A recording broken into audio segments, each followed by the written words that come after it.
And welcome back, everyone. Welcome back to another week, another edition of the Sparkling Tuna Cup STC, week number 62. I'm of course Showside VIP, and with me I'm joined by these amazing players and by the lovely people in the chat. Bienvenidos, welcome everyone, welcome to another week of the Sparkling Tuna Cup. I'm your host, Live VIP, and oh boy, it's been quite a day. It's been quite a day, Papi. I was smurging earlier. I was having a cheeky ladder session before the stream, and games were had. Games were had, Papi. Games were had, and it's time to cheer up. It's time to cheer up. It's time to cast some StarCraft. Oh boy! Exclamation mark be in the chat if you guys want to have a look back yourselves. If you're maybe tuning in for the first time, this is an open tournament. It's an open tournament open to all regions, to all leagues, to all shapes, to all sizes, and we've been hosting it for a number of years at this point.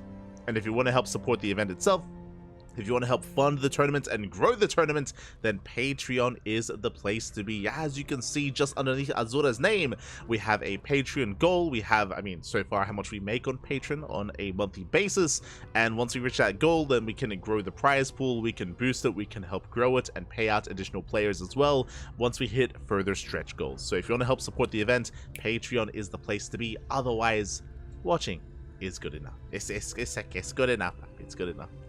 Exclamation mark be in the chats as we do switch our scenes over and have a look at the bracket ourselves. It is stacked, plenty of amazing players here tonight, and there's a lot to go over. There's a lot to go over. Quickly moving over towards the left hand side, we do have Cristiano at the top of the bracket. Cristiano, of course, is the #1 seed. Cristiano, he is the Sparkling Tuna, has won more than any other player out there. The most amount of Sparkling Tuna Cups have gone the way of Cristiano. He's going to be the #1 seed. Scrolling down, we have Demi, we have Rostock, we have Baby Marine, Hon Mono, Roselia, Geralt, and many others as well. Just quickly going over them, we have Geralt, we have GG Machine, Rebellion, Eva, and at the bottom of the bracket we have our match. We have a PvP between Luna C and Azura. Let's go. I was going to be jumping on GG Machine versus Rebellion first, but the players were MIA, the players were missing, so I wasn't quite able to catch them. We were looking for a series that was available, and we did opt to go for the Protoss versus Protoss. Oh, here we go. We're jumping right on into game one on Oceanborn, and spawning in the top left-hand corner, we have our South Korean Protoss player, the Teal Protoss, representing himself, currently teamless. It is Luna C. And spawning in the bottom right-hand corner, we have the Italian Protoss player, the green Protoss representing Bing Bong Exports. It is Azura. Here we go, and if you're in the chat, predictions are open. Place your bets on who you think will claim the series. It's not an easy one to call. I would say that Azura and Lunacy are similar in skill. We'll see who is feeling better on the day and how this PvP turns out. We have seen time and time again Azura be a little bit more greedy in these kind of PvP matchups. We'll see if that continues to be the case or if we go something a little bit different. Likewise, our eyes are going to be on Lunacy as well as we enter the Protoss versus Protoss. Oh boy. So best of luck with those predictions. Last for the time being, the probe is moving out across the map to get a bit of a scout off. Back at home, we should be seeing 2 gate openers from both players, and we'll keep an eye on the second pylon placement as well. We'll keep an eye. There we go. 2 gateways for Luna C, and I mentioned before that Azura is known for going for the max packs opener, for going for a gate expand or a gate cyber expand off of 1 gateway. Does go for a faster nexus, and it looks to be the case this time as well. Only 1 gateway. Cybercore is on the way, and Azura is being greedy, is cutting corners and attempting to take a faster expansion. Oh boy. Bold move by Azura. We'll see if he can get away with it. Meanwhile, Lunacy across the map is still, trying to keep up, going for a hidden pylon. I was going to say a fake hidden pylon. The pylon is missing in the main base. Azura is fully aware, and Azura is looking for that pylon. We're on the hunt, we're on the scout. Meanwhile, the probe is still patrolling, which means we might actually commit to something. This might be for a proxy starport. Not Stargate, I meant to say. You know what I mean. The Skytos unit. The Skytos building, even. Speaking of, and there it is. Oh my god, he's crazy! Okay, it's not going to be the Stargate. We're going for a proxy Twilight Council, and this can mean one thing. This should mean one thing and one thing only. Proxy Dark Shrine. Why else would you proxy the Twilight Council across the map? Unless you want to throw down that Dark Shrine alongside it. Meanwhile, Azura, I mentioned before, with the initial opener, with the initial opener. We have skipped the second gateway. We're going for the expansion on the low ground. We're going for a much faster Nexus. Very greedy build here by Azura. And do you see what I see? I see a lack of Robo. Now, it is common to go for a Robo follow-up just to be safe and secure, especially if you think that your opponent's being aggressive. So we might go for the Robo here. If we do not, then we're going to be in a lot of trouble. There's the Dark Shrine. Yeah, Dark Shrine is on the way, as we did mention before. And with the Invisible Man, if there is no detection, the game could just end. Azura scouts! He sees! Oh my god! Azura! He's crazy! The Zealot was checking the edge of the map, and we do confirm the Dark Shrine. We're going for the Pylon to depower everything. I mean, again, the Dark Shrine will still finish up. Lunacy will protect, he will defend. Stalkers have arrived, and we will shut down the Zealot. Meanwhile, back at home, Robo. The Robo is on the way. We should be chronoing out that first observer as quickly as possible, and Azura should be okay. Should be able to defend and should have detection in time. As the Pylon is saved, Stalkers move out. Azura back at home. We have Shield Battery, we have an Overcharge, we have Sentries, we have Force Fields, we have everything we're going to need. And Lunacy is expanding. Lunacy expanding behind this. The Dark Shrine is still going to finish. We're going to try to make whatever use we can. Trying to poke in. Proxy Pylon is done. And the Observer's on the way. I'm curious. Based on how little... Okay, we're good. I was going to say, based on how little DPS we have available here, can DT still break through? But now we have 2 Stalkers. We should be okay. Yeah, we don't even warp in Dark Templar. Back at home, we're just saturating, establishing ourselves on 2 bases. Azura, because of the faster Nexus, does have a slightly better economy. Is slightly ahead. Oh, and we are going for Glaives. Looks to be a setup for a 2-base all-in. Glaive Up's on the way. Robo should be for Immortal production as well. Lunacy, he's still crazy, and he's still being the aggressor. Hallucination will confirm that there's an upgrade on the way, but... Oh, never mind. Oh, there we go. Would you confirm? But, I mean, it could be Blink. Could be another upgrade entirely. We still have to confirm. Back at home, Azura getting to his own Immortal production, +1. Twilight Council working towards his own mid-game. And so far, Azura's looking solid. Ah, the Tuna. It's beautiful. It's beautiful, man. Ah. It's catching up in the chat. Best games you played. All the players are skilled. Practice makes perfect. You're not wrong. You're not wrong. We learned today. We learned during that ladder. It's okay. It's okay. It's fine. As War Prison's moving out, we do have a Dark Templar inside it. Going to transip into the main. Meanwhile, we do see Azura skipping Blink, going straight to charge. So it's going to be Immortals and Chargels for one player. Immortals and Glaive Adepts from the other. Oh boy. And the Glaive Adept player, he can trade well against Chargel. It's true. Can trade well, can bypass the Chargels and try to get into mineral lines. There's going to be a lot of potential for Lunacy with how he does engage and how he does approach this.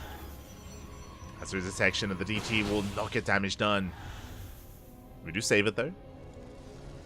DT is going to be saved. This is going to be an alternate way to morph in Archons as well and have some kind of splash damage available against a Chargel composition. That is going to be useful. Meanwhile, Azura continuing these hallucination scouts, and we get eyes on the move out. It looks like we barely do miss it. Uh-oh. Yeah, we do miss the move out. We'll confirm no third base. No third Nexus here. Gateway explosion as well. Even though we haven't seen the main army, we know that a push is coming. Azura has seen enough. And back at home, extra shield batteries on the way. Cannons as well. It's not going to be an easy hold, but the stack defense will help. Cannons, shield batteries, more immortals. Meanwhile, the Glaive Adepts. Again, the power of the Adept is that they can shape past the army into the mineral line or into the main base and try to force Azura to split up his own forces. Here we go, we're pushing in. We're getting ready. Adepts do shade forward. Cannons are finishing up. And we do wall off just barely. We break through the wall, but we have the force field. Yeah, we're fighting within range of the shield battery. The shield battery does keep the Immortal alive. And the Immortal just, it's strong. Oh my god. Finally, it looks like the first Immortal is going to go down. One Immortal falls. Adepts take shade into the main. We get a handful of probe kills, but not many. And so far, Azura is holding. I say that, but Adepts, they're getting a little bit more done in the main. They're going for the production. Depowering gateways. 3 probe kills. That's a lot of Adepts. That's a lot of Adepts making their way towards that natural. It looks like they commit to the shade. And a shade outside the natural. God, but that is such a solid wall of defense. The cannons, the shield batteries, the juggling. The overcharge was a little bit premature, is what I will say. It's a bit of a premature overcharge, but Lunacy does back off and is going to be expanding. Now, what is crazy, even though we did get some probe kills in the main, Azura did preserve most of his workers, and we actually have an even worker count. The worker counts are even. Lunacy has a faster third base on the way, but eventually this army from Azura will break out. And this Archon Immortal-based army does scale better into a longer game. Before that does occur, though, Lunacy keeps shading in and commits. Commits into the main base. The probe count was pretty close, but now more probes are falling. Getting 3 probe kills in the main. Oh, getting 4, 5. Oh my. We keep going, Pat. 8 probes. 8 probes go down, and just like that, Lunacy has an economic advantage. Takes a worker lead. He's up in probes. He has a third base as well, and Azura is becoming more and more all in. And we're still stuck at home. Not the best shade this time here, but we do get 10 probe kills. An additional 2. Not bad. And here comes the move out.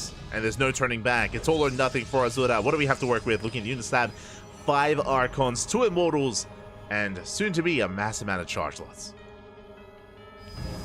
Ooh, +2 is done as well. The upgrade lead is insane. Lunacy has +0. So 0-0 against 2-0 here for the upgrades.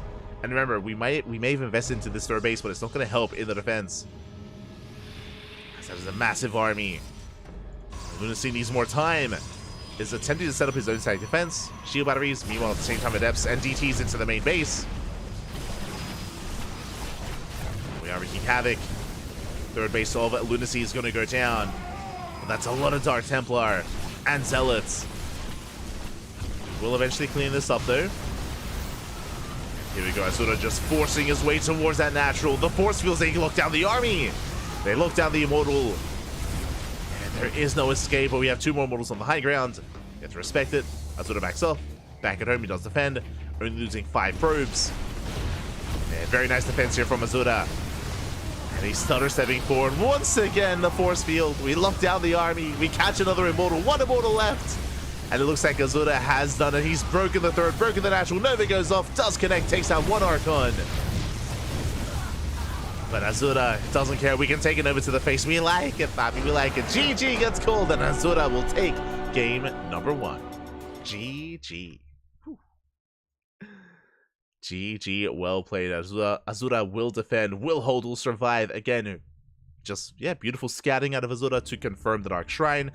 Was able to confirm the move out as well, and the 2-base push was able to wall off in time. And in general, the reactions and the responses from Azura were on point. Was able to get the better of Lunacy time and time again. And with that, takes a lead in the series. But it's a best of 3. And I'm sure Lunacy will take a different approach, especially after the failed aggression in Game 1. I'm sure we'll have a different kind of setup here in the early game of Game 2. We'll see. We shall see. As we are jumping into Game 2 on Golden Aura. Let's go.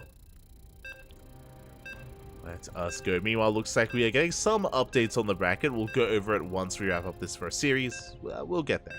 We'll get there.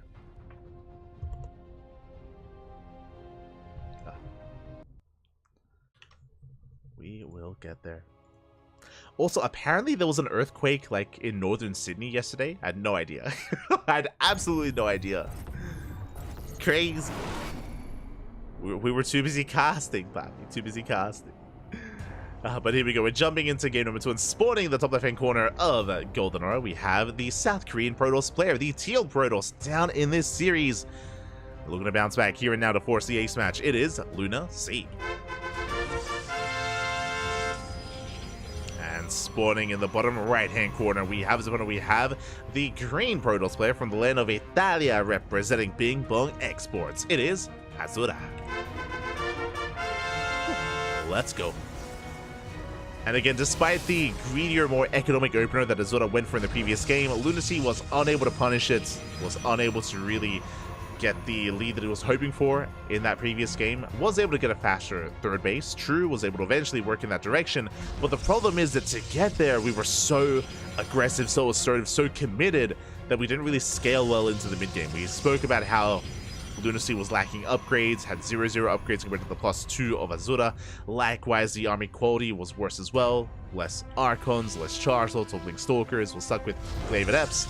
And again, Glaive Adepts, they don't scale well into a longer game. So over time, Lunacy did run out of steam, and Azura snowballed out of control. But now we're getting into Game 2. Getting into Game 2, Probe is moving out towards the bottom right-hand corner of the map. Once again, one gateway into a Cybercore, into a faster Nexus. This is essentially, not quite exactly, but this is a variation of the Max Pax opener. Max Pax would go for a Stargate before Nexus, so Max Pax is a little bit safer in his approach, but we saw that last game there was no Stargate, and we might see the same this time. So a little bit greedier here from Azura. Is a little bit greedier. Meanwhile, the probe is scouting, looking for the second pylon. The second pylon has been proxied towards the bottom left-hand corner of the map. So once again, Lunacy is going to be hiding the pylon. Last game, this led into a proxy Twilight Council into Dark Shrine. This time, looks like we're not really proxying anything of the sort. We're not committing to anything. It's a fake proxy pylon. This time it is a fake. First zealot is out. Probe dips in. And there is that Nexus. Ooh, Lunacy keeping up with that Nexus timing, though, does skip his first unit. Interesting. So basically what happened here, even though it was a 2-gate opener, we're only making 1 unit. So we skip a unit just to cut corners, just to try to keep up with the greed of Azura. So I mentioned before that I was expecting Lunacy to take a different approach, and we're seeing it here. Last game he went for a proxy, went for some cheese. This time, we're trying to be as greedy as Azura, headed towards the mid-game. So I appreciate that Lunacy is shifting gears here and trying to keep up, and we'll see where this takes us, as it's going to be a Twilight Council opener out of Lunacy. This time, this should be Blink. Imagine we should be working towards Blink instead. Azura back at home, settling in, calming things down. Take of choice is a Robo, so this should be for Immortal production. We're going to have Lunacy with a more mobile army, and we're going to have, instead, Azura with a more robust army with more Immortals. This is going to be the kind of dynamic that we're going to be working with. Or at least it should be. There's that Blink on the way. Hallucination Scout coming in. And we'll get eyes on the 2-base setup. You can see Azura doesn't really flinch, going for his own hallucination, does confirm the Twilight Council, does confirm it researching. Is where it's not going to be DTs this time.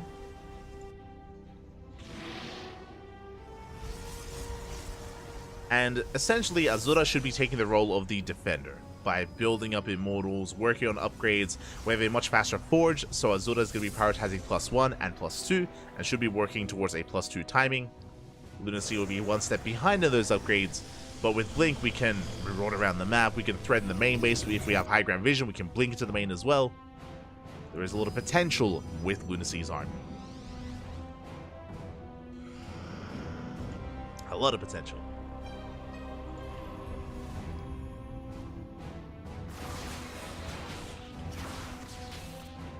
Setups and moving out. Shading towards the main. We do commit to the shade, but we do wall off in time. And we're forced to recall. And the Devs will escape just barely. They do make it back home, but nice defense here by Lunacy. Adepts are moving out. Mortal production well underway. We'll see if Azura can keep up with the Adepts of the Teal Protoss. So do step in. We get a probe. Get one worker so far. Meanwhile, we have a full wall here on the high ground. Lunacy instead is the first to take a third base. But Azura shouldn't be too far behind. As we shut down an Adept. And we should now be expanding. Yeah, it's a bit of a later third base, but it's on the way nonetheless. A bit of a supply block. And Lunacy, even though we did invest into Blink, we haven't really done much with any Blink Stalkers. We actually haven't morphed many in at all. Stalkers are now moving out, and we're going to be able to poke in, but yeah, Lunacy has been more passive so far, and immediately taking up into charge lots. So didn't really invest too heavily into these Blink Stalkers. Can blink into the main, has high ground vision, and we can go for the pylons, or even some probes. Getting into the main, getting 2 probe kills, not bad. 2, 3 probes go down. The army does rotate over at the same time that Stalkers do hit the third base. Lunacy trying to pull his opponent apart. And he's getting some damage. I mean, does get 3 probes, not bad. Not bad damage.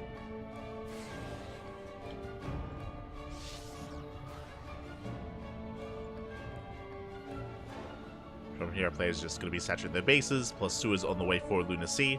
Interesting that we saw Azura didn't work towards +2, instead worked towards +1 armor. He's getting the armor upgrades instead. Despite not having charge yet. Interesting. Oh, nice force. We do catch. Oh, we do try to catch some of the Stalkers. Very nice force fields there. At the same time, Toadeps, they hit the natural. Getting 4 probes. Getting 5 probes. 6. Up. 7. Oh my god. 6 probes. Not bad. We dive into the main. We get an Immortal. Massive pickoff. 1 Immortal goes down. Basically for free. Yeah, Zora unable to split up his army. Massive pickoff. Doesn't sound like a lot, but considering that we only have 2 Immortals left, I mean, that's a big blow to Azura. Losing a third of his Immortals. Speaking of a sentry. Sentry goes down, +2 is on the way.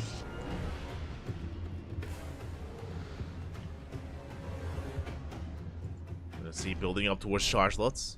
No other form of tech yet. Until now, there we go. Second Robo's on the way. And Azura's going to be trying to defend and try to work towards Disruptors. Okay. I mean, Disruptors are ideal in PvP, especially in the mid game. Like, they thrive, they dominate, but it takes a while to really get into that Disruptor production.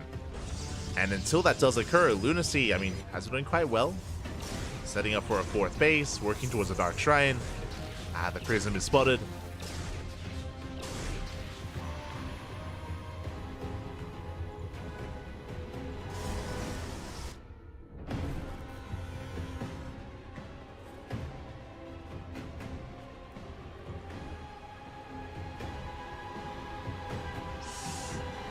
And we'll see if Lunacy can break Azura before the Disruptors do really kick in.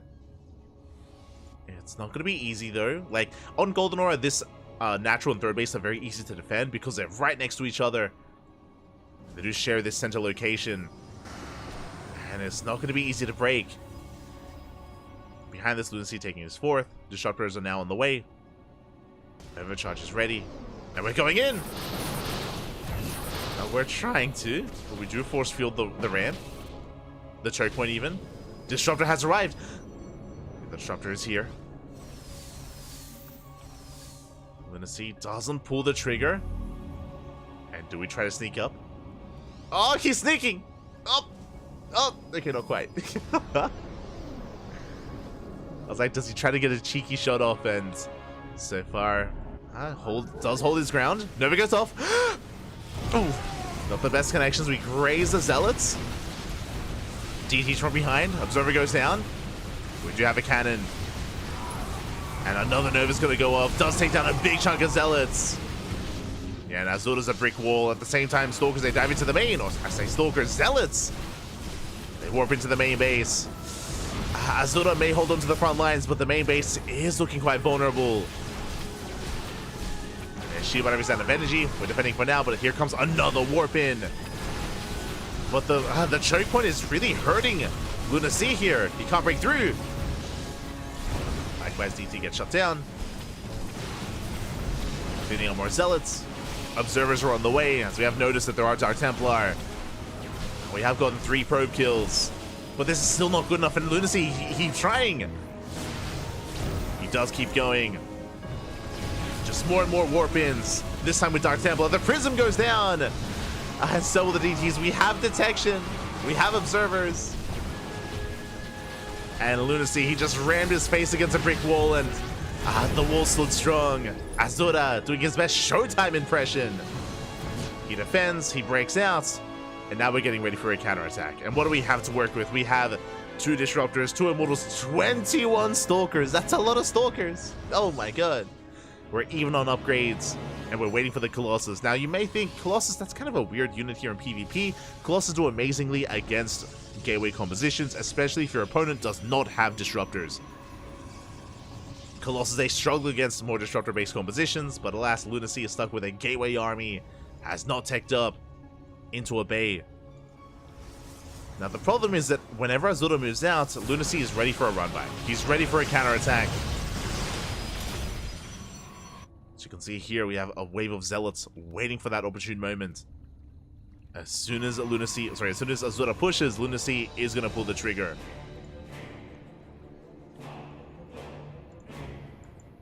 We're waiting for that moment. Now we have the Colossus, we have consistent splash damage. It's consistent. 5th base on the way for Lunacy. But despite the base count, Lunacy, he's falling behind in that army supply. Has less workers. And here we go, Lunacy going into the main and pushing towards the Nashor at the same time. Azura out of position. Looks like we will defend the main, but what about the Nashor? We're getting on top of the gateway. We're trying to get on top of the cannon. The whole position micro. Oh my, Azura, he's cracked. Oh my god. He's crazy. The whole position, he saves the cannon. He defends the main. DT goes down, Zealots are deflected. Meanwhile, the main army was not able to push through onto the front lines as the main army of Azura was standing strong. And Azura, he's snowballing out of control. We're getting ready to move out. Azura, he's about to max. And Lunacy is still stuck with a gateway army.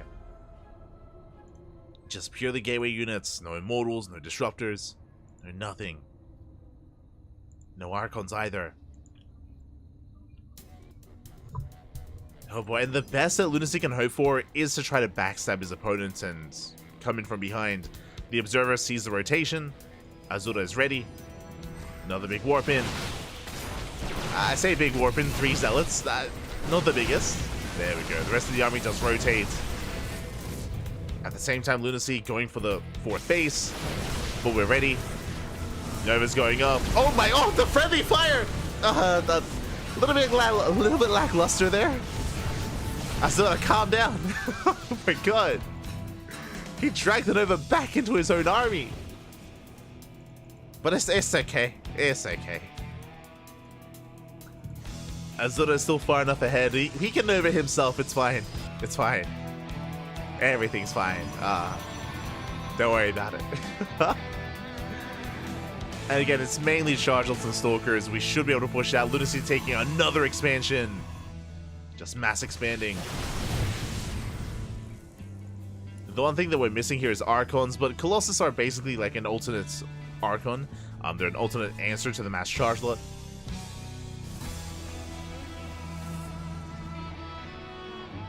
Here we go. +3 is now done. Azura's moving out. The best chance for Lunacy is a base trade. Is going to be that base trade. Lunacy actually trying to even come in from behind. The army is spotted. The Prism gets shut down. And do we turn back around or do we commit? We're committing. Again, it's the only way. Is to force that base trade. And do we recall back home? There are DTs as well. There is a win condition for Lunacy. But the Colossus do recall. Getting on top of the main army. 12 probes went down. Lunacy is close to maxing out as well. In a head-on fight, Azura will win. And Lunacy knows that, so he avoids it. He backs off. And again, Lunacy is about to max. He's been down heavily in supply for so long, but he's about to keep up, or he's about to reach that. Now again, the soup does lie. Like, Lunacy's army is still very cheap. It's a very cheap army. But it's very mobile. And Azura just recalled. So it's possible that Azura might just actually stay at home and wait for recall to be available again. Which means Lunacy has time to rebuild, to max out, get his economy up and running. I would love to see some Robos and a Bay and Disruptor, or like the setup for Disruptor production. I think that's really what we're missing here, but we're not getting there. It's not happening yet.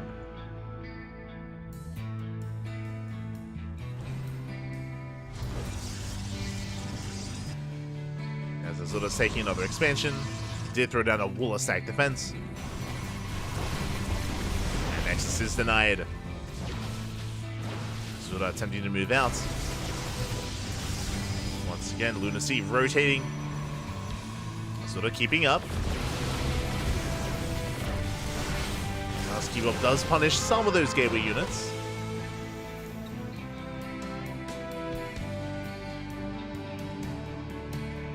Stellar run by on the right-hand side. Lunacy taking another expansion. Going for the left, collapsing all those cannons. And as the army gets distracted, we have DTs towards the natural, Zealots towards the 5th. Azura getting pulled apart a little bit here. We'll get some Zealots. War Prism slipping into the main. Uh-oh. And things are getting a little bit chaotic here. And massive Zealot warp in. Azura turns around and recalls back home. And Azura should be able to defend the main base. But what about the 4th? One Colossus goes down. The other as well. We get both Colossus. Massive pickups. But you can see Lunacy's supply plummet. He plummets in supply. He lost a lot of Zealots in the main, a lot of Zealots and Stalkers in the front lines. Again, Azura's just been trading so efficiently, but where's the detection? Uh-oh. Yeah, no detection, no observer. Nexus goes down. Like, Lunacy's just being as annoying as possible. Just dipping in, sniping a base, sniping some workers here and there. Like, it isn't enough to kill Azura, but it's annoying. It's very annoying. Very frustrating. Meanwhile, the counter DTs. Let's go. Yeah, we're throwing down more side defense.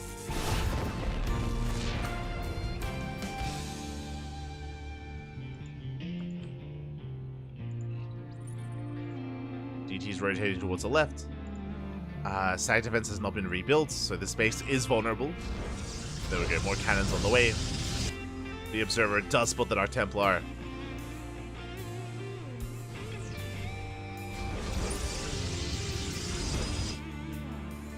Yeah, Azura's just turtling up. Just turtling on up. Oh, does get the prism. Nice pickup. And now we're finally taking up Templar Archives on the way. That's going to be for Storm, for Archons. Mainly Archons. But I'm still not convinced by that addition to the army. Oh, the Novas! Oh my god, massive connections! Novas do connect. DT's to the right hand side, they get a cannon.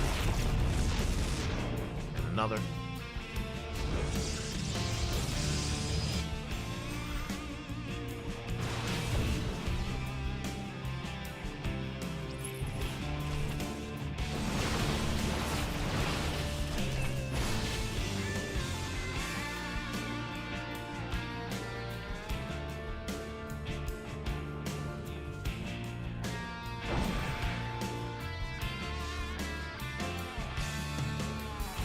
And see, this is what I wanted out of Lunacy. Stargates. We have 3 Stargates on the way. We're getting ready for Sky Toss. We're getting ready for the ultra late game. The ideal, the perfect kind of PvP composition, which is going to be Sky Toss and Carriers. And Lunacy had the opportunity to try to rush into this himself with all this map control, but hasn't been able to. Now we get a Bay on the way, but this feels too late. We're 1 step behind. We're multiple step behinds at this point. By the time Lunacy gets into Disruptor, we're going to be taken to the skies. And Azura's going to be headed towards Carrier. Oh boy. Oh, can we catch out the main army? Still possible. Both players are maxed out. Once again, we do get an Immortal. We get 2. And two immortals go down. Expensive losses here for Azura. Observer gets sniped. Nova's going off. Oh my, massive connections. Massive connections. Aye, aye, aye.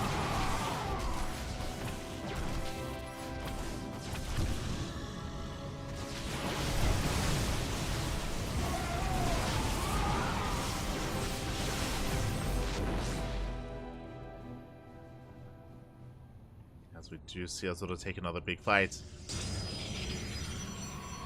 Go base on the way. And once again, Azura takes a massive supply lead, but once again, it's one of those things where Azura just can't move out because Lunacy is so ready for a base trade, so ready to embrace a base trade at a moment's notice. Forces a recall. It's going to be on cooldown.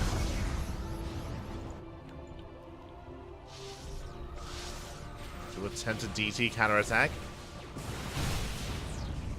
Azura pushing forward. That's a lot of cannons to defend.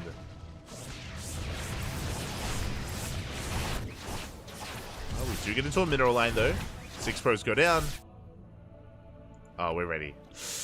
There's no recall. Remember that. There is no recall.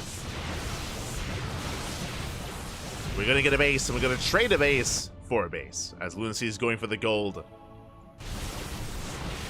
Azura does get top right.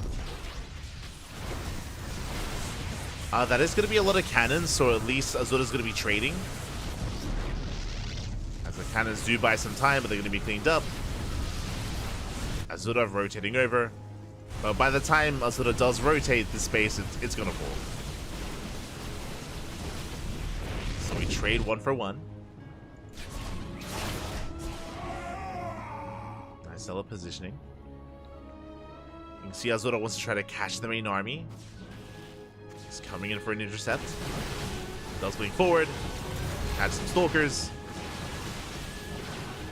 And wants to try to engage as well. Won't quite get there. Oof. Does get the Dark Templar. It costs us 2 stalkers, but it's okay. It's okay.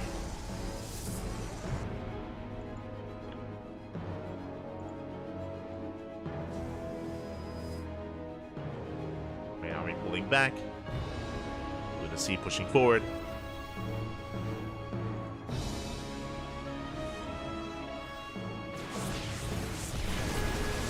Recall is now available once again. I would love to see, especially because we have the Stargate, I'd love to see a fleet beacon and a mothership. Even if we don't start carrier production yet with all these Stargates, I would love to see a mothership just so we have a second recall. Like, that's going to be massive in this PvP. Or just in general, really.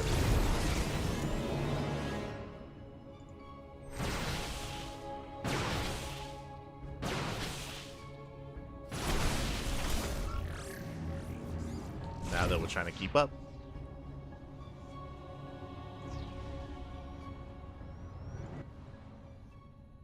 We do catch the main army of Lunacy. We get an Archon. There it goes off. Raising another Archon. And Lunacy does lead off a lot of units trying to break through these cannons.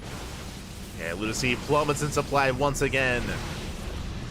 As I mentioned before, like, this army that Lunacy is working with is just so fragile. It's just not very efficient at all. Which is why, even though we've seen Lunacy max out a couple of times, it doesn't last long. Doesn't last long in the end. We do blink on top of the army. Do we have an observer? We have a handful. Yeah, they're scattered around.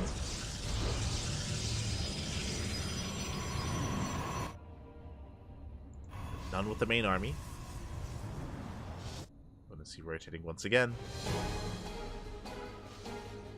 You know, eventually Azura's gonna get the strength he needs to have the confidence to move out across the map.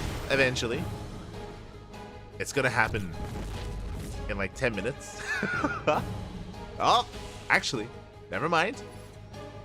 Yeah, 10 minutes. We'll get there. But that's also why I would love to have a mothership just keep the mothership at home and just have that second recall available just so we can move out across the map and can be a little bit more aggressive.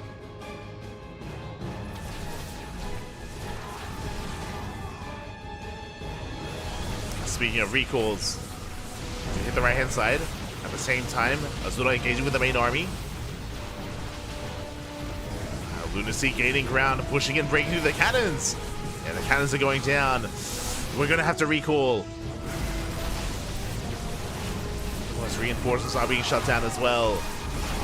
That's a tough call to make. At the same time, Lunacy taking the gold. He's taking the gold base. Azura moving out across the map. Refuses to recall. Actually, pushing in. Oh, where are we headed? Yeah, we go. I was waiting for it. There's that recall back home.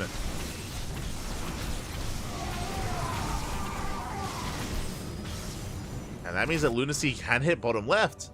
Oh. Remember, recall is not available. But we do have a lot of cannons. It is going to buy time. Enough time for Azura to respond.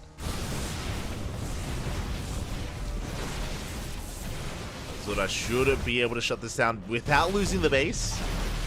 Should. At the same time, DTs they hit once again.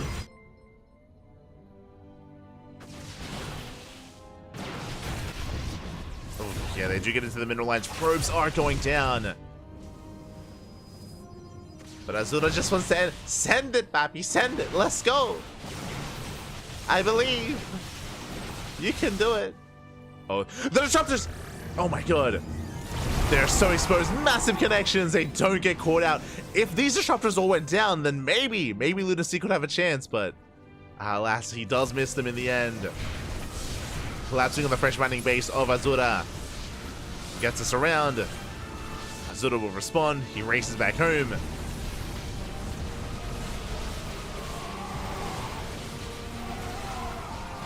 Does race back. Meanwhile, Nexus is gonna fall. And Azura will defend and does save most of his probes. I'm impressed. Most of the workers did survive. They're being sent back over. And Lunacy has run out of steam. He's, in a way, harassed to death. Went down to 24 army supply. We barely have an army left. GG gets called. And Azura will take the series 2-0. Will advance on into the next round. Whew. GG. And again, that was more so Lunacy throwing away most of the army, attempting to harass and break his opponent to pull him apart. Less so Azura moving out, as he was never able to actually push out across the map. Never was able to really pull that off. Regardless, GG, well played. Azura will take the series, will advance on, and we have some updates. We have a lot of updates on the brackets. Let's catch up.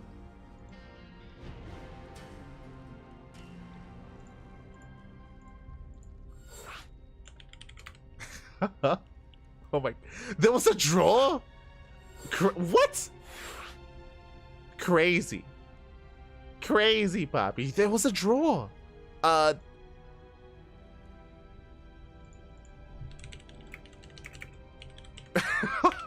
on.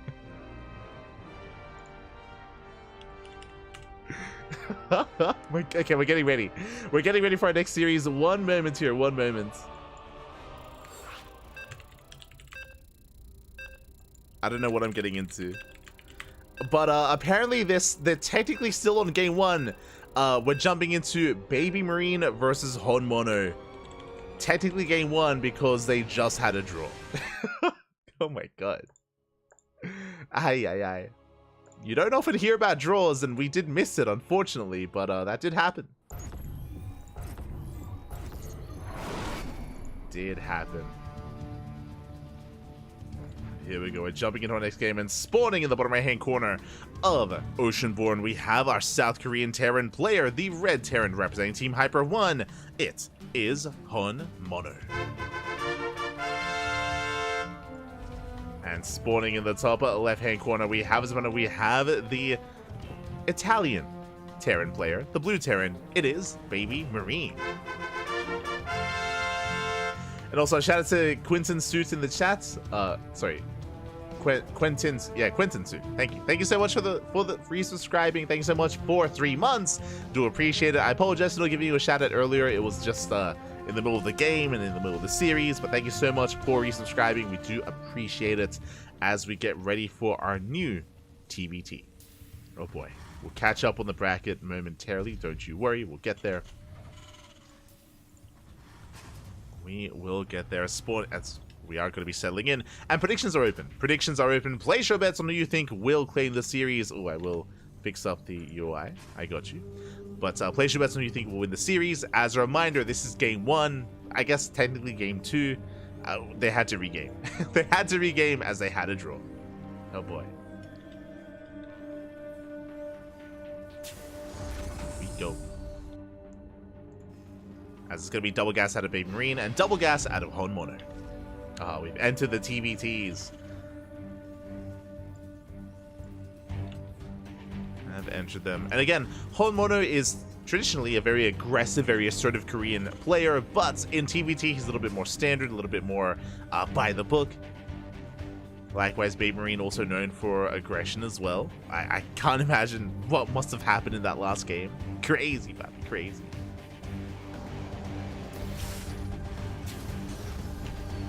But we are in the quarterfinals.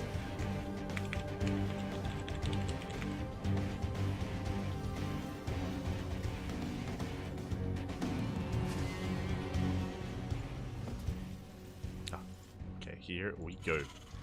As Honmono is going to be expanding on low ground, going for the initial factory, so is Baby Marine. Again, because of the double gas openers, it was a delayed CC. Honmono does get across the map, but ooh, Baby Marine shoots first. Does shoot first, and he will shut down the Reaper. Yeah, the Reaper will not escape. Big loss for Honmono, just a little bit too greedy. Very often in TBT, you do not move out with the first Reaper because this can happen. And alas, now things very quickly swing in favor of Baby Marine, moving out with his first 2 Reapers. Meanwhile, Honmono going for reactored Reaper Hellion production. So mass Reaper Hellion from Honmono is, I imagine, hoping to catch Baby Marine off guard. Reapers dip in.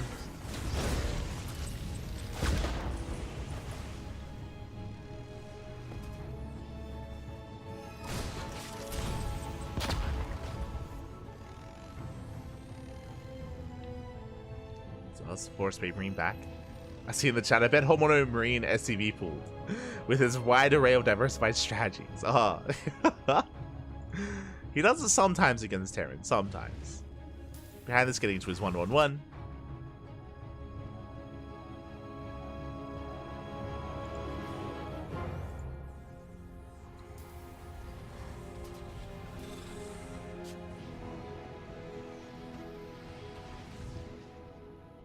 Is settling in, getting his Cyclone production.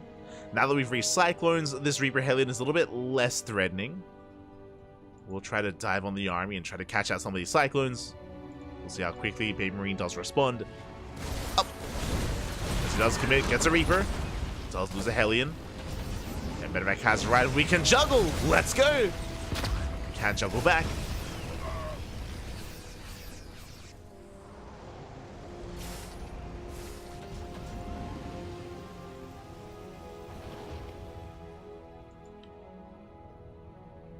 Honmono does have to retreat, does have to back off. Behind this, getting into his own tank marine production. Tanks are on the way. And Honmono does pipe us the main army, but we have a tank in position, and yeah, we're going to be able to hold on. Baby Marine, he does stand strong, dropping across the map, hits the natural. And we'll catch a couple of SCVs, not bad. A couple of SCVs do fall. We get 3. Oh, can we get the Viking? Oh, not quite. The Viking survives. We bleed out a Cyclone. We do get away, at least with the Medevac.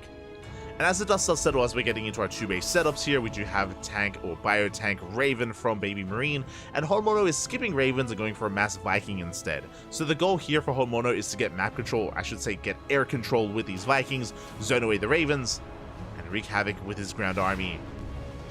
Likewise, it's going to be on Baby Marine to keep these Ravens safe and sound. So there is going to be that give and take between both Terran players. Third CC's on the way. It is scouted by Mono. Will delay. Even get a handful of SCVs. Not bad. We get 3. We get 4. Oh. Barely get those 4 SCVs. Meanwhile, the second starport is going to be denied. Delay the second starport. Likewise, Homeowner getting into his own. And here comes the main move out. So both players going to be fighting for air control, for air dominance. But Homeowner, he's got 5 Vikings. Oh my god, that's a lot of Vikings. Speaking of, he wants the Ravens. Does want them. Oh, gets 1.5 HP. But the Raven does survive.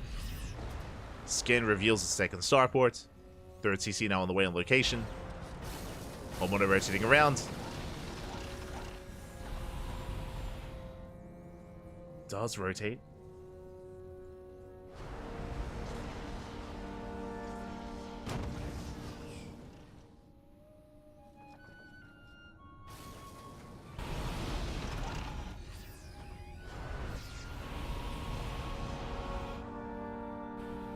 See Eba in the chat. Calm down, Eba. Calm down. Ay, ay, ay.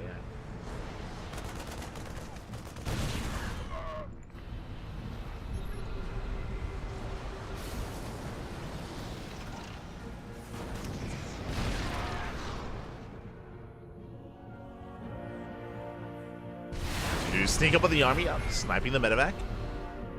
And the purpose here of this movement for Homeowner, he's delaying the expansion. He's delaying the third base for as long as he can, and getting his own, which is finishing up. Even though Babe Marines has been done for quite some time, has not been able to land until now. So the economies are quite similar. But keeping up economically, Scan once again reveals the mass Viking production. Third starport on the way. There it is. Getting up to triple starport production. All the Vikings. We have 15 Vikings, almost double the Viking count. Ay, ay, ay. That's a lot of Vikings, papi. Homeowner basically playing mech, just tank Viking.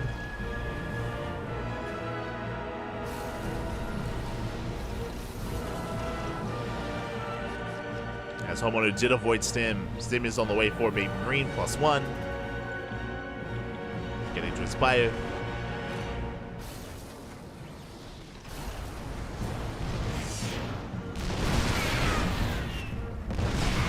The gas geyser, not bad. Scanner reveals the army. Vikings, they just land! And they don't even care. They force the lift. Ooh. Getting some big volleys off. The mule, oh my god! I don't think that was intentional. I think we were hoping for a scan. Ay, ay, ay. Oh my god, the Vikings do so much damage to buildings! Jesus. The Vikings are getting low. We have to back up. Homeowner was punished, but does deny +1.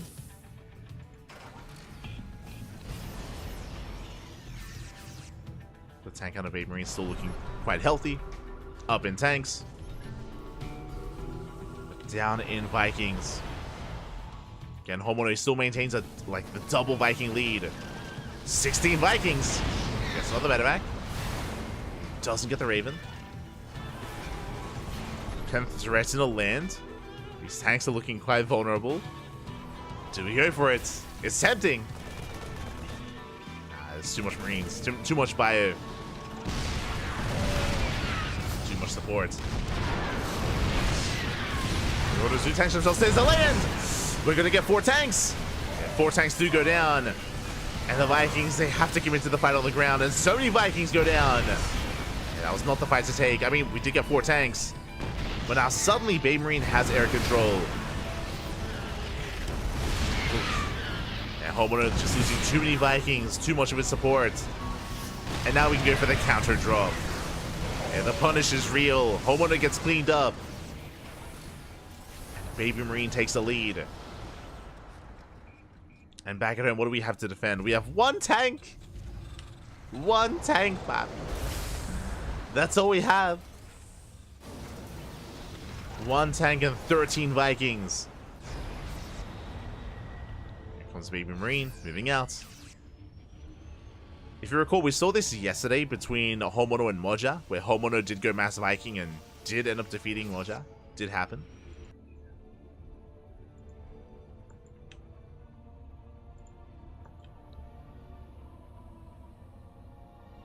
So Homono is going to be committing.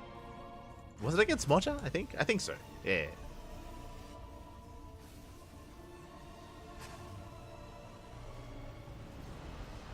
So Vikings do slip in. Landing into the main. Sniping some add-ons. It's some damage. Getting the Raven, but the anti-armor missile does connect. Oof. Does open up those Vikings. Homeowner has to get the hell out of here. Behind this, more CCs on the way. Double expanding. Baby Marine, he had an opportunity to try to punish Honmono because he only had one tank, but unfortunately wasn't able to get there. And Honmono is attempting to turtle up. Oh, good morning, Fiance. Good morning. Fiance.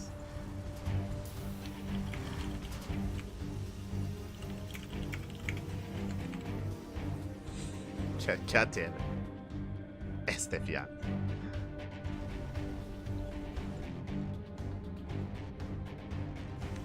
And so far, Baby Marine is looking solid. May have lost some add-ons here and there, may have lost some Vikings or tanks here and there, but for the most part has maintained those losses, is up on bases, up on economy, and Baby Marine is going to be the first to max out.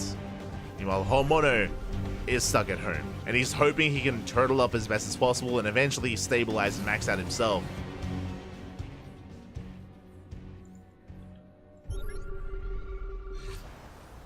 That's going to be the hope. In TVT, it is possible. It is possible.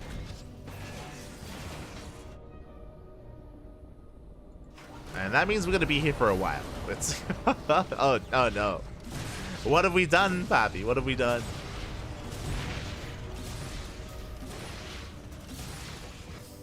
Ooh, as Homeowner's out of position. Yeah, the Vikings know where they need to be. We stim in, we go for the dive, we catch out some of these tanks. And Honmono just cannot keep up. He has Vikings, but not much else. As we have control of the natural, we're pushing into the main. And Baby Marine, he's going for the kill. It's a natural, getting on top of the production. Honmono going for the base trade. It's the only chance, the only option that Honmono has is full-on base trade. And the tank blows are brutal. Vikings moving out, running into Marines and Marauders. The Vikings do land, but they're not going to trade well against the Bio. Boys are being pulled, but the Marauders, they do so much damage. Yeah, they just chunk away at those Vikings. GG gets called. There's nothing left, and Baby Marine will take game number 1. GG. Oh my god. GG, well played. Baby Marine does take a lead. And is one game away from making it to the semifinals. Again, Baby Marine, he's not the most active of players. He hasn't competed in many of our events. So happy to see him here and now and is doing well for himself. Is doing well.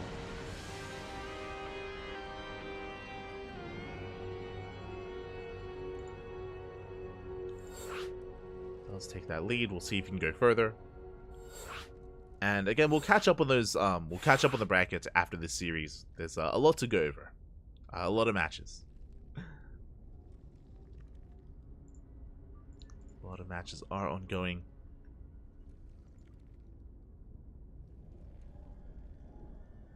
And yeah, this Mass Viking, this, like, again, mech army of just Mass Viking tank, we have seen it do well, but unfortunately Homono lost his Viking advantage early on.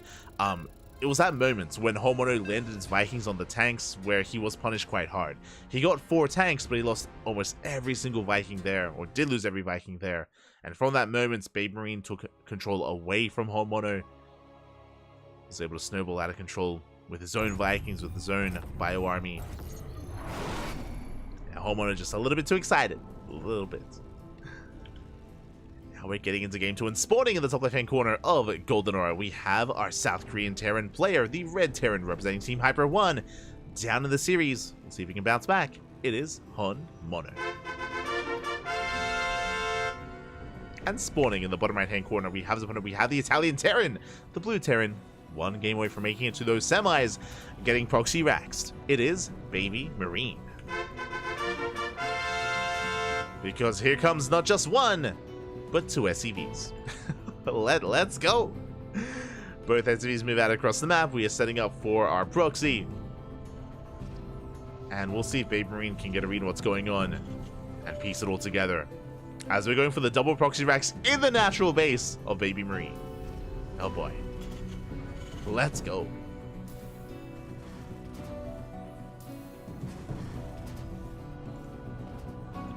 We go.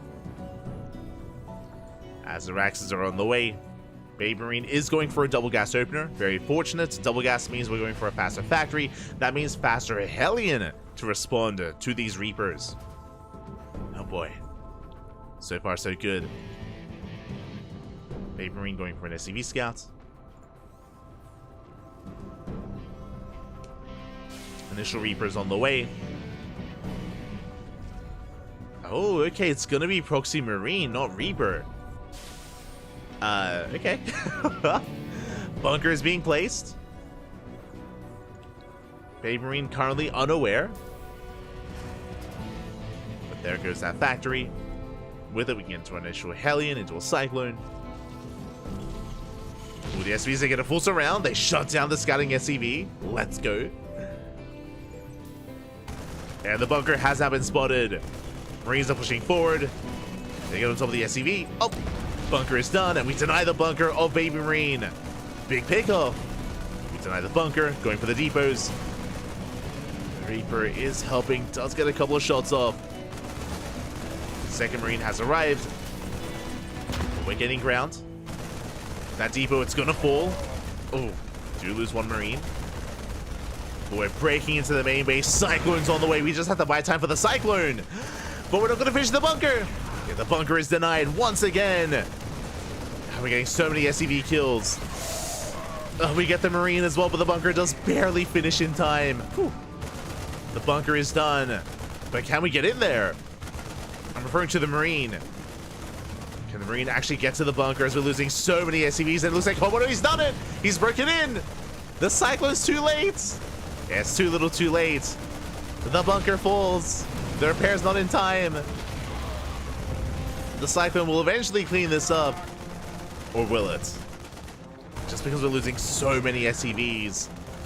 And the Proxy Shurax is just snowballing out of control. We've gotten 11, 12 SCVs already. Oh. Is that enough though? Homeowner has double the worker count. Double the SCVs. And is now being forced out of the main. Okay, now it's about containing. Now Homeowner, he's containing Baby Marine on one base. And now we can expand. Starport is on the way. We're going for a 2-1-1. No command center yet here from Homeowner. But he does not have the money for it.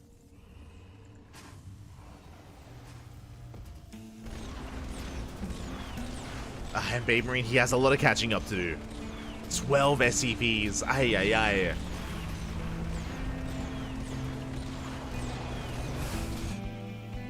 And there it is. There's that expansion. CC's on the way. Baby Marine is committed. We have to do something crazy. We have to move out. And we have to try to punish Homono. But at the same time, how can we?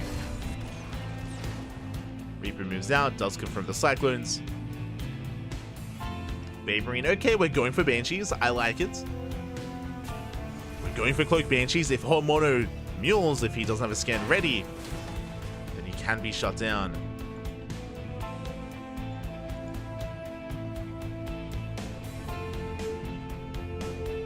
Double Cyclone drop moving out. Likewise, Cyclones on the left-hand side. They will miss each other. Uh-oh. Baby Marine doesn't have anything at home to defend. The Cyclones are coming in. Baby Marine. Likewise, though, Homeowner doesn't have much either. Things can get very chaotic soon. The Banshee is scouted. Cloak isn't done. No, Cloak isn't ready. We catch the Banshee. Likewise, Cyclone's pushing into the main. At the same time, getting into the mineral line. SCVs are going down. We can always juggle back. We can save the Cyclones. Across the map, the Liberator has arrived and Homeowner has held. Holds on, denying more mining time. 7 SCV kills. He puts in. Oh my god. He threatens a dive.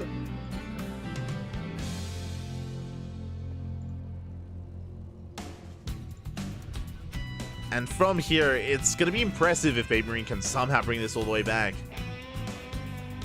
Force the activation of the cloak. Cyclones are still active, looking for the medevac. Mono getting into his own, or just going for the Raven. Drop into the main. Up! We'll lose the Cyclone. We'll lose both Cyclones. Yeah, Homeowner just getting a little bit too excited. Doesn't lose his drop. But Homeowner still has that economic advantage. And the natural base can soon be landed. Banshee dips in. We have a scan.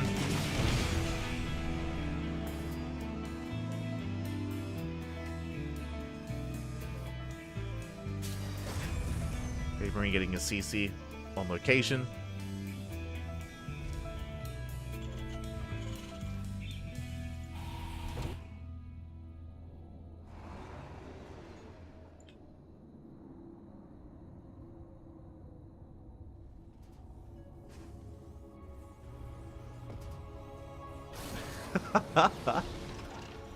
Hazura and Eva, you're both animals, man. You're both animals. Ah.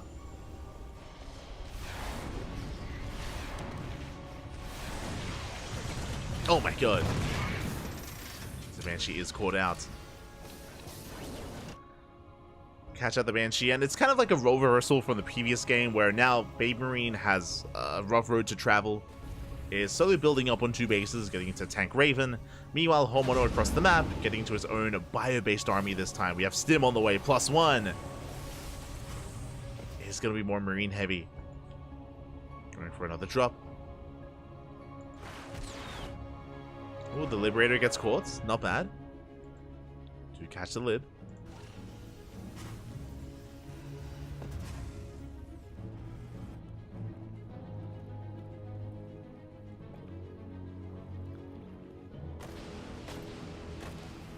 And Stim has finished up just in time, so Homeowner can try to just go for the dive into the mineral line. He goes for it. He's diving in. Oh, and how much damage do we get done? Ooh. Respect the auto turrets. Do respect the auto turrets. We get 3 SCVs. 3 SCVs go down. Behind this, third CC's on the way for both players. Let's barely get a 4th worker. Nothing major, but in this kind of game state, every worker count does count. Or every worker killed does count. Yeah, you get me.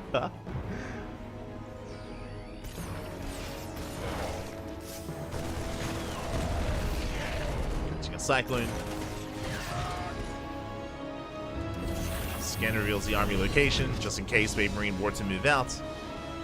I do think the armies are quite comparable to each other, and there's a chance for Baby Marine to win a fight, but again, things have to be on his terms. If he can disable the tanks, if he can force Homeowner to push into his own. There's a world where Baby Marine can hold. Even with a smaller army. But it's not going to be easy.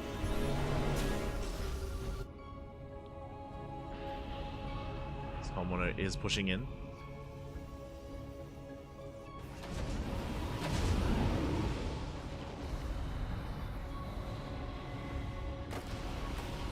For the boost into the main.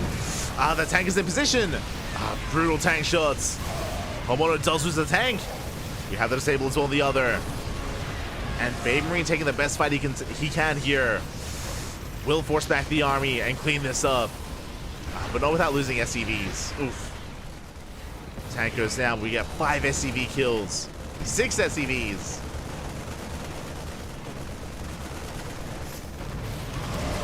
Tanks are coming in.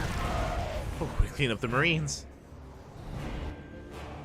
Baby Marine does hold, but behind this Homeowner, he's got a 3rd. He's got a 3rd base up and running. is fully operational, throwing down more Raxes. Scanner Reel's a third fully saturated, and that's a rough scan.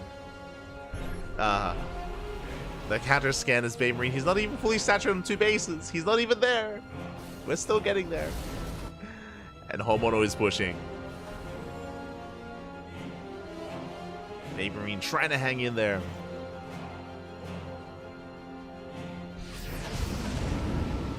Setting up Doom Drop. Once again, this is kind of like the best chance that maybe Baby Marine can bounce back if he can catch the Metamax. Does have Vikings.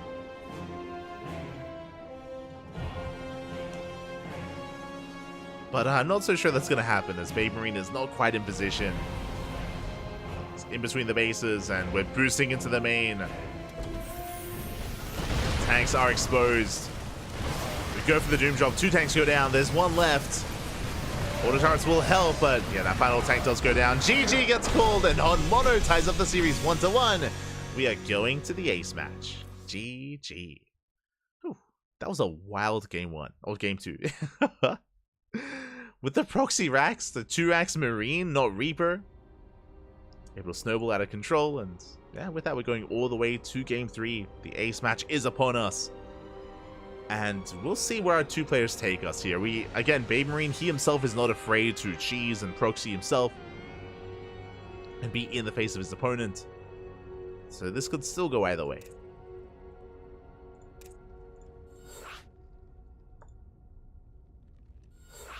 But still go either way. As it looks like Iba and Azura, they have begun their series.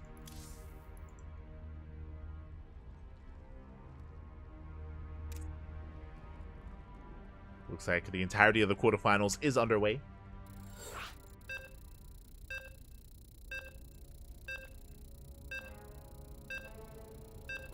And we've yet to really embrace our semis. We're getting there though, we're getting there.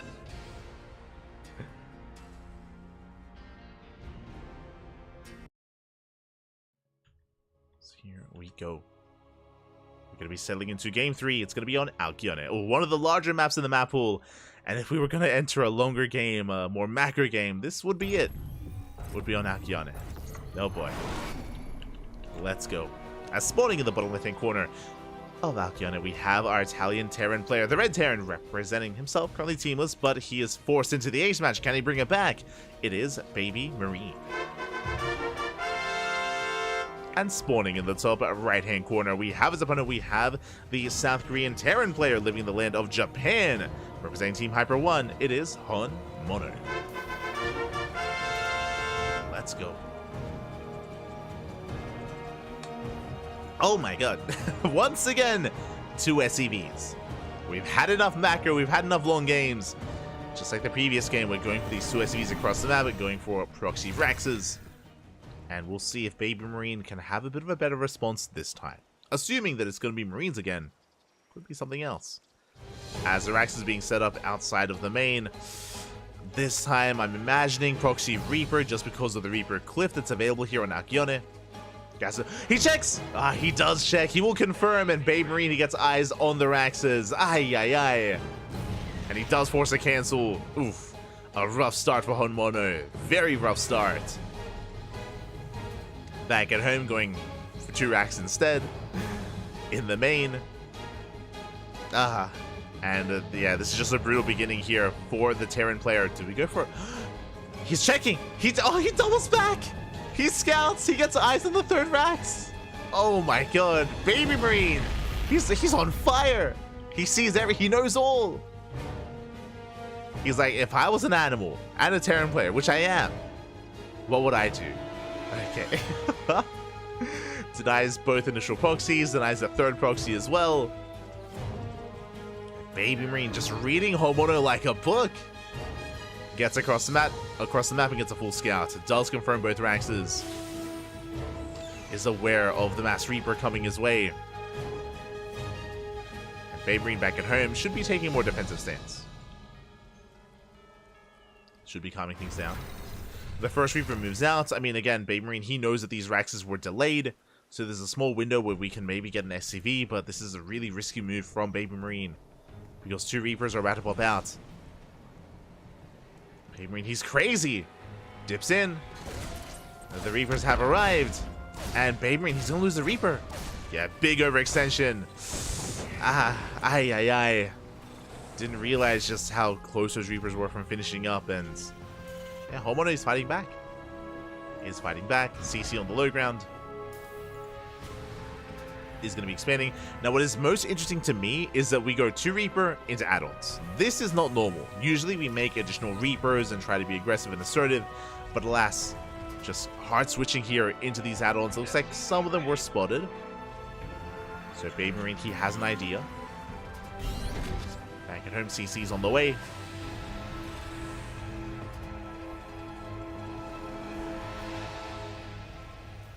The Proxy Marine rush was amazing. It was. It's crazy.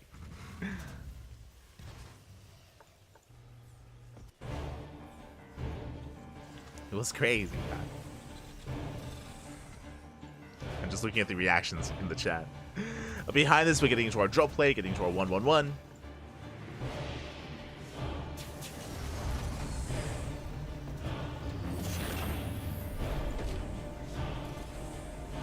Have our Terran players attempting to expand. I say attempting because, again, it's been a wild start of the game. You can see Homeowner rushing into Stim. So really fast Stim from our blue Terran player. And should be working towards an add-on swap into Medivacs. To like a bio push. To a Stim timing. Meanwhile, Babe Marine the first to go for a drop. A bit of a kitchen sink here. We have a Cyclone, Hellion, Reapers, bit of everything.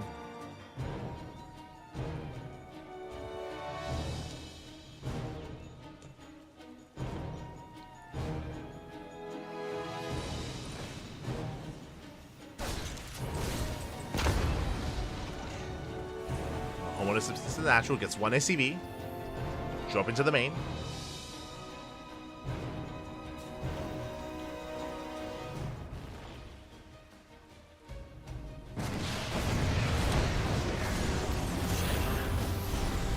Babe Marine, he's gonna go for some SCV kills. They will bunch up for a moment.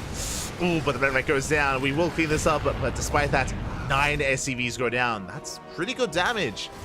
Especially considering that, I mean, Hellion Reaper Cyclone just doesn't scale well into a longer game. So 9 SCV kills. Losing the Medivac was less than ideal, but everything else, it was okay.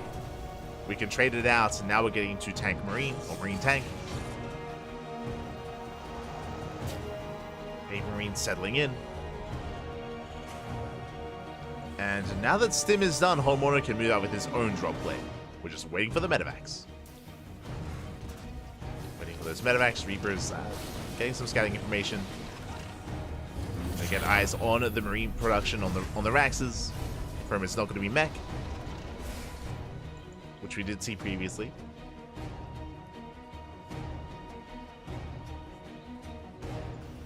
And Babe Marine, he has a solid worker lead. There's a lot of pressure on these 2 Medivacs. They need to get damage done. Pick up the Reapers, boosting across the map. Now, Babe Marine did see the Marine setup, did see the faster Stim timing as well. So Babe Marine is somewhat aware, and you can see he's in position. We have 2 tanks, we have our own Marines as well. The Red Terran is ready for this.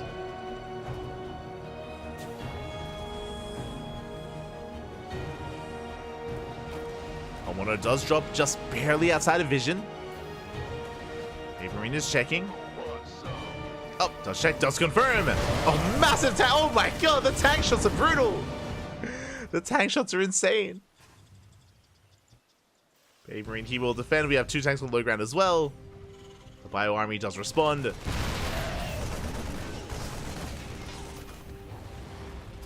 And Homeowner doesn't achieve too much here. We scan across the map looking for a 3rd base. There is no 3rd. None in production either. Babe Marine is getting his own 3rd base, and Homeowner is staying on 2 bases instead. Building up more Marines. I mean, there is a lot of pressure on Homeowner to get some kind of damage done, and we're pretty committed. Are committed. And as Homeowner moves out, Babe Marine, he's moving in. Double Drop is moving in towards the main base. There's not much of them to defend. There's a tank, there's a handful of Marines. But Homeowner supply blocked. Now is not the time. is supply blocked. And Homeowner, he misses the drop. Does slip in. Tank getting in position, but the tank is so exposed, so vulnerable. Yeah, we can go straight for the tank. The tank goes down. The Marines as well. We can force a cancel. Going for the mineral line instead. Going for SCVs. Getting secure damage. There's a cancel on the third. Can we deny +1? This is becoming too much. We can and we will. And +1 defense is denied. And the drops even escape. And Homeowner is still stuck on 2 aces, Pappy. They're trying to break out of that supply block. Third CC now starting up. As Baby Marines, it's about to finish. Orbital is morphing in. And here comes the move out. It's been an intense back and forth so far in this series, but after the failed initial proxy, after the rough start from Homeowner, he was just never able to fully recover.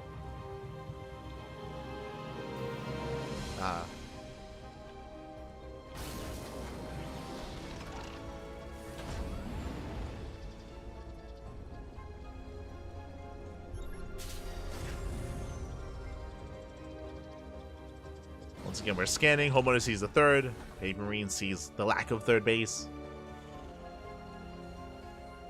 There's no rush for the Red Terran, by the way. Even though Baby Marine is up in supply, up in army, up in economy, there's no rush, so we can just calm things down, ease our way into the mid-game, saturate the third, start up a 4th CC, throw down towers, sensor towers, missile turrets. Scan does barely miss the main army.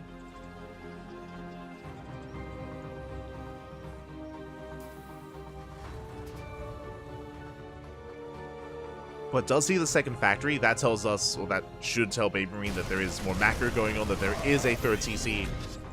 That was a tell. And tanks are getting in position. Nice spread.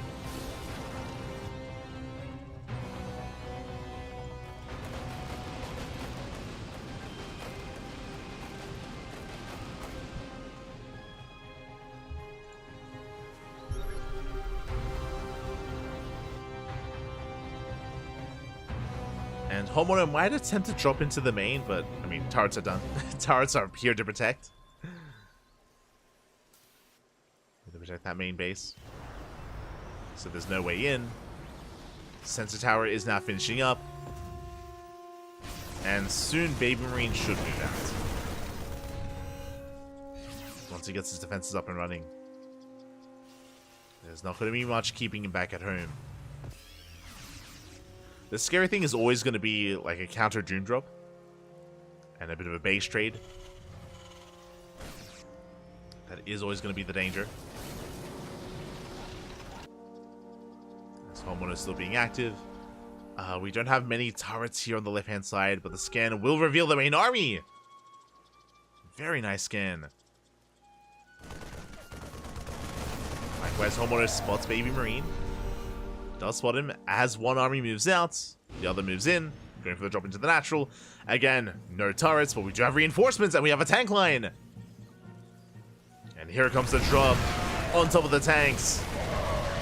We don't get a single one. Oh, that's crazy. Oh my god. It's insane.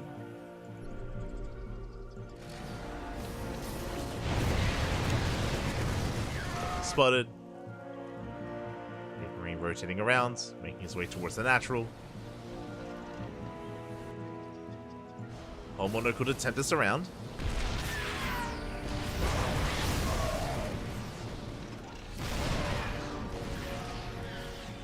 Coming back home.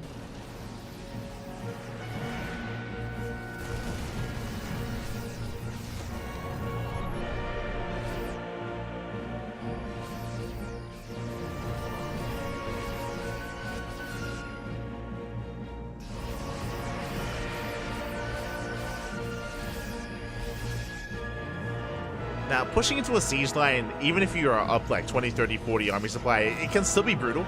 So, even though Baby Marine does have that supply advantage, it's actually not even that great here. Army sizes are quite similar. It's going to be 4 tanks, sorry, now 5 tanks for Honmono. 6 now. Baby Marine has double the tank counts, but a lot of those tanks are back at home. Rotating over, Honmono escaping with the Doom Drop. Is going to be spotted by Baby Marine.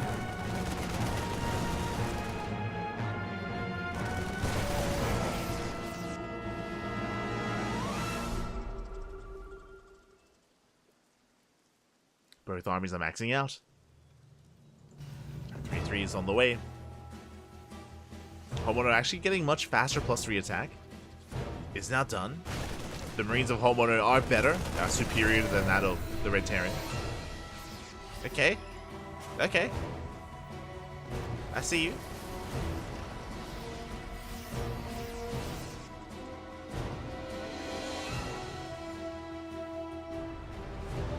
Honmono is now breaking out.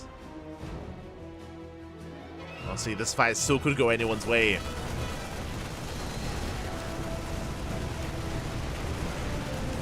Down rocks. Avoiding the sensor tower. Baby Marine on the way. He scans, he sees the army is missing, doesn't know where it is. Down the rocks. Checking. Up! Does spot the army. Big scout for Baby Marine. Does spot the tanks. Baby Marine stimming out. Can he catch them? He can! The tanks are exposed. We're going to get 2, 3. Oh my god, every single tank is going to get down. Massive pickup. Massive catch. And just like that, Honmono, he plummets in supply. He has Marines. And early Marines. We're down to 1 tank. Ay, ay, ay. That was brutal. And that is what Honmono was hoping for. You know, to catch the tanks off guard, to catch the army with its pants down. But Honmono, where were the pants? Nowhere to be found. The pants were gone, Shpak. And now we can just stim in. We can just stim and win. There's nothing here at home to defend. There's 1 tank.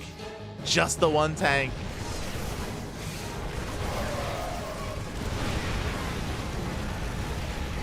The CCs are going down. Honmono going for a massive counterattack. Hits the 3rd base. Catch a tank. Just diving right into the main with him of the production. Or at least hoping to. And Baby Marine, he's racing back home. By the time he does get back home, he's going to lose so much. We catch more tanks. Going for the factories. Factories are going down, and we will eventually break back in. Nice missile turret. Anti-armor missile. Missile does connect. We clean up Honmono. Medivacs will escape. And behind this, Honmono did double expand. To take his 2 bases. Honmono still has a comparable army. Can still pull this off. I mean, he's still heavily behind in tanks, but we have Marines. Honmono does have Marines. He has double the Marine count.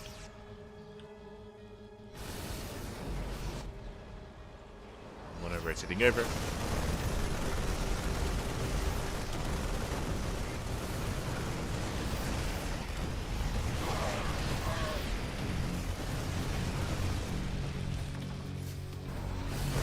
He's going to be rotating tanks a little bit late to siege. But they siege nonetheless. Disables on the tanks. Baby Marine should be able to break through this. And getting another tank. Yeah, Honmono, he just rams his face against a brick wall. He does not break through. Has to back off. Baby Marine does regain control. We're back in this. Still have those tanks.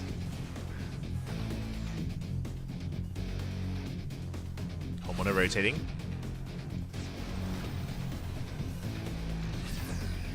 And because of all these mass expansions from Honmono, technically, if he can try to catch out the southern base, can take an economic lead. Now being forced back. Oh, another tank goes down. Oh!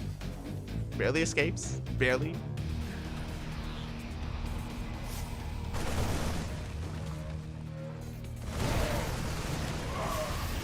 Honmono just trying to distract Baby Marine, keeping him busy, buying time.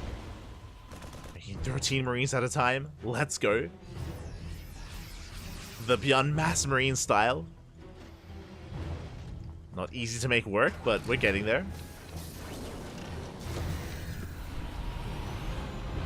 Baby Marine, he's had enough. He's finally moving out.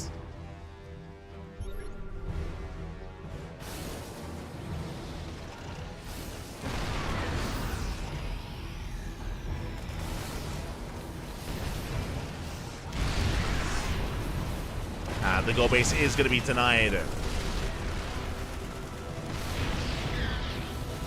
Pick up the gold. Making our way towards the third base. The Raven Count's still looking very healthy. And Homono, once again, he cannot take the main fight. He's avoiding the main army. Going for a massive counterattack. And can we force another base trade? Oh, we've left a lot of supply back at home. We have a massive siege line. Homono is stepping in. Oh, it's not going to be pretty. Oh no, look away! Terran players! We're pushing into the siege line, but massive tank volleys go off. We are breaking through though. Oh, just barely. We break through the tanks, going for the production once again.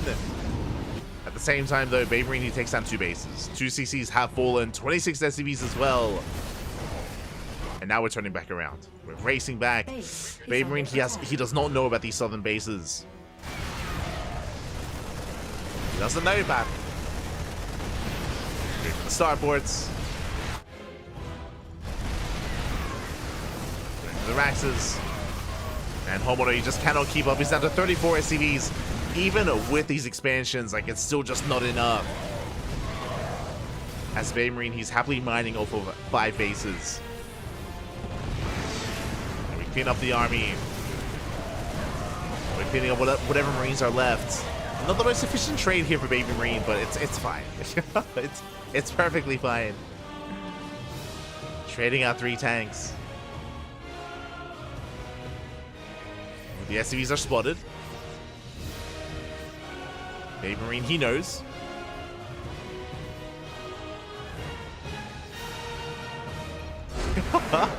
TVT is so bright. True. TVT unwinnable, Pappy. As Homeowner, he taps out, he runs out of steam, and Baby Marine will take the series 2-1. GG. GG, well played. Baby Marine able to claw his way back in, especially after a very chaotic game. But remember, the initial opener was brutal for Honmono, with the initial proxy Raxes being scouted, being shut down, being cleaned up, and yeah, Baby Marine had just a very strong start to the game. Honmono was able to fight back with the initial base trade, but it still was not enough to recover and to surpass the tank deficit that he did have. It was just too much of a lead for Baby Marine, and GG. GG, well played. Baby Marine will advance on to the semifinals. And do we have our semifinals ready? Not quite. We're getting there. Getting there. We have some catching up to do. We have some catching up to do here.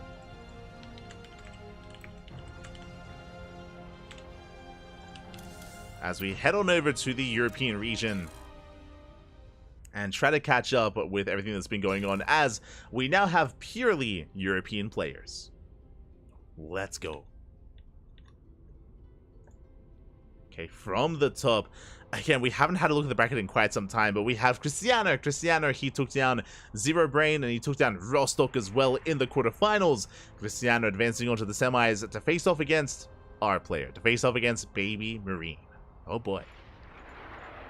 Let us go. We have our first semifinals ready. Again, Rostock did take down Demi 2-1. Rostock did fall at the hands of Cristiano. Likewise, Baby Marine took down Hacker as top. Roselia fell to Honmono. And we have our Terran and Protoss in the upper semi. Scrolling down, we have Geralt. Geralt took down Captain Fish and took down Rebellion. Rebellion went to the ace match against GG Machine, but GG Machine did fall at the hands of Rebellion. Geralt took down Rebellion. Now Geralt is also waiting in the lower semifinals for either Iba or Azura. A Zerg or a Protoss are facing off.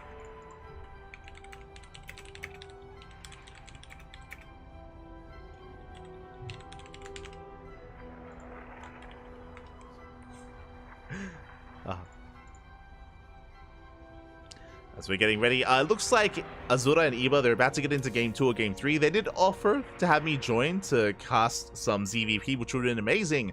But alas, we have our semis. We have our first semifinals ready, so we will be jumping on into that TVP. Finally, a non-mirror match. Oh boy. We've broken free. No more mirror matchups. Aye, aye, aye. So we do need a moment to set that up. Looks like the vetoes are done and we're jumping into game number 1.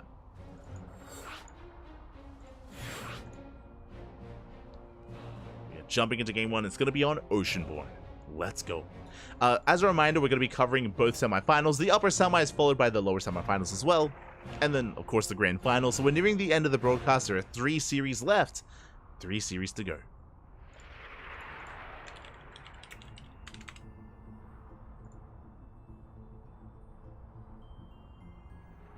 Okay.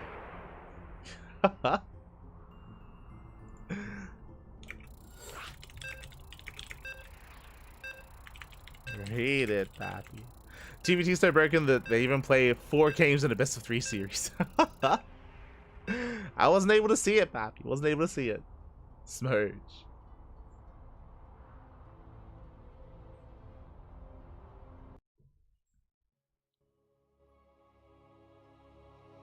But shout out to Honmono. Did let us know in the chat. Big shout out. I only read like the first couple of words, and then it got covered.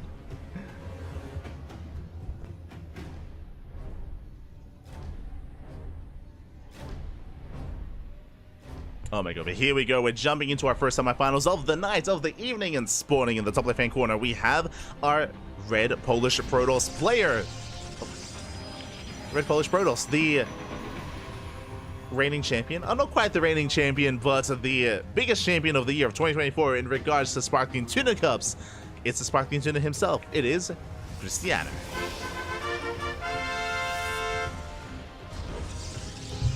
And spawning in the bottom right-hand corner, going for the proxy across the map, we have the Italian Terran player, the Blue Terran, representing himself, currently teamless, but he did just bring down a beast in Hot Mono. Can he do it again? It is Baby Marine. And if you're in the chat, predictions are open. Place your bets on who you think will advance on to the grand finals. It will be a Protoss or a Protoss or a Terran. Up to you to decide. Best of luck. As Cristiano's coming in with a probe scout, we'll confirm that the Rax is missing. The Rax is nowhere to be found. We know where it is, as we have the singular proxy Rax across the map. And it's on Cristiano to piece together what exactly is going on.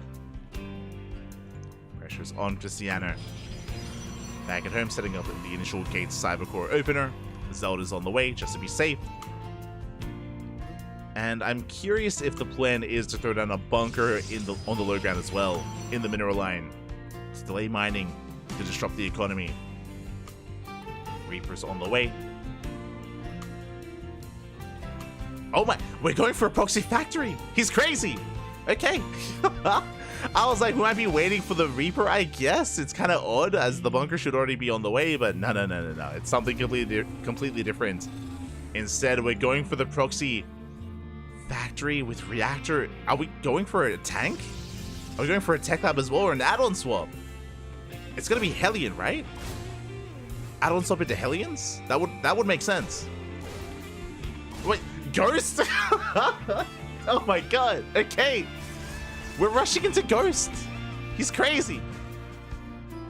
Are we going for an add-on swap going Hellion Ghost? Or Hellbat Ghost? This is a build that I've seen against Zerg, and I think I've seen this once or twice before against Protoss. This is crazy. Yep, there it is. Okay, Cyclone's not Hellbat. So Cyclone's Tech Lab into Ghost production as well. He's lost his mind. Oh my god, he's crazy. Pylon under attack. Pylon's under attack. Shout out to Diva. Stalker's moving out. Cyclones are on the way. There's the first Ghost. Oh my god. The Ghost is coming, and Cristiano, he has yet to scout. He hasn't checked the main base. Not fully, not completely. Guessing SCV, getting some worker damage. There's nothing at home to defend. There's 0 production. Oh no. This Stalker is getting a lot of damage. We get 2 SCVs with dying mining time. Back at home, we have a shield battery. We have an overcharge. We get another SCV.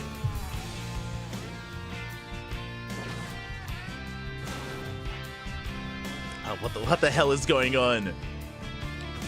As we are now to three Stalkers. We have the overcharge. We hold on. Yeah, with the help of the overcharge, we can buy time. A backup shield battery on the way. You can see we're trying to chase down that ghost.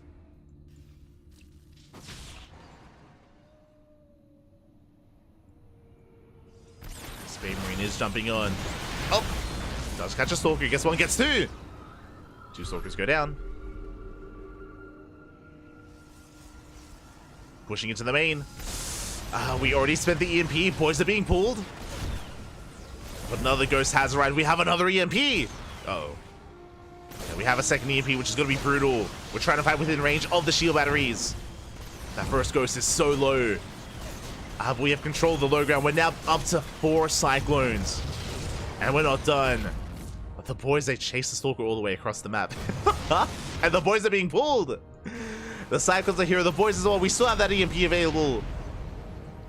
And we take down everything at the natural. But can we push up the ramp? We have a force field. Bear that in mind. The force field. Oh! We cash out the army. We get one. We get 2 Cyclones and a ghost. There's 1 ghost left. It's going to be targeted down. We lose another Stalker though. We get the final ghost, but that's still 4 Cyclones. And we can repair. Baby Marine can repair.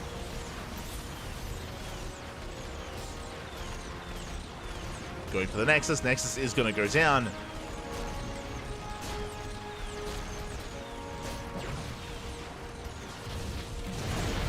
Another big EMP. Up. Force field does buy time. SCVs are racing back, so they can mine. They can get back to work. Get back to saturation. 1 Zealot arrives. The 1 Zealot. Did Christiana warp been using the pylon? That's crazy. Warp gate is done. And there we go. We have more Zealots on the way. Adepts! Oh no. Babe Marine is in trouble. Adepts are warping in. Right into the main. But the Cyclones have made it back home and they will shut this down just in time. The Cyclones have arrived. And the Adepts, it's not worth it. We get 2 SCVs. We get 3. 6 in total.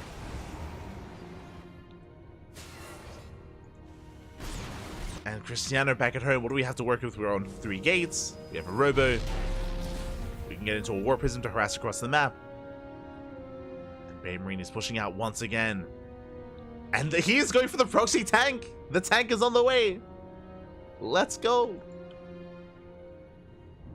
The Hearthstone build Hellions though? Yeah. That's, I mean, I'm sure Hearthstone took it from somewhere else because we have seen, like Ghost Hellbats or Ghost Hellion in the past. Like a couple of years ago.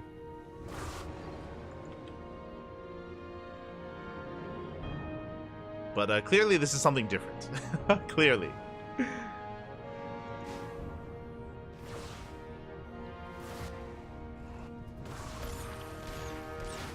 As Babe Marine, he now has that first tank. And with the tank, we can slow push into the main. Now, pushing up the ramp is still difficult because of the force fields. But do we even push in? Do we just contain? Do we expand? Do we throw down the CC? Starport for now. Fully walled off. Likewise, War Prism's on the way. This should be to harass across the map to get Adepts right into the main. I say Adepts, that's going to be Zealots for now. Zealots are moving out. Second tank has arrived. Again, I'm curious if we try to force our way up the ramp or if we just contain and expand. What's the plan? Okay, going for the medevac. Observer gets caught. The War Prism has avoided detection. Has gotten across. Babe Marine turning back around. Okay, we're racing back home.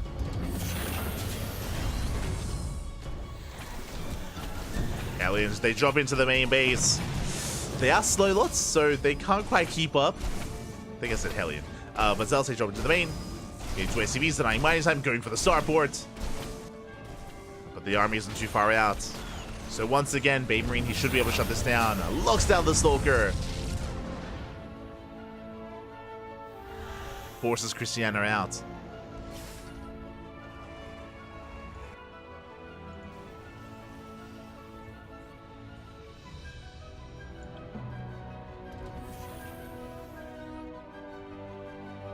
Christiana is working towards Blink. Blink is almost done. We have potential with all these Stalkers. Potential as the armies do miss each other. Uh-oh.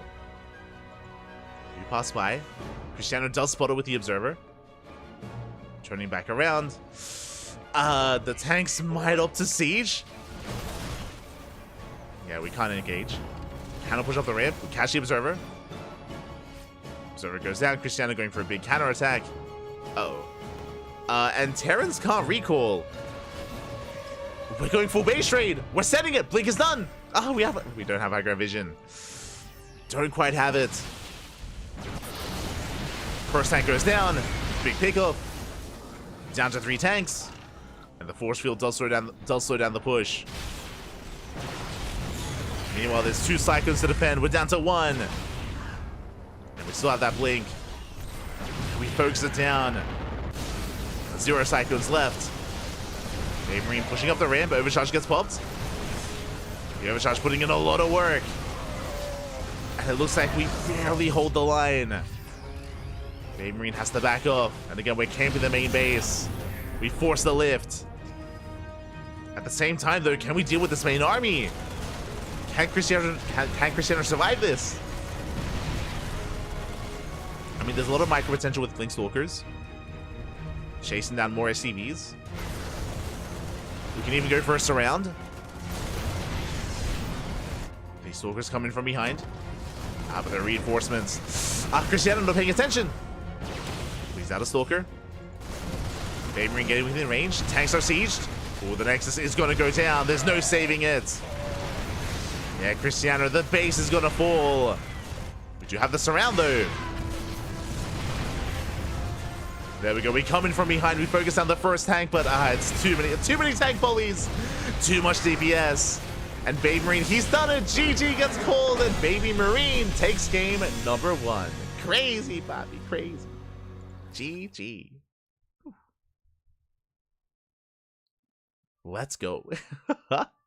GG, well played. Baby Marine does take the first game and does take a lead in the series. Hold on. We're catching up.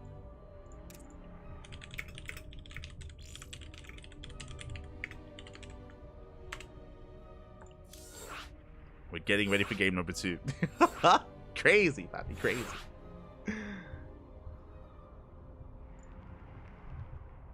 Getting ready for that second game.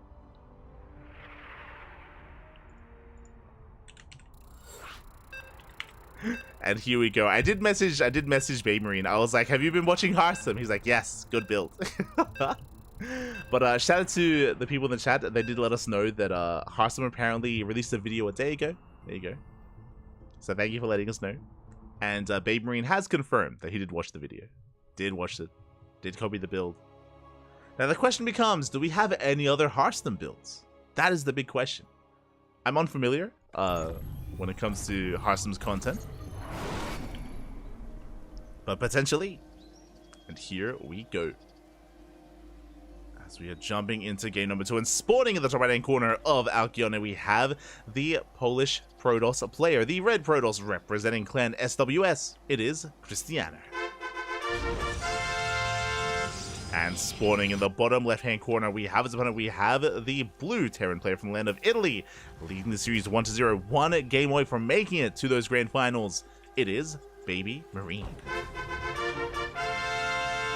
Let's go.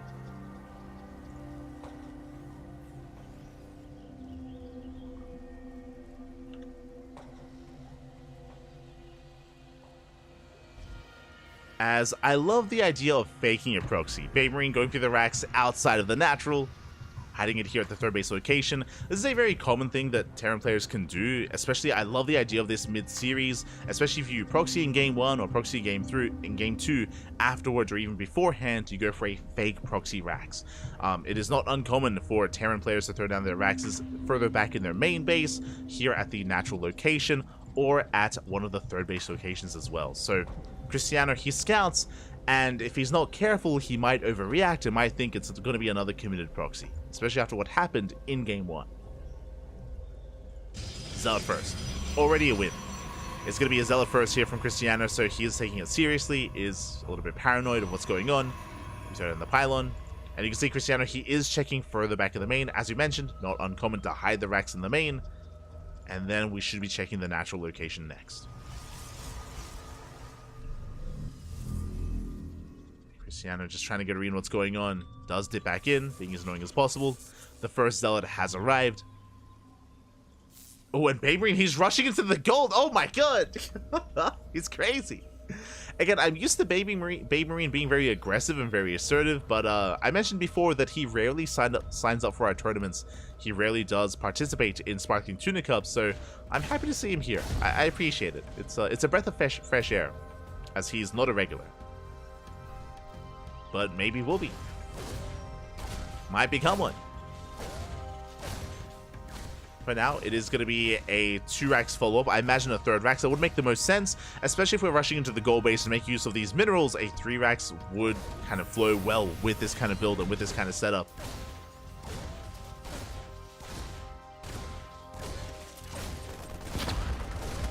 Pylon does go down. 3cc! Okay, it's going to be 3cc 3 Rax here out of Baby Marine. Even greedier than we thought. And what's terrifying is that Cristiano, upon seeing the command center, I mean, there's very little reason to check for another base. Oh. The gold so far is unscouted, unseen. Oh, we're so greedy. It's going to be 3cc. We go for the eBay before that 3rd Rax, or before even the factory. So ++1.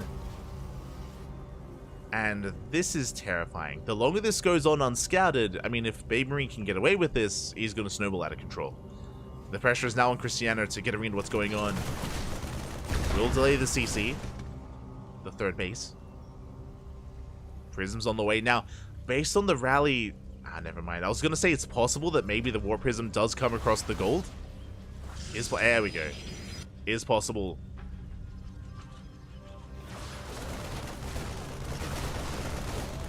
So there is that chance that, again, we can stumble upon this and punish it as well. So it's been a bold move here by Baby Marine, but it looks like the War Prism is going to get eyes on this. Maybe. Oh god. Potentially. Hopefully. Hasn't seen it yet.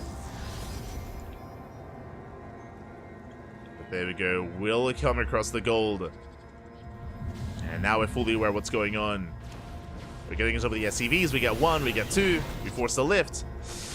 And now suddenly this isn't quite worth it for Baby Marine. If the goal base had gotten up and running unscouted, that's a different story. Instead it gets denied, and now he's stuck on 1 base economy, now saturating the natural. Ooh, CC's under fire. And can we get a kill? Oh. It's getting low. Base is getting low, we avoid it, we go for the main. That's a lot of Marines, but the base will survive. Base will get the hell out of there.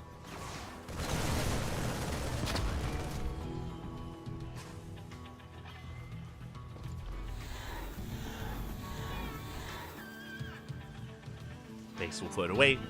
We have our 3 Rax setup. We have +1, and now working towards that starport.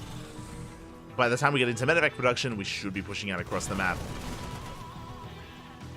So far, Cristiano at least was able to punish the gold.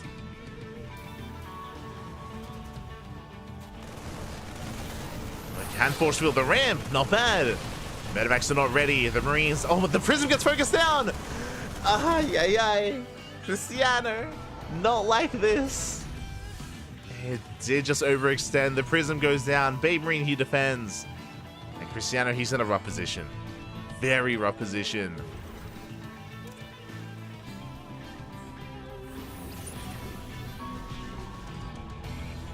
As Baby Marine is still making 3 SCVs at a time, he can land and take the third base himself. There's not much to stop him. There's not much to hold him back. And it's just been a really awkward game. Like, it's just been a really kind of awkward game state, stumbling our way into a third base into the mid-game. And Cristiano, he's getting there. It looks like it was a Robo opener, so no Twilight Council, no Blink. We have rushed into Colossus production, which can do quite well against a heavy bio army, but the downside here is that we're stuck at home. The downside is that this build that Cristiano's gone for is very defensive and doesn't really give us much map control. What I'm referring to is that we have no Phoenixes, we have no Blink Stalkers, we have nothing to really shut down drop play. We're stuck at home. Cristiano is stuck at home, and Babe Marine, he's free to cut corners. And there it is, 4th CC is on the way. 4th base, crazy. The Adeptus is good. We're going to get a handful of SCVs, but we get 3, we get 4, not bad. 4 SCVs go down. Adept shades towards the third base, getting a 5th. And even a 6th SCV, not bad. But now the upgrades are done. We have Stim, Combat Shields +1, Concussive Shell. Baby Marine threatening a drop into the main. And as we mentioned, the army for Cristiano is not the most mobile. Hopefully we do have some Warpins available as we're stimming into the main. We go for the dive. And we will get the pylon. Oh, overcharge is popped. Barely keeping it alive. Buying time. Oh, we denied the Colossus. 1 more second. Half a second even. Yeah, the Colossus is denied. We get 12 probe kills at the same time. We have the main army threatening a dive, and the Colossus are exposed. We have the force fields though. Oh, pick up out of Baby Marine. They'll save the Marines. They'll save the Marauders. Pulls away. 13 probe kills. Very nice damage. And Cristiano, despite this more defensive start, he's struggling to defend. I mean, he held on to the third, that is true. Was able to shut down the main push, but what about the main? What about the drops? As Baby Marine takes the 4th, getting fully saturated. Ghost production has begun. And he's looking to snowball out of control. Again, the economy for Baby Marine is booming. Typically, the Protoss needs to be up a base, up in workers to be even with the Terran. Meanwhile, Baby Marine, he's up on bases himself. He has mules on top of this. Has a massive economy, which is why the supply is looking as dire as it is. And how do we bounce back? Disruptors. It's either counterattacks, drop play, invisible men with the Dark Shrine, or disruptor production. The Novas, they can help you. You can be down in supply and fight back. But a lot of this is going to come down to Cristiano's micro and Baby Marine's miscontrol. If Baby Marine is unable to split in time, unable to avoid the Novas, then the Protoss still has a chance, but it's a small one. It's a slim chance here for Cristiano.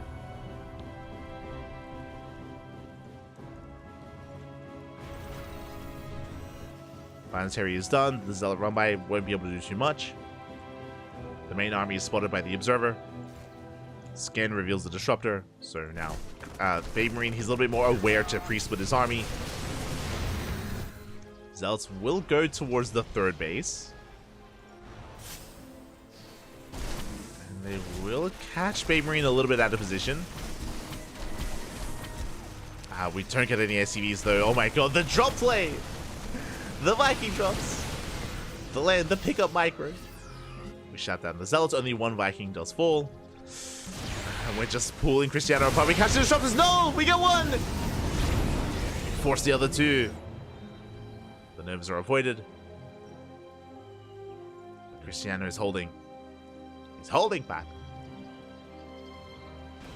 We're holding on. Dark Shrine's on the way.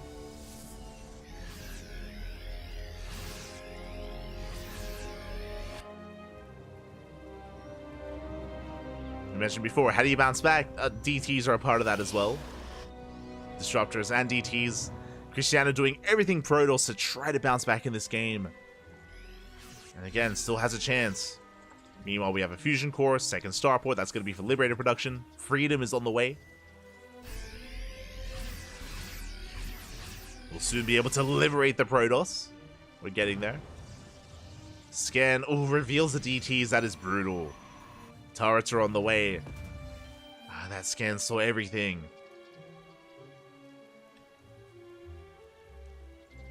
So Baby Marine now is going to be holding on to scans.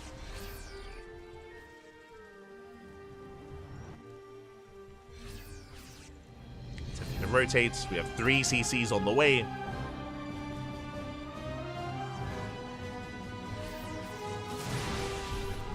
Cristiano keeping up in his own army supply. But still stuck on 3 bases. Meanwhile, the quality of the army is just getting better and better for Baby Marine. We spoke about Disruptors, and Disruptors, they have a lot of power, that's true. They do have a lot of power. But Liberators are even better. Right? It's like that's typically what forces Sky Toss from Protoss players in TVP. Is once you hit critical mass of Liberator.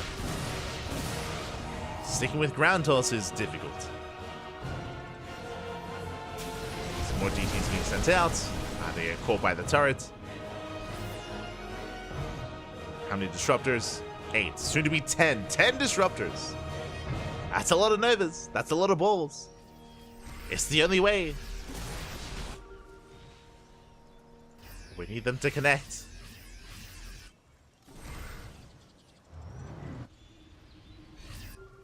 We need those connections. 4th base now being taken. Baby Marine is aware. He's rotating over. His goal should be to deny the 4th. The army is spotted. Disruptors coming in from behind, and Nova goes up! Up! Massive connection! No splits! So far, so good. Big connection here for Cristiano. But the Liberators have arrived, and we have too much freedom. We deny the 4th base. Yeah, the Liberators, they just zone away the army. Cristiano cannot engage. Baby Marine pushing in. The Novas! Oh my god.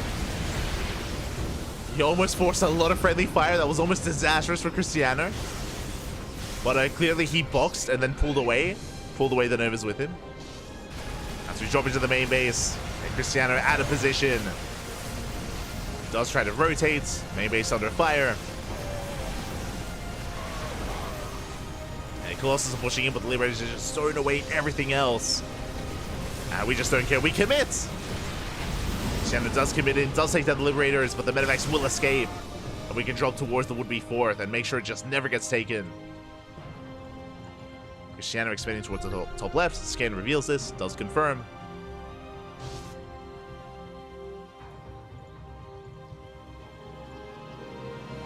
As we do see Baby Marine working towards 3-3. Liberator production underway.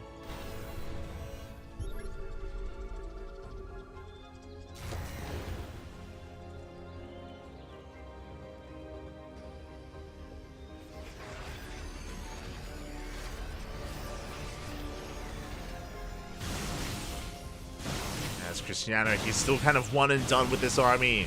Without the 4th base, he doesn't really have much sustain. Liberators overextending for a moment.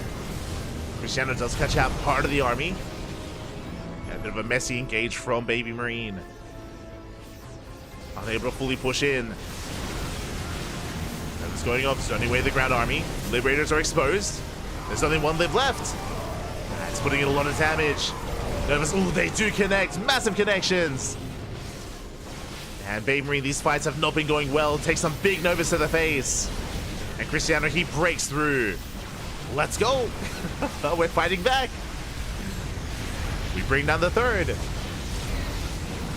3rd base goes down. Again, the splits have been lackluster. We've just been unable to avoid those Novas. But the EMPs are brutal. Novas once again. They graze the army. They do graze the army. Cristiano rotating around.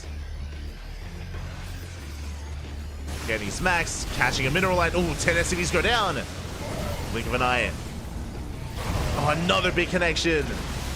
Bad time to hold position. Yeah, and Cristiano, he's going to be able to take this fight. He breaks on through, takes down the Lib one after the other, and there's almost nothing left. Oh no, the friendly fire. Bit of friendly fire. Oh, Colossus are going down. 1 Colossus left.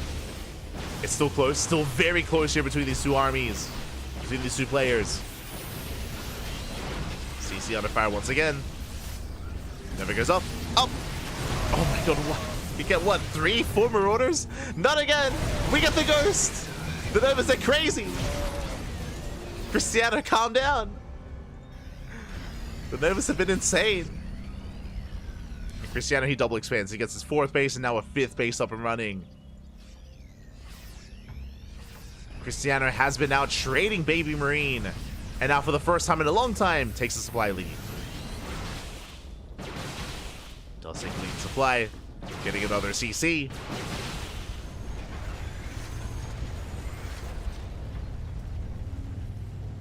Does catch fire. Does survive though.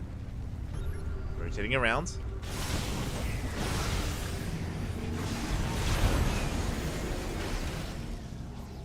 Marine trying to keep up.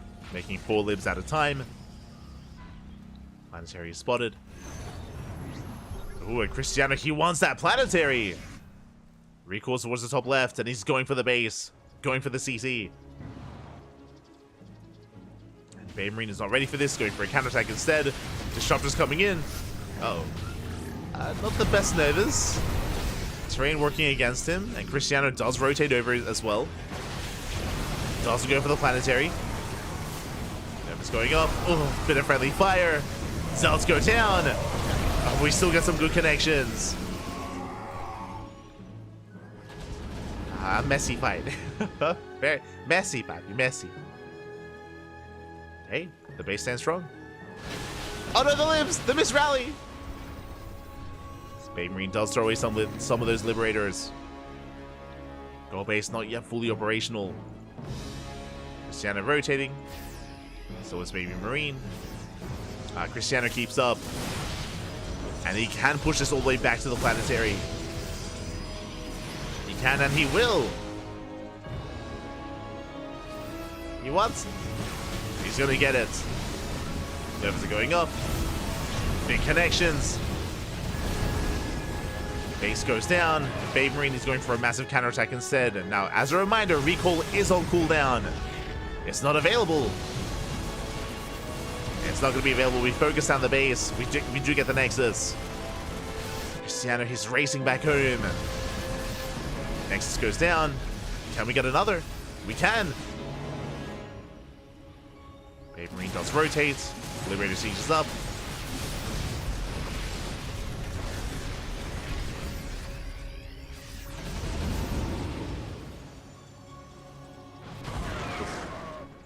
Medivac does fall, but we get into the main. Babe Marine does drop in. Liberator set up. Colossus cannot engage. That is 5 Colossus. Do snipe the Robo.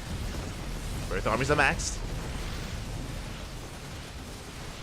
Big Stalker's trying to engage.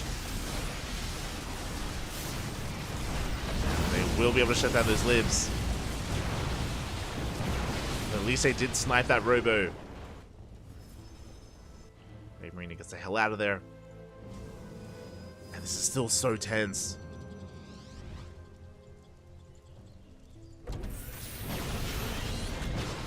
And we will deny the base. Cristiano actually taking it himself instead. Setting up his own Nexus. Babe Marine rotating over. How many libs do we have? 12. Well, that's a lot of Liberators. 12 libs! There they are. Finally, the main army for Babe Marine is coming together. We're going Lib Ghost, and this is the Liberator count we've been waiting for. Mass Lib, papi. Let's say that one Liberator goes down, we got a second Liberator as well. They were a little bit exposed. But we just zoned the army away, and we get another expansion. And we're going for a base trade. Once again, the Libs are on their own. But they do survive. They hold their own, but they're grazing at the army. Away at the army? Yeah, get what I mean. Chipping away at the army itself, catching more Stalkers, and we're going full base trade. We're sending it back. The Liberator's just trying to keep up. At the same time, Babe Marine pushing into the natural, pushing towards the main base, going for the production. And it feels like that Cristiano is bleeding off too much. There are too many Stalkers going down. The Libs ain't trade too well. Oh my god. Trade a little bit too well here. As Baby Marine is going to be banking up his units in the main. Setting up more Liberators. But do they siege in time? Not quite. And Cristiano, he busts into the main base, came with the production as well. And this could still go either way, but the problem being that Baby Marine has so much DPS, so much firepower here with Master Marine Ghost. Or Marine Marauder Ghost. Is turning back around though. Or going for other fringe bases. Liberator's trying to escape. More starports on the way. You can see Baby Marine just rebuilding his production on the right-hand side. And he's just going for more bases. Going for the buildings.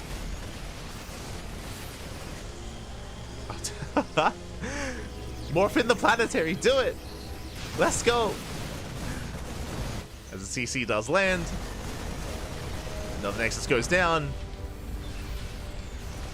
He's doing it. Planetary's on the way. Let's go. Building the planetary next to the Nexus. Speaking of Nexus going down, Cristiano can always recall towards the top right. Has one base up and running, and Baby Marine is unaware. Has not scouted. Has not seen it yet. Oh, there's that recall. We do recall to the right hand side. But the problem is that the Terran player has so much bank. So many minerals and gas in the bank. And income as well. As we're still on 3 bases. And we have mules. Cristiano forcing Baby Marine back home. At the same time pushing in towards the gold. There is a planetary. And we cannot push up this ramp. It's not going to happen.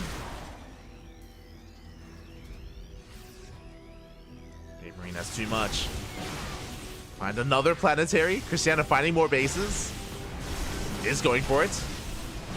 And this planetary is exposed. Do catch one disruptor. Nova goes off. Oh, massive Novas. Big connections. But the disruptors are going down. The disruptors, they were exposed. And we are down to 0 disruptors. Only 3 Colossus. Ay, ay, ay. And Cristiano's main army, it just doesn't compare. Not anymore. Even without the Liberators, I would favor the ground army. Or Baby Marine. Massive EMPs. The choke point is brutal for the Terran. Colossus, they're trading well. We shut down a lot of Liberators.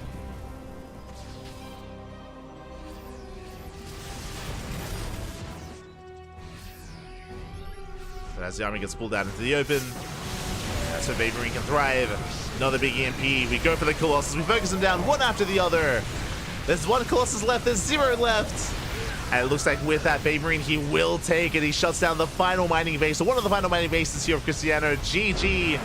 Too far behind from the start. And Baby Marine will take the series at 2-0, advancing on to the grand finals. GG. Oh my god. GG, well played. A wild series here out of Baby Marine. Just the turns left and right, crazy builds.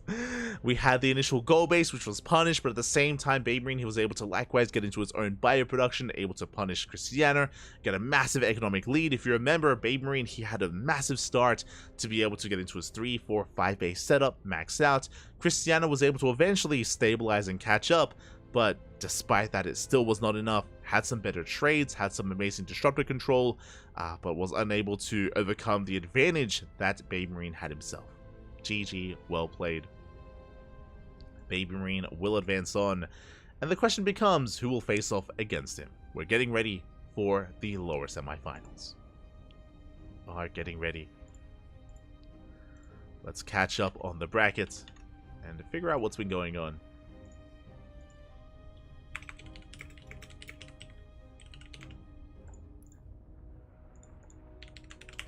Here we go.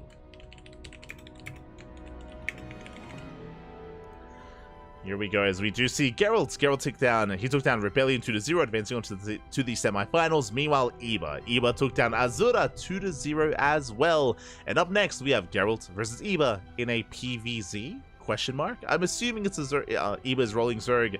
Eba did mention previously that he is out of practice with Protoss. He's not the most refined with it. And, oh no. So as I was saying like, oh, you know, Eba, he's out of practice with Protoss, he should be playing Zerg, he just spammed me Protoss. He's like, oh no.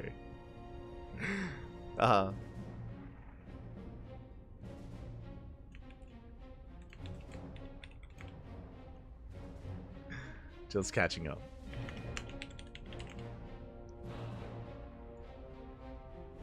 Just catching up, and yeah, we do have at least a Terran player confirmed for the finals, but will it be a Protoss or a Zerg player to face off against him? Yet to be determined. Yet to be determined. We still have one player of each race left in the tournament. And oh, Eba, he's having a mental breakdown. Oh my god. Oh no. He's like, well, the last time I played Protoss against Geralt, he did win 2-1. So he's thinking about it. He's thinking about playing Protoss. He hasn't really settled on it yet. Hasn't stabilized. Settled even. But it looks like we're going to be going on a short break. It looks like Geralt needs time to get ready. So we're going to be going on a short break. And when we return, we will have our lower semifinals. Likewise, as a reminder, we also have a random raffle that we're going to be conducting as well. There is going to be a raffle here. For those that are curious what the raffle is, it's a participation raffle. All the players that did take part today that didn't give a walkover are eligible for 5 USD. Nothing major, but you know, it's a nice way to spread the love. And again, if you want to help support this tournament, if you want to help support these players, then Patreon is the place to be, or even Matcherino. We have a command for both. We do have a command for both here. I got you.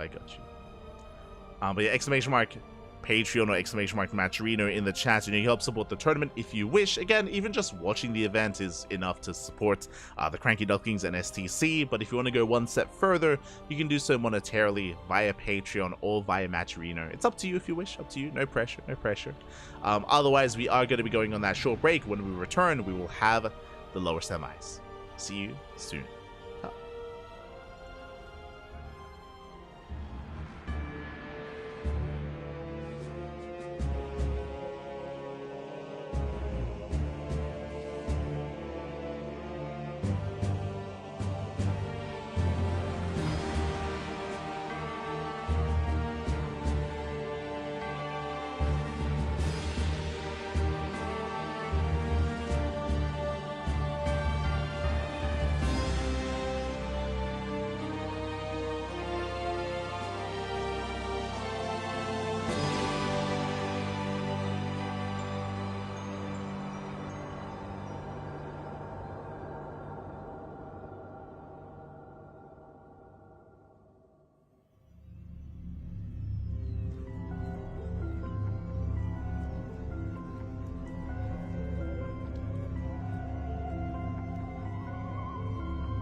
And welcome back, everyone. Welcome back to the semi-finals of Sparkling Tuna Cup number 62. I do apologize for the break, but I hope you enjoyed the brutal OST as we have returned, and we're here to find out who faces off against Baby Marine in those grand finals. So spawning in the top left-hand corner of Oceanborn, we have the Polish Protoss player, the Blue Protoss, representing Sidestorm Gaming. It is Geralt. And spawning in the bottom right-hand corner, we have his opponents. Oh my god. Jesus. What's going on? As we're getting ready here. He was like, I have brain damage. Oh no. Oh god. What's going on? As my ping is okay. I'm just quickly checking just to make sure we're not affecting the players in any way, shape, or form.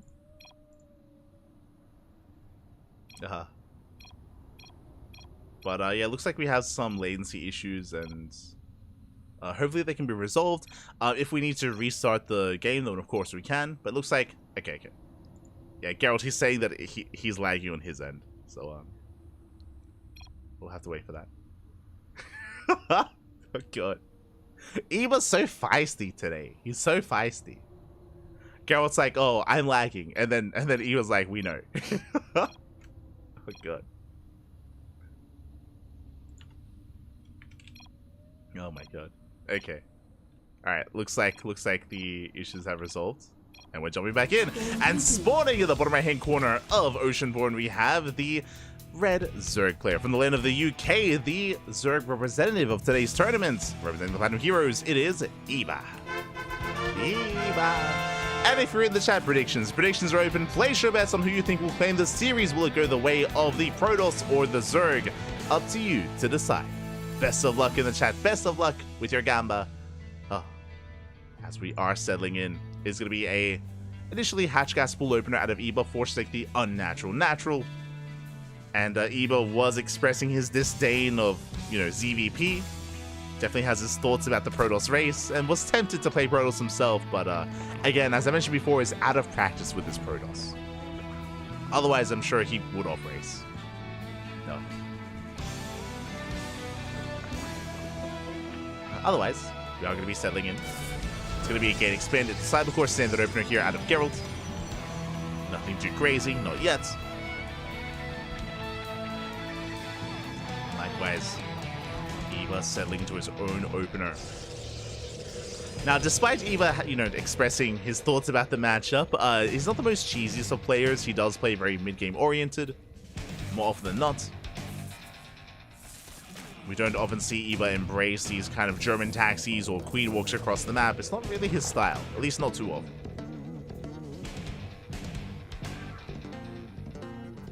Not too often.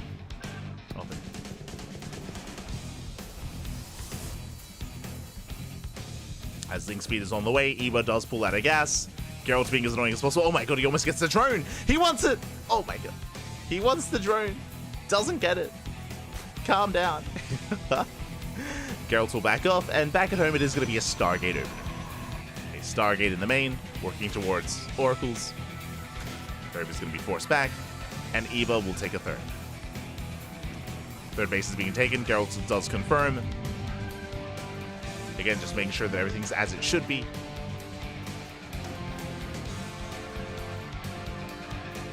And speaking of scouting, Geralt does follow up with those adepts. Meanwhile, Eva does make a wave of Lings. 6 more Lings on the way. Will allow him not just to keep up with the adept, but also counterattack and deny the third base. We'll see what Eva can get done.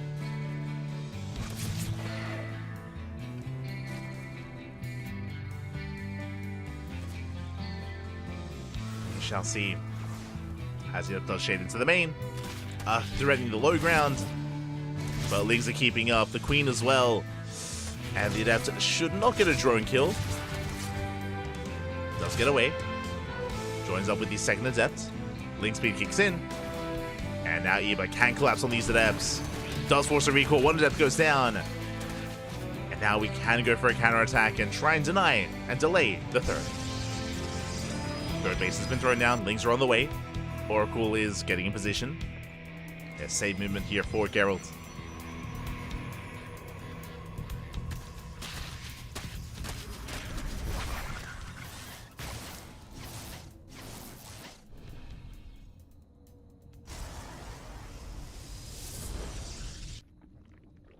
Dipping in, leading off some Lings, joining up back at home, getting to his Queen production, Spores as well. We should be having 2 Queens in the main base, Spore alongside Spores and Queens at both other locations as well. So these Oracles shouldn't get much done. Shouldn't. Eba has the tools to defend. We'll see if he can keep up. Likewise, the Lings will threaten the third. Oracles making their way towards that natural. We have the Spore, but the Queen's not quite ready.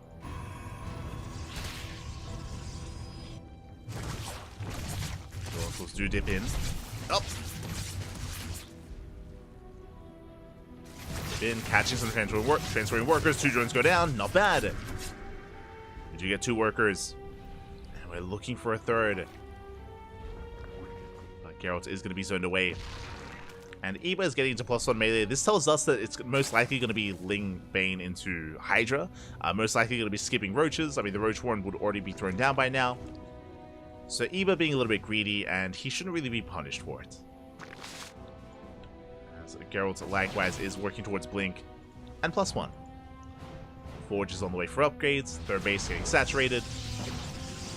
We are going to be settling into Oceanborn. Again, this map, I mean, we're not strangers to Zerg players going for these big Roach all-ins and Queen all-ins on Oceanborn, but again, Eva's not really working towards that. Just happily joining up, macroing up. Geralt moving out. His goal here is to deny the 4th. Eba did double expand. And can we deny the expansion?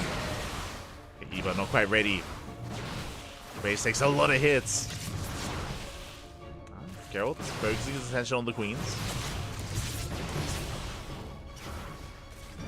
The Queens are tempting. The Queens are tempting, but we will force a cancel. And reinforcements did arrive, and the 4th base is denied. So far, so good. We denied the 4th base, getting a creep tumor. Lings flood in. And the Oracles will, they will punish this dive. I say that the Queens do focus on the Oracle.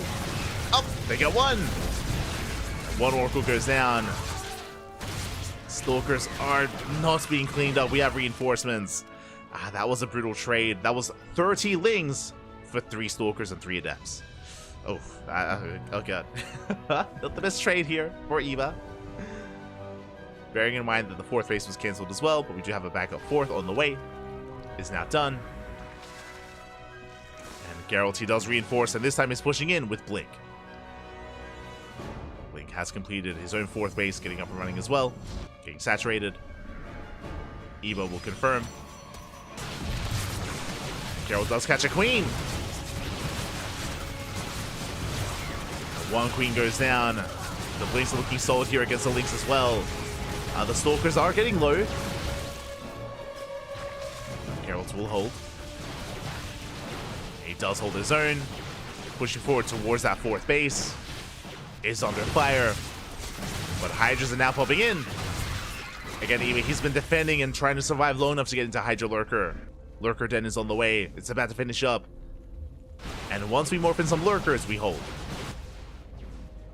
And there it is. The first couple of Lurkers are being morphed in. Eba is holding. Very quickly, Eba can turn the tables here on Geralt. Waiting for a big Ling run by. Hits the 3rd. At the same time, Geralt trying to force the issue. Shield battery goes down. We do have a Zealot warp in. Total defense solid reaction so far to Geralt. Bearing in mind these are Lair-Tech Lurkers that don't have range. They don't have the range upgrade. So they haven't really added too much to the fight yet. Oh! Until now. You get the Revelation. Geralt still reinforcing. But that Lurker count, we had 2, we're getting up to 8. 8 Lurkers on the way. We're getting into a decent economy. Held on to the 4th, now getting a 5th.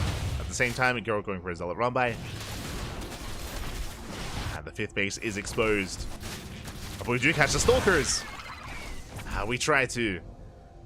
The Zealot run by does distract Eba. Does turn around, does race back. And will defend.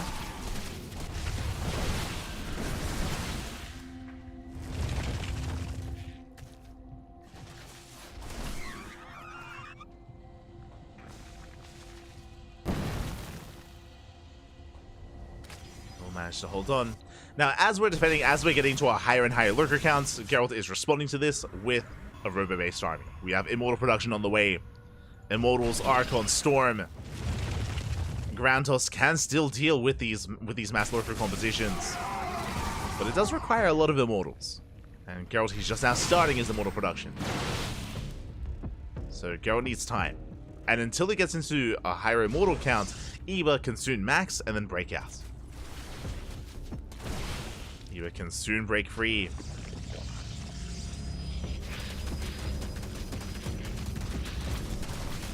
Speaking of, Lings do hit the 5th. They're going to surround and they're going to force. They're going to get a kill. It's going to cost a lot of Lings, but it is worth it. That is going to be a... Oh, do we save it? No shot. Oh my god. We saved the base. 44 HP and we get across the map ourselves. And Geralt, he does hit the 5th base and he will bring it down. The Nexus does fall. A rough moment for Eba. He invested so heavily into that Ling runway. That was 57 Lings. Oh my god. The Nexus lives. The hatchery goes down. Now with these lurkers, we still kind of push in. Oh my god, the spine shots are brutal. Yeah, pushing up this ramp, it's not going to happen. It's not going to work out well here for Geralt. He has to back off. Lurker's going for a counterattack. How many immortals do we have? 4. Not bad. 4 immortals. Lurkers do borrow. Do we have a revelation? No observer. No revelation. The Oracle goes down. Big pick off. We have 1 observer with the main army. 1 observer coming in. Up! The snipe! Oh, we don't get it. The observer does live. Ling's trying to come in for a surround, collapsing on the immortals. The Lings are annihilated. Immortals are getting low. We get 1, we get 2, we get almost 3. The Immortals are going down. We do catch out the lurkers. They're exposed. And with Zealous coming in to reinforce, we're getting on top of the lurkers. It's a very close fight, but the Immortals are going down. And it looks like Eba, he will take the fight. He shuts down the Immortals. He's breaking on through. The mass lurker is paying off. Again, just a really awkward engage there for Geralt. Not what he wanted. Fighting out in the open. And Eba, he's doing it. He's breaking through. Up! Gets the final Immortal, and he's came with the production. Immortals, they're popping out, but they're popping out within range of the lurkers. And the Robers are going down. And Eba, he's done it. He's breaking the back of Geralt. These Immortals, they were the answer. They were his answer to the lurkers. And there's none left. The Zealots are getting us around. They will clean this up. For the most part, still 2 lurkers remaining. Just enough to bring down the Robo. They're getting 1 and they're getting the other.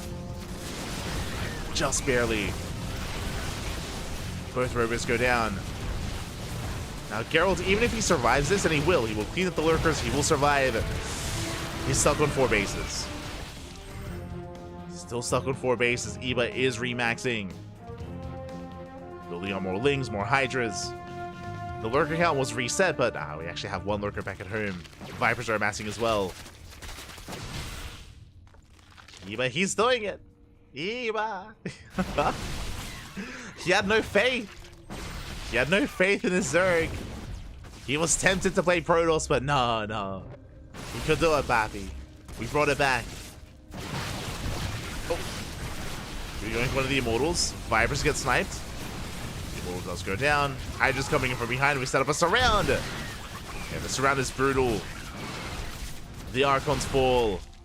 And Eba, he has done it. He's broken the back of Geralt. There's just not much left over. Just gateway units. No more Immortals, no Disruptors, no splash damage. Just Zealots and Stalkers. And a Dream. And alas, Eba, he's crushing the Dream, Pappy. Making his own.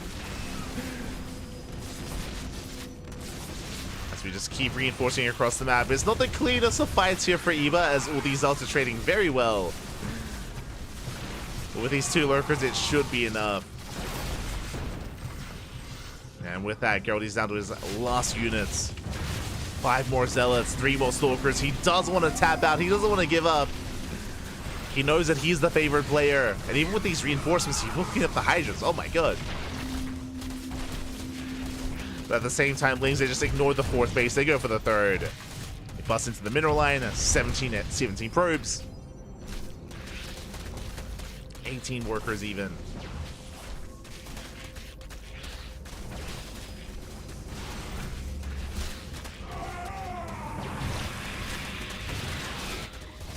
We eviscerate the economy at the 3rd base.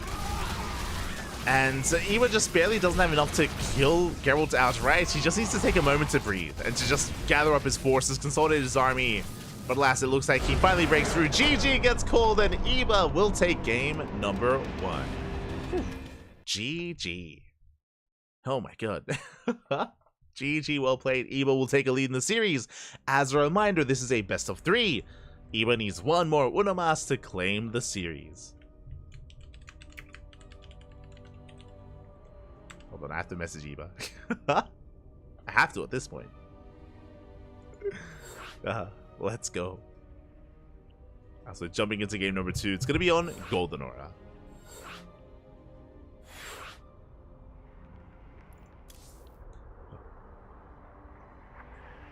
Here we go. And we'll see if Eva can close it out or if Geralt can fight back. Just catching up in the chat.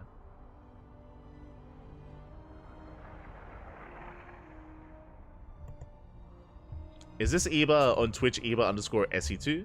Yes.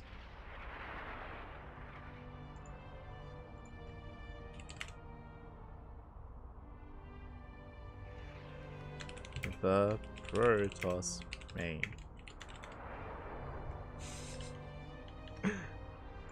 As it looks like our players need a moment here. They need a moment to recover after that intense game. Understandable.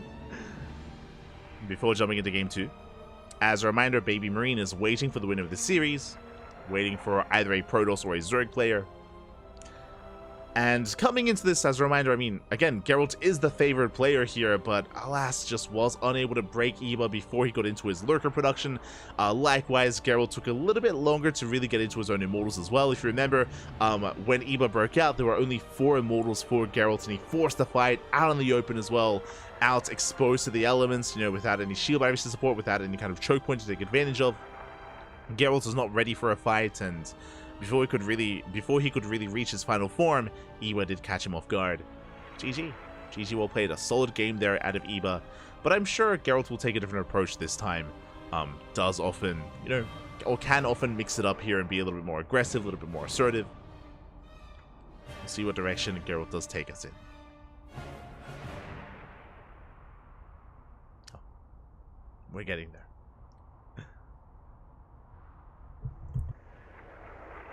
Also, I did notice all the puns. I don't know what happened in the chat. But the puns, they went crazy.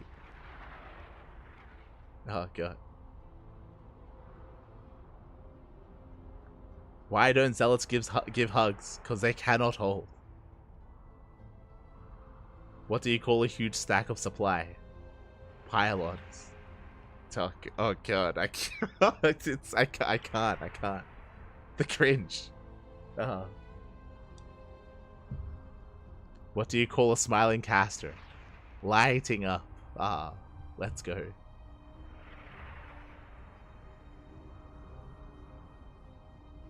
Why was the Protoss player defeated in the base race? Because they made too many Colossus. Okay, we're gonna take a break. You know what's crazy? Aistan isn't even the one doing it. Right? This is what I expect out of Aistan. He's not even here. Not even punning in the chat. Shaking my head. I still blame him though. He's influenced all of you in a negative way. Oh, God. As we're now getting into game 2, looks like our players are ready. They just needed a moment to you know, catch their breath. And now we can jump into game number 2.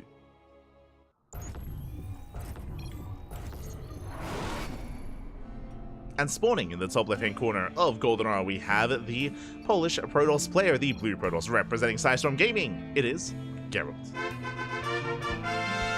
Down in the series, he has to fight back here and now to force the ace match. And spawning in the bottom right-hand corner, we have the opponent. We have the red Zerg player going gas first. Okay, going for a 15-15.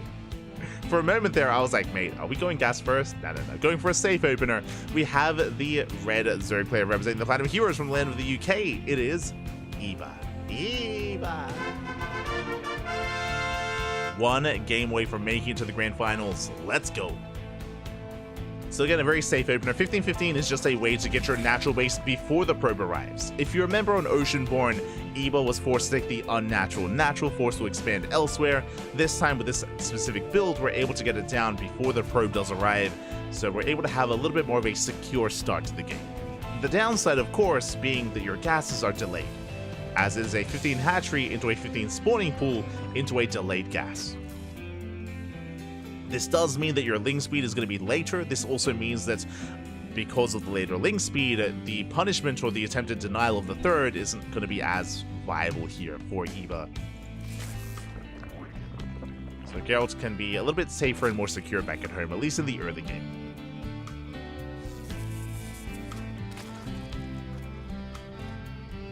Here we go.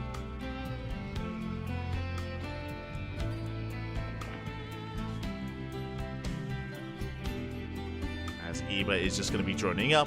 I'm also curious as to when the gases are going to be taken. We have seen some players actually delay the gases quite heavily until they get a third base up and running. But we'll see. We'll see when Eva does take his own gas. Meanwhile, back at home, gate expanded to Cybercore, standard opener out of Geralt. Pylon has been thrown down in between the natural and the third. Curious whether this is going to be a Stargate or a Twilight Council. Both are options. Did have the Stargate opener previously in game number 1, but there it is, Twilight Council. Twilight Council has been thrown down a little bit further back behind or next to the Gas Geyser, going to be a little bit more difficult to scout. And do we go for the Dark Templar or Glaive Adepts? I'm leaning towards DTs, but we'll keep an eye on Geralt, see if he pulls out a gas, see how hard he commits.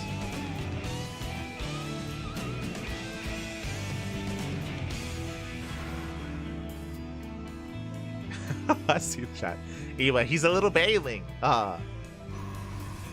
He's walking to school. It's beautiful. It's wholesome. Wholesome. As gases are now being taken. See here at the natural, first gas. Likewise, we have not pulled out, so it looks like Geralt is going for a Dark Shrine. It's not an all-in, but it's a good way to get some damage done, apply some pressure, and work towards a third base, and work towards the mid-game. As Adepts will throw in the shade. Keeping Eva busy. There's that Dark Shrine that we did mention. Again, we've not pulled out a gas with the excess gas. It's going to be for the Prism into Dark Templar. And if the DTs don't get much damage done, if there is detection ready, then they can always morph into Archons and go for Overlord kills. They can snipe Overlords, they can threaten Mineral Lions, the Queens as well. There are layers here to the aggression of Geralt. Meanwhile, because of the late gases, there's no ling speed, so these adepts they have more free reign, have a lot more potential to get damage done. To be dipping in. Getting a drone in the main. Getting 2. Almost a third. Almost.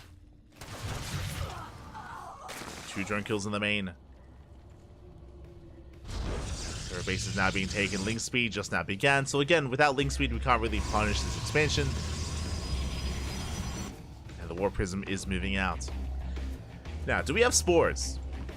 We have a spore at the natural. We don't have one in the main. We do have one on the way at the third base. So the main is exposed, is a little bit more vulnerable. There we go. The spore just now began. And can we get into the main base? Looks like the Prism is spotted.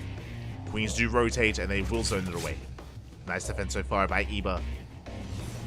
We zone away the Prism. DTs are morphing in. They do fan out. Catching some tumors. threading this area in between the natural and the third. But there is detection. DTs have to back off. And Roach production has begun. Oh, meanwhile, DT does slip into the main. Not bad. 4 drones go down, even with detection. The army was out of position. Scout will pick up. We'll get the hell out of there. And behind this, we are not just getting into immortal production, we're rushing into a bay, into disruptors. Okay. And this is designed to pop out just in time to defend against a Roach counterattack. Speaking of, Lings do make their way across the map. But there is a shield battery. And we do have warpins. Carol does defend. Meanwhile, Archons are morphing in. And again, with the War Prism alongside the Archons, we can try to hunt down Overlords or try to find some more damage. That's why the Roaches are necessary to deal with those Archons. And Eba is stuck at home. Eba, he's contained on 3 bases, now getting a 4th, but stuck at home nonetheless. Droning up, taking up into a lair, into Roach speed. Once Roach speed kicks in, then we can counterattack. Until then, we are still stuck.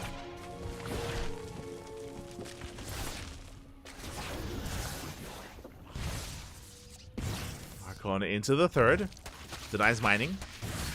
Gets 1 drone kill.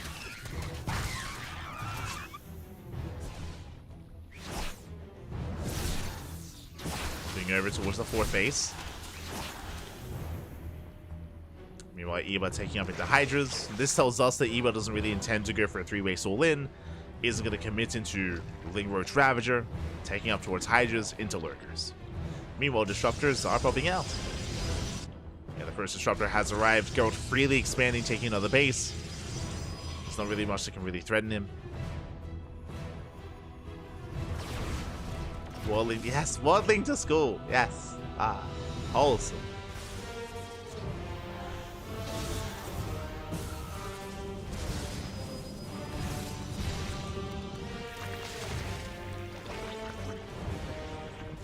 Eba is going to be staying at home teching, droning up, getting up to 80 workers, getting his 4th base up and running. And Eba is making his way in towards Hive Tech. Infestation Bit, Hive Tech, and the Lunkers are on the way.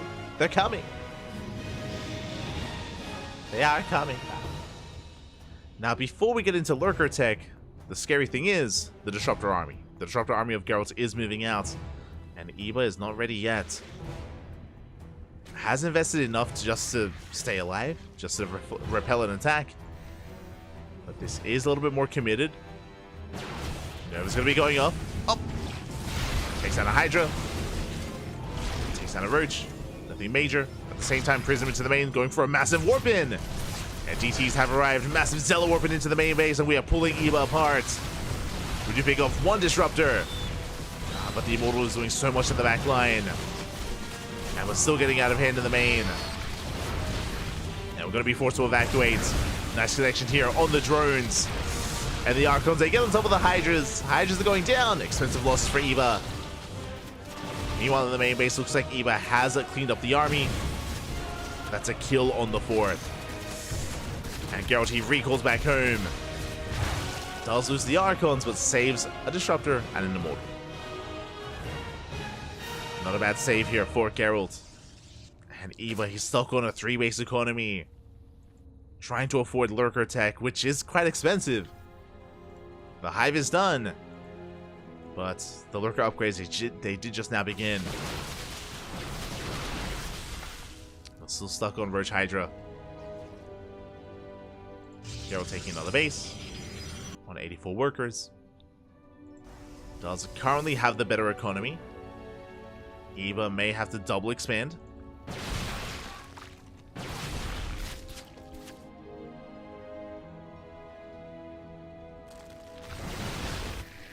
Our Hydra's going down. Lurker production has begun. We have our first 2 Lurkers. Let's go. We have the Lunkers. Shout out to the Tuna, by the way.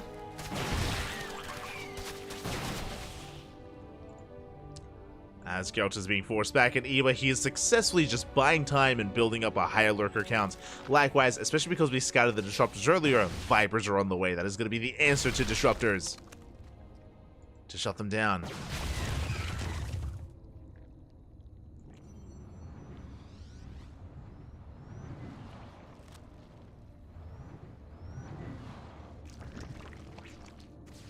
Just building up more lurkers, as many as we can.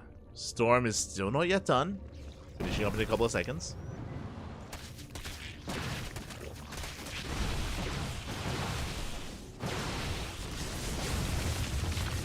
Moving out. Running into lurkers, numbers go up, and we do catch two of them. Two lurkers go down. Big pickoff. Not a bad start. War Prism sneaking in behind the main army into the natural. Going for another big Zealot Warp in, but Lings have arrived. They will be able to shut this down. At the same time, Big Ling counterattack hits the 5th base.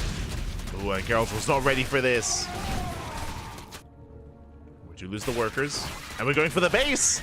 We're going for the Nexus. And the Nexus, it looks like it is going to go down. At the same time, Geralt trying to push forward. And it's going to be close. Oh, do we save it? No shot. We do! Geralt, he saves the base. The Nexus survives. The Nexus does live. The Prism's still alive here in the corner of the map. Nerves going up. The Viper is ready. We're ready for the yoink, for the abduction. Roaches, they will clean up that base. The feedback. The Viper does get feedbacked. Eba only has the one Viper. Just the one Viper here for Eba. Has to be so careful with it.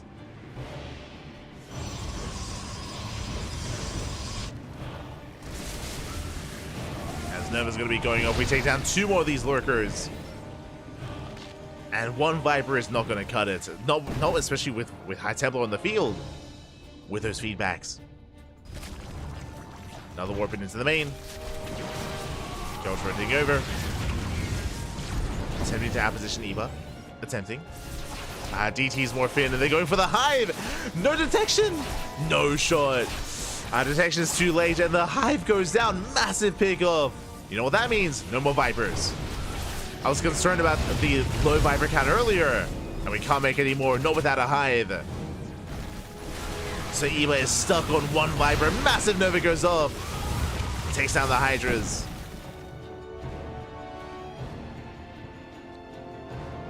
Massive connection on the Hydras. Eba backing off, rotating around. Is maxed out, but doesn't have the ideal army. And we're going for a base trade. Eba, he's had enough. He's like, you know what? You keep your disruptors. I'm just going across the map. I'm sending it back. Going for the rovers. Geralt does turn around. Turns back around. We set up a surround. Novas go off. Taking out 2 more lurkers. But the Immortals, they do walk in. And we need that detection. Oh, the storms are brutal. Hydras are going down. And Geralt should be able to clean this up as we have more storms coming in. A feedback as well takes down the Viper. We get a full surround. There's still 2 lurkers left. The detection needs to come in. The Novas are insane. Yeah, the lurkers are being cleaned up, and Eba doesn't have enough. GG gets called, and Geralt will tap the series 1-1. We're going to the ace match. GG. GG, well played again. A strong start for Geralt, even though Eba was able to successfully get into his lurkers. Unfortunately, wasn't able to really move out, wasn't able to really engage with the main army. Only ever had 1 Viper, never able to really abduct, to yoink, to really make use of it, to pick away at the army. The disruptors were popping off. They were really gaining a lot of value there. Geralt was able to just pull Eba apart. I do want to say kind of the standout moments for Geralt in that final game, or in that last game, were his counterattacks. Like Zealot Warpins into the main, time and time again, just distracting Eba and creating these moments, creating these opportunities where Geralt was able to take advantage of Eba. And with that, we're headed to the ace match. We're going the distance, going to game 3. Let's go. Going all the way to game 3. And not just Zealot Warpins, but DTs as well, of course, even towards the end, sniping the Hive, making sure we had no more Vipers. And now it all ends on Site Delta. And spawning in the top left-hand corner of Site Delta, we have the blue Polish Protoss player representing Storm Gaming. It is Geralt.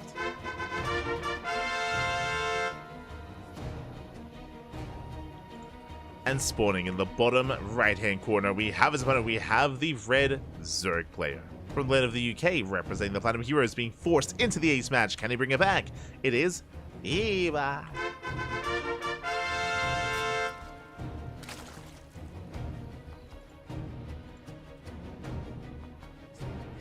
Here we go.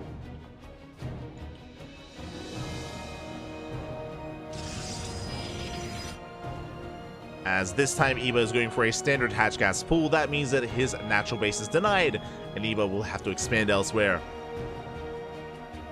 He is forced to take the unnatural natural instead. And we'll see if Geralt tries to take advantage of this. As a reminder, Geralt in the last game did open up Twilight Council into DTs. We could see even Glaives here in the ace match. We'll see. We'll see what Geralt does decide to go for. So he could try to take advantage of the fact that Eba is a little bit more spread out and spread thin.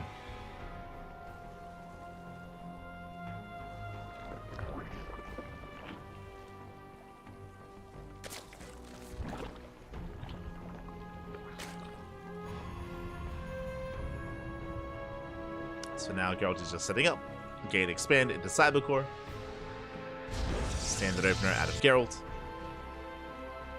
And with this faster gas, unlike the previous game, Eba will be able to embrace link speed a lot faster and threaten the bases and threaten the third base of Geralt a little bit more earlier on than the previous game.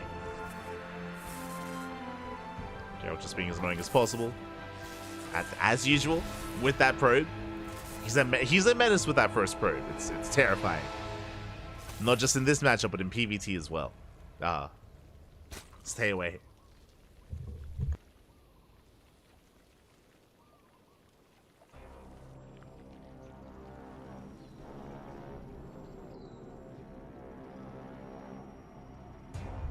And we spoke about that Twilight Council, and there it is. Twilight Council has been thrown down. Last game it was DTs. This time, do we pull out? Do we embrace the Glaives? I mentioned before that because of the base setup here from Eba, I mean, a Twilight Council opener is slightly more effective than usual.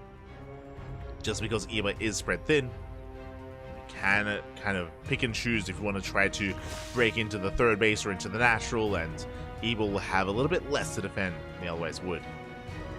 Meanwhile, we have pulled out of gas somewhat. I'm getting mixed signals. Okay, we pull back in. We pull back in DTs. It's going to be another Dark Shrine here from Geralt.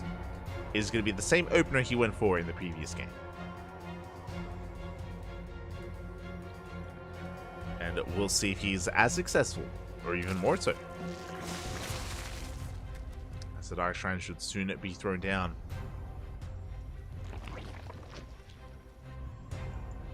There it is, Dark Shrine is on the way. Eba gonna be in the dark. But we'll eventually piece together that it is not a Stargate opener, and we should be seeing Spores, Roachwarren, our same defensive setup that we saw in the previous game. Should be similar.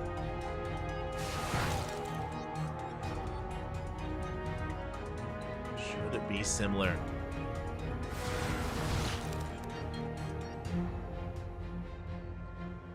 Are keeping tabs on Geralt. Spores are on the way. Safety Roachwarren as well. 4-minute Roachwarren. Very safe play here from Eba. We have the Spore at the natural. No Spore anywhere else yet. War Prison's moving out. And I am a little bit concerned here if we skip the Spore at the third. Uh-oh. Lair is on the way. That will help. There we go. Spore just now beginning here at the third base. The main is exposed though, and we could go right for it. Yeah, the prism is spotted. DTs are warping in. Spore the main base, almost halfway done. And Eba shouldn't lose much here. Yeah, we're ready for it. Eba is ready. DTs they head towards the main. The Spore just now finishing up, just in time. The prism is exposed. No! We overextend! And Geralt does overextend. Massive pickoff. Prism goes down. And Geralt caught with his pants down there. Ay, ay, ay. And Eva, this is a very strong start. Able to drone up, and he's headed for the spire. He's crazy. Taking all of his gases. Gases are being taken. We're rushing into mute attack. Bold move here by Eva. But I mean, behind this, there's no Blink. There's no Blink Stalkers. There's no Stargate. We do have Archons, and Archons, sure, they can hold their own against Mutas, but Archons are not the most mobile of units. They have a hard time keeping up, and Mutas can avoid them.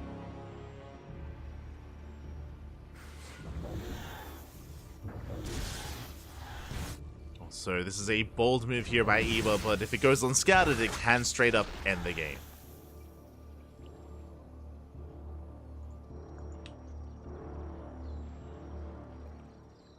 Here we go. So we have the initial disruptor on the way. Again, robo-based units getting ready for a Roach counterattack. Archon drop coming in. They do shut down the initial Grief Tumor. Archon getting low.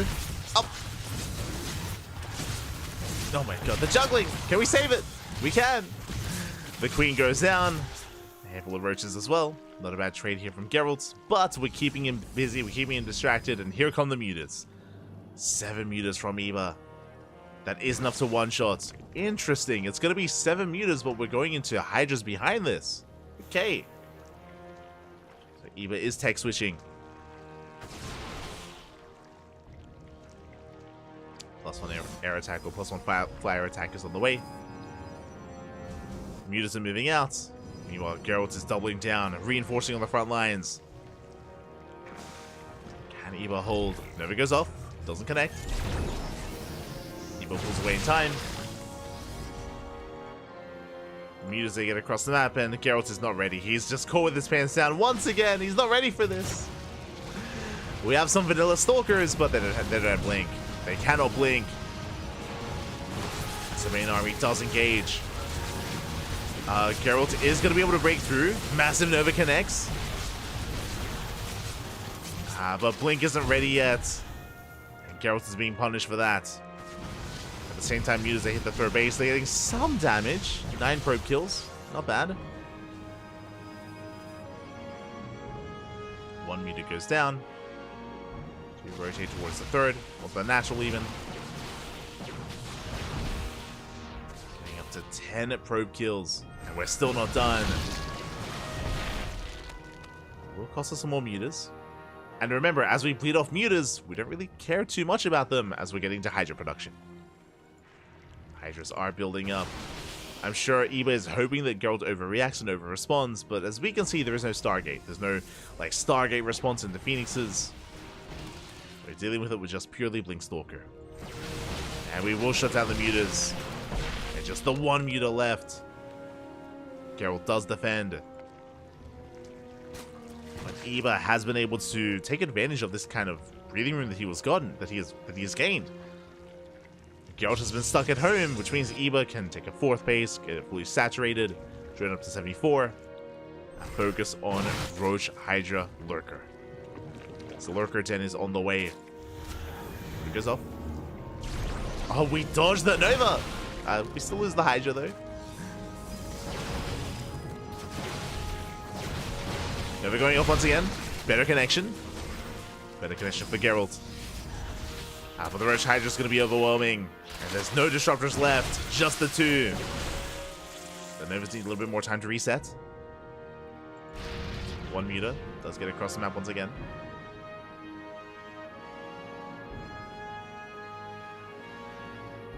Takes him into the main. The Hydra's in position. And they zone away the drop.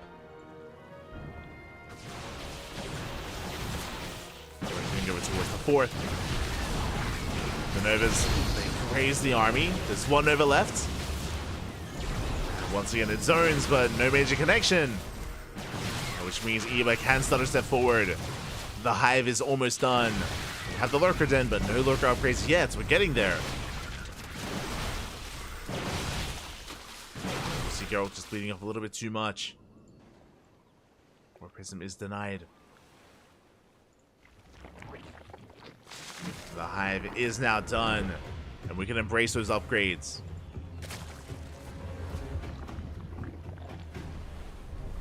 And there they are. We have Adrenal on the way. We have Roach range as well. Roach? Lurker range as well. Size expands.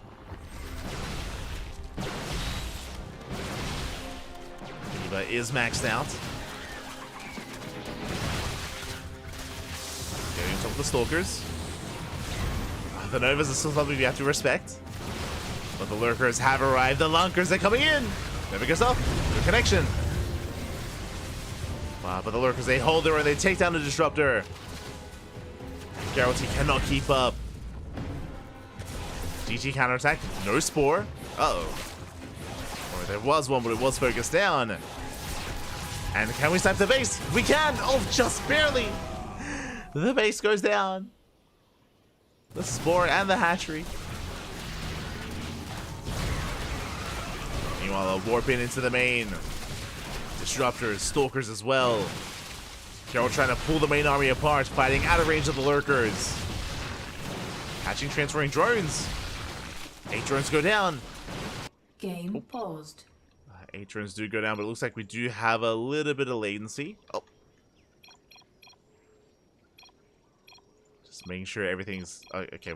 Oh, God! They're so fast! Jeez. It looks like there was something like for just a couple of seconds. As we are now jumping back in.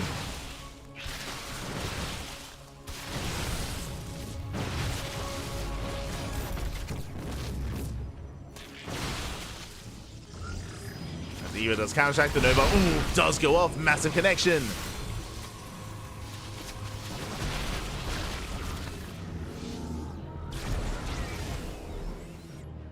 Massive connection there for Eva. Still has the Lurker advantage. Dragging the army within range. Eva pulling away as we take a moment to breathe here.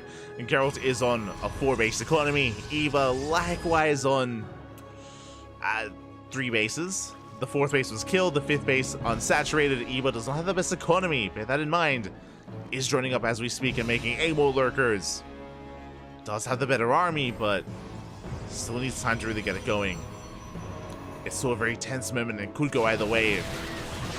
I want to give the edge to Eva, but against these Disruptors, anything can happen. Against Disruptors and not Storm. There is no Storm for the High Templar, just feedbacks. Those don't connect. Link's trying to come in from behind. Yeah, we're setting up the surround. Setting up the flank even. And once again, they don't quite connect. And he was pushing in towards the 4th. Lurkers getting within range. To avoid those Novas. 2 Lurkers do go down. But Eva, he's gaining ground, he's pushing in. Can he do it? He's so close. He's so close to breaking Geralt. Just needs a little bit more, as that's a lot of Disruptors. That's a lot of Novas. Yeah, as it looks like we have control of the 4th base, the Nexus is going to go down. And behind this Eva, he's maxing out. He is maxing out. He's getting to his own Vipers, additional Vipers on the way. To respect those Disruptors. Nova's going up. Oh my God, massive connections. 3 Lurkers go down.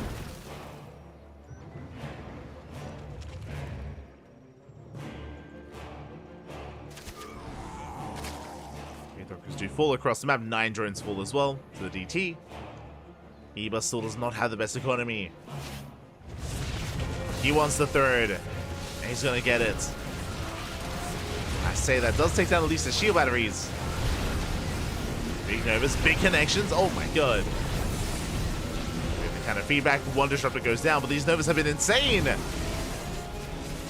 massive connections. The 33 drones go down. We have DTs in both bases. The north and the south, and suddenly he was in trouble. Suddenly he was in a lot of trouble. He lost too many Lurkers. He lost too many workers as well. And Eva, he can barely hold his own. Very quickly, everything's swinging in favor of Geralt. He wants the Viper. He's gonna get it. Viper goes down. Eva is struggling.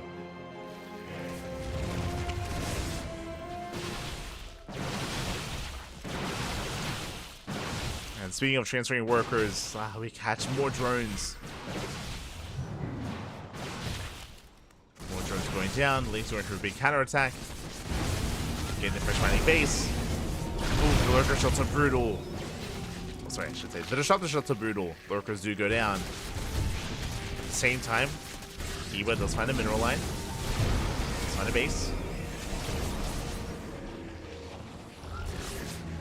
Nova's going up, catching another lurker.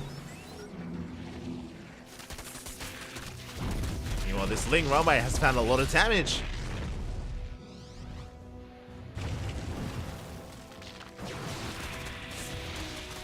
Lings, they hit the third. Going for the shield battery. Nova's going up. The Northern Hatchery is going to go down. And we get 4 more lurkers. Oh my god. Very expensive losses.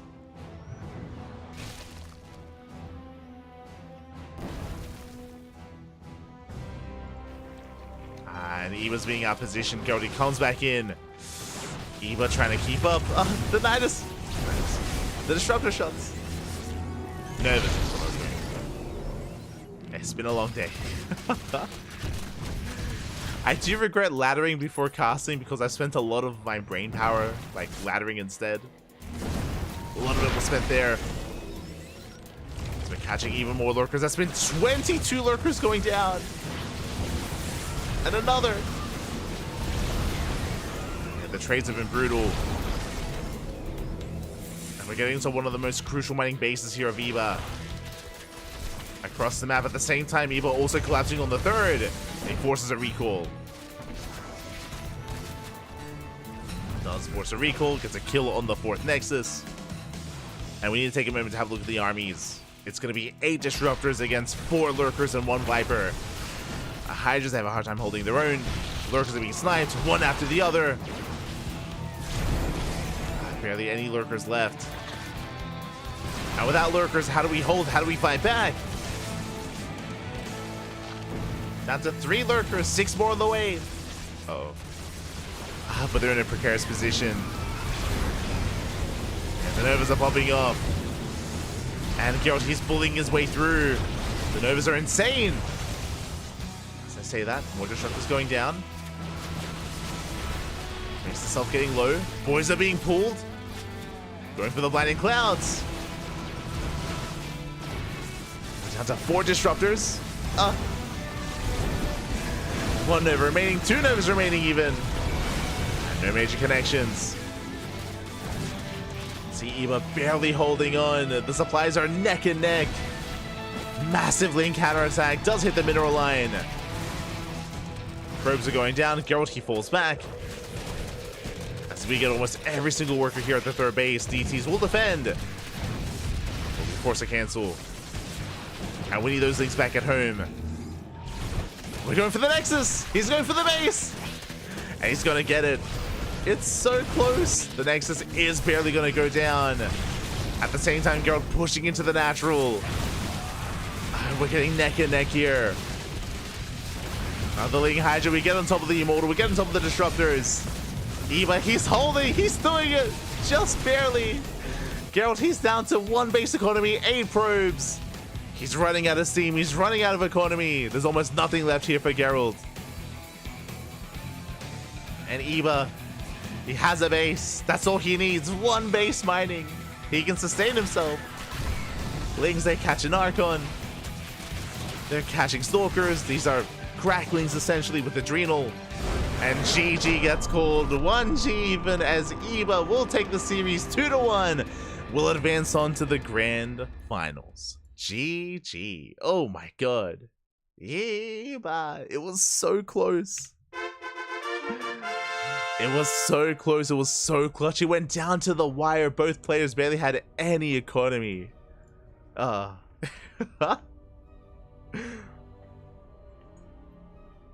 GG. Well played. Eva does barely take it in the end. It went down to the wire, was very back and forth, and again, could have very easily gone the way of Geralt as well. But alas, Eva is going to be our finalist, and it's going to be a ZVT between Eva and Baby Marine. Oh boy, let's go. We're getting ready for those grand finals. As a reminder, before the grand finals, we will have a random raffle. We will be hosting that before the finals, so do get ready. But otherwise, a big shout out to Geralt as well for making it here to the semis. Didn't quite make it to the finals itself. He was favored coming into this series, but Eva did pop off. And what I want to say as well, what I want to emphasize is that these games were not clear cut. They were very messy, very chaotic as well, very intense, and yeah, did barely go the way of the Zerg. Barely go the way of Eva. GG. GG, well played. Congratulations. Congratulations. As we set up for those finals. And switch our scenes over and get ready for the bracket.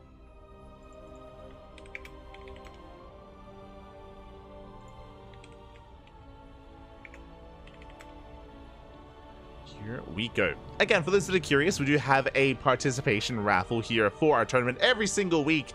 Exclamation mark rigged in the chat, as of course it is. As of course. The raffle, it's always rigged, always. Let's go. As you can see here, we have 19 players, 19 eligible players for the $5 raffle, and one of them will walk away a little bit richer. Again, it's an even chance for all the players, regardless if you made it to the finals, like Eva or Baby Marine, or if you got knocked out in the first round, like Demi, for example, or Dave Latos. You are equally eligible here for 5 USD. Best of luck. Best of luck to everyone who was involved. And again, if you want to help support the tournament, if you want to help support all these amazing players, you can do so via Patreon. Patreon is set up to fund this event on a weekly basis and to grow the event as well. Ideally, we would love to have a larger prize pool and pay out more players. Currently, only top two get paid out. Again, if we have a boosted prize pool, we can maybe grow that to top 4. That's also why we have the random raffle, to spread the love a little bit more and to pay out more than just, you know, the top 2 players. That's the goal, at least. That's the hope. That is the hope. And here we go. We are setting up. We are setting up for the random raffle. Just randomizing. Randomizing as much as we can. And here we go. I still need like a little drum. I need Okay, so this week the random raffle winner is, oh my god, I didn't even know how to pronounce that. Oh, where Fuxas, I think. Congratulations here on winning the random raffle for the first time, I believe. I'm actually unfamiliar with this player. I think this is their first time competing. I think it's their first time playing in our Sparkling Tuna Cup. So a big shout out. So quickly checking the brackets. I believe they made it through the first round. Scrolling on over, you can see at the bottom of the bracket on the left hand side, where Fuxas was able to bring down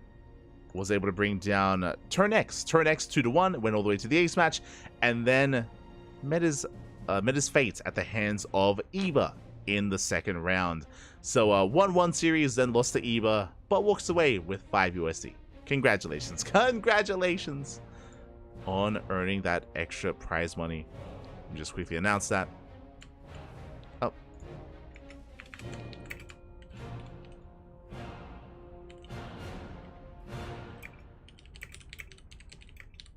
Rigged as always. Just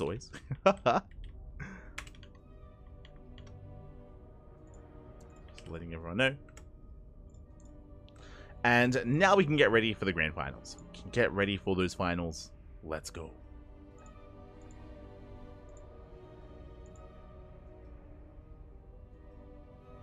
Is going to be that best of 5 ZVT between Baby Marine and Eva. And let me just quickly check the history of Sparkling Tuna, because have we actually had, I know that Baby Marine hasn't won one of these tournaments before, but has Eva? I think he might have. He has. Eba, he was Sparkling Tuna Cup 38, the champion for number 38.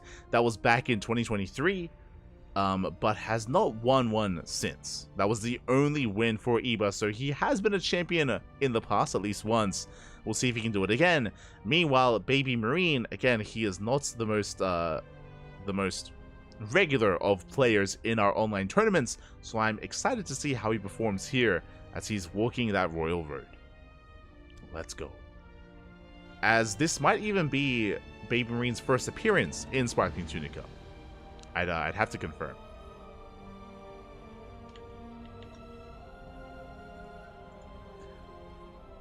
Do you have to confirm?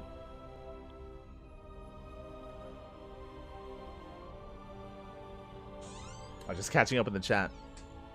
Battle of the kids in the finals. True, true.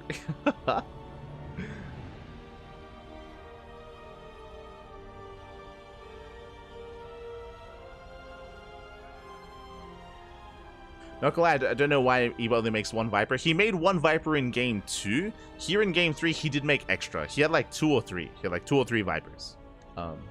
So it did have extra this game, but they were sniped.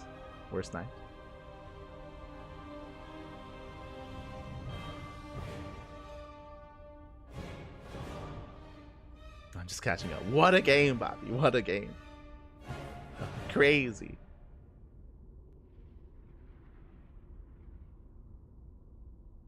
Denied girls getting enough points to take back first place in the world rankings from Dark.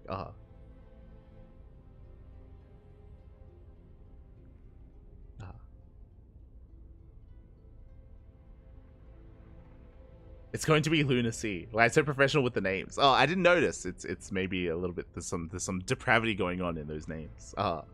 Smooch. Allow. But it looks like our players are conducting their vetoes, so we're going to be going on a short break. Looks like we might be just going on a short break here, and then we'll be jumping into our next series, into the grand finals. It all ends here. It all ends in this TVZ. We'll see how it comes down. Again, we're going to be going on a short break. Take this moment to get some snacks, get some food, stretch your roaches, massage your marines, drain your disruptors, cuddle your colossus, and tuck in your tempest. We're going to be back in a couple of minutes with the grand finals of Sparkling Tuna Cup number 62. See you soon. See you soon.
And welcome back, everyone. Welcome back to the grand finals of Sparkling Tuna Cup number 62, our weekly open tournament that we host here on a regular basis on the CranKy Ducklings.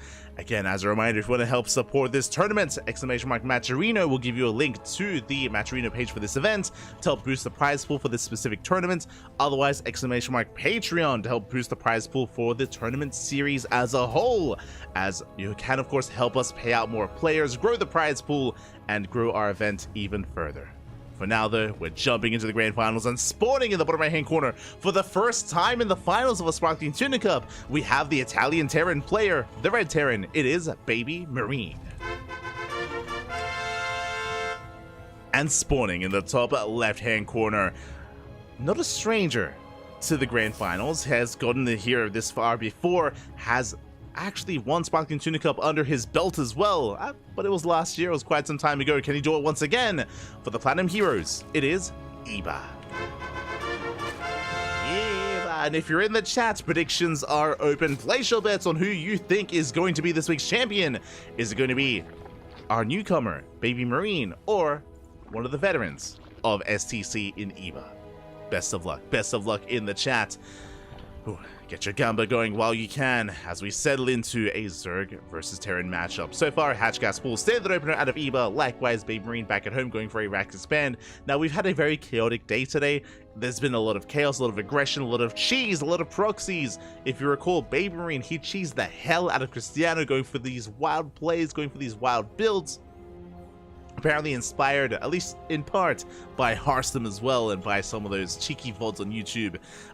Likewise, we had Iba actually having a more standard game against Geralt. Was still very chaotic and still very intense, but was able to come out on top in some of these longer games. And we'll see what direction this series does take us in this time in this best of 5. We shall see. But now the Reaper is moving out across the map. Iba in position to take his third base. The Reaper will head towards that natural. So far, so good. The dance has begun. Reaper is dancing with the Lings, attempting to pick away at them and pick away whatever Lings he can. Potentially a drone, as the drone is getting low, but Iba does pull back in time. Just buying time for the Queen, and once the Queen does pop out, we can, of course, maintain our economy.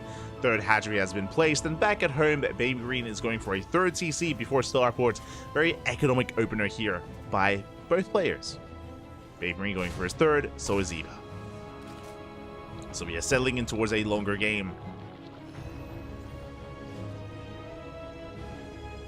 We go. Speaking of, the Starport is now in production. Getting ready for our would-be add-on swap. I imagine a tech lab on the way. Heli production has begun, and so far everything's looking pretty stock standard here between Baby Marine and Iba. Just testing the waters in game 1. Testing those waters.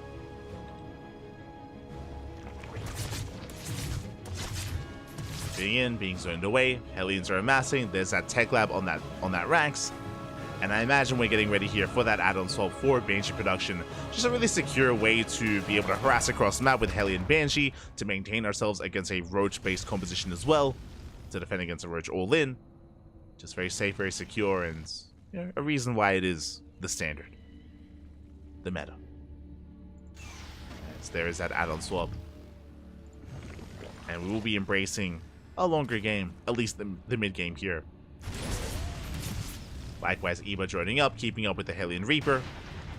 The goal here for Baby Marine is to keep the creep at bay, keep it in check, and to pick up whatever tumors he can get his hands on.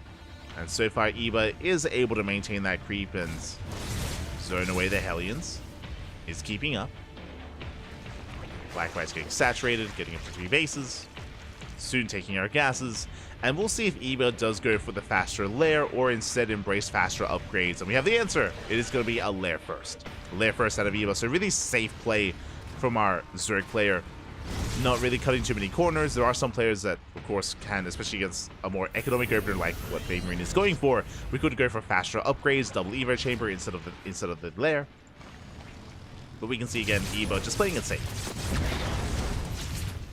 It safe and sound. This will lead to a faster Baneliness timing and Baneling speed timing. At least it usually does. We should be seeing that Baneliness momentarily. There it is. lined up with the completion of the lair to start bathing speed. Meanwhile, Hellions do dip in, catching a tumor. And behind this, Baby Marine is going to be embracing Bio. We have more Raxes, we have double E-Bays on the way. Embracing that Marine production.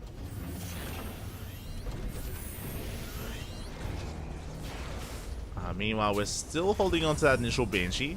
2 Banshees are out, but yet to move out across the map. There we go. Now being sent. And you see Baby Marine is still just poking in.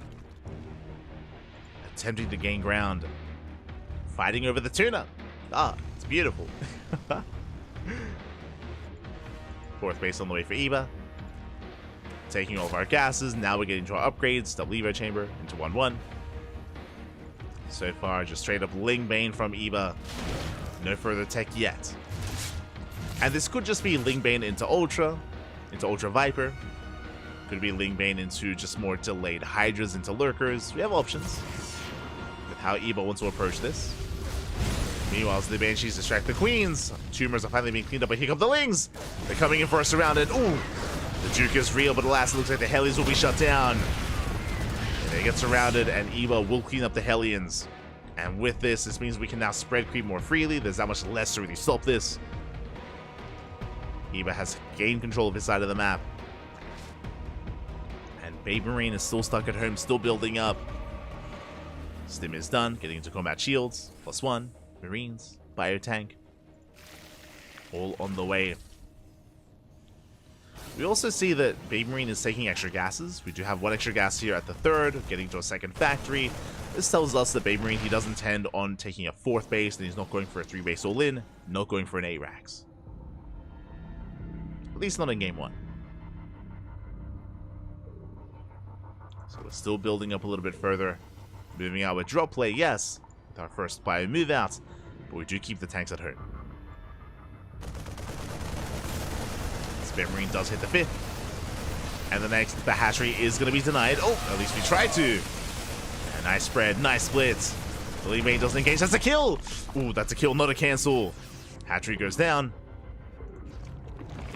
Massive pickoff. And can we do it again? As the hatchery is about to be retaken. Meanwhile, Baby Marine switching into Widowmine production. Catching a queen. We get a queen. We pick up an Overseer as well. Nice damage from Baby Marine. Well, Eva trying to keep up, splitting up his army, getting ready for a push on the right-hand side, towards the north. Nice target firing at a Baby Marine, does not take a bathing to the face. At least not yet. Up! As the tanks are here, they have arrived. And a Baby Marine, he's gaining ground. And we're lacking Banelings. More Banelings on the way. Hydra production has begun, so it's going to be Ling Bane Hydra, not Ling Bane into Ultra. As Eva is setting up for a surround. And we collapse on the tanks. The tanks will be cleaned up. And no major... Well, we get 1 major volley on the Banelings, but just 1.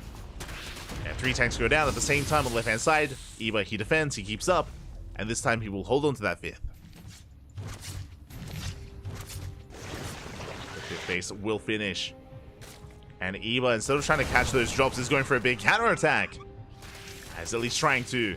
The Widowmites! No! Oh my god, massive connections. The Widowmites, they do borrow in time to have drilling claws. Catching Eva off guard. And the drilling claws timing was brutal. Baby Marine is pushing in. And Eva is in a bit of trouble. Setting up for a counterattack. There's a lot of Lings in position. Eva does pull the trigger at the same time. Drop gets into the 4th base. Catching 3 drones. There's plenty of reinforcements back at home. Even some Hellions. Widowmines do borrow. No major mine connections. We get into the mineral line. SCVs are going down, but that's a kill on the expansion. Another hatchery goes down. Baby Marine, he might just be getting too much. Back at home, the Lings are cleaned up. Baby Marine does defend. Gets on top of the 5th base. The 4th hatchery went down. The 5th hatchery as well. And Eva just cannot keep up. That's 2 bases falling. That will impact his economy and his production. And we're still not done. We get 16 drone kills in between the third and the main. Baberine's being forced back, but he can maintain these losses. He can maintain these trades as he's on a 4-base economy. It's 4 base versus 3. And eBay is stuck on this long-distance mining. You can see the disparity here in supplies. One player can remax, the other cannot. As the drops are still being active.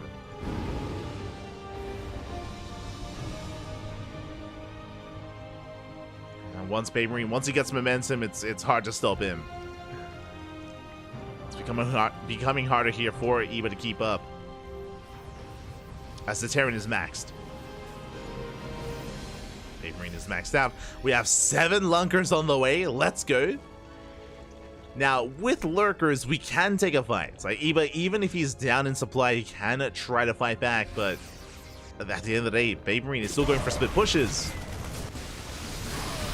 He's not going for these frontal engagements. Lurkers are revealed. At the same time, we do hit the right-hand base. Mine shots yet going off. Big connections on the Ling Bane. Fire dropping in. Baberine gets 7 drone kills. The hatchery getting very low. Baberine, he can hold his own. Oh, Medivacs are going down though. But the cleanest trade. The better trade nonetheless for the Terran. Oh, as the Marauders do get dragged into the Lurkers. They get dragged within range. You see Baberine, he wants that base. Oh, the mine shots. Oh my god. What mines do reset. Again, Eva is still barely holding on.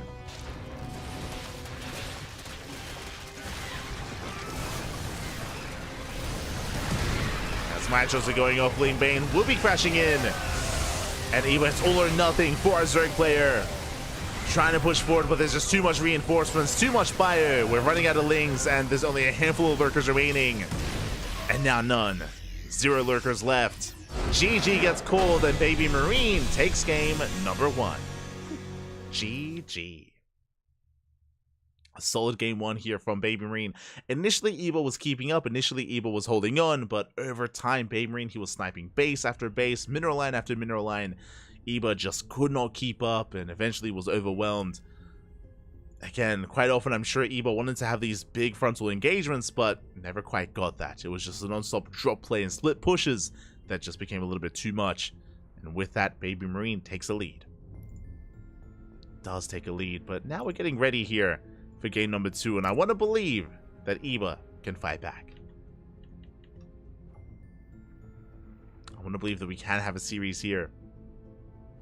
I'm just curious as to where we drop in and what map 2 is going to be. Here we go. Getting ready for that second map.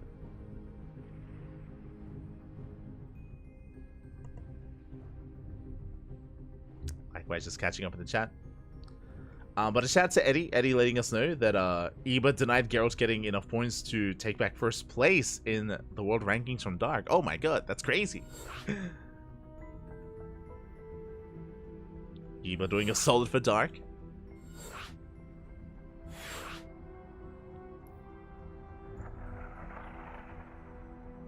But here we go, we're getting ready for game number 2, and we're going to be loading into Ghost River. Oh my god, okay.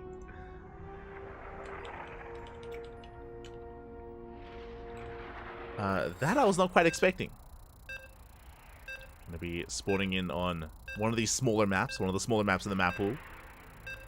Aggression is going to be more favored here, and I'm curious if or how our 2 players do adapt. And how they respect the map. Let's go. Let's go.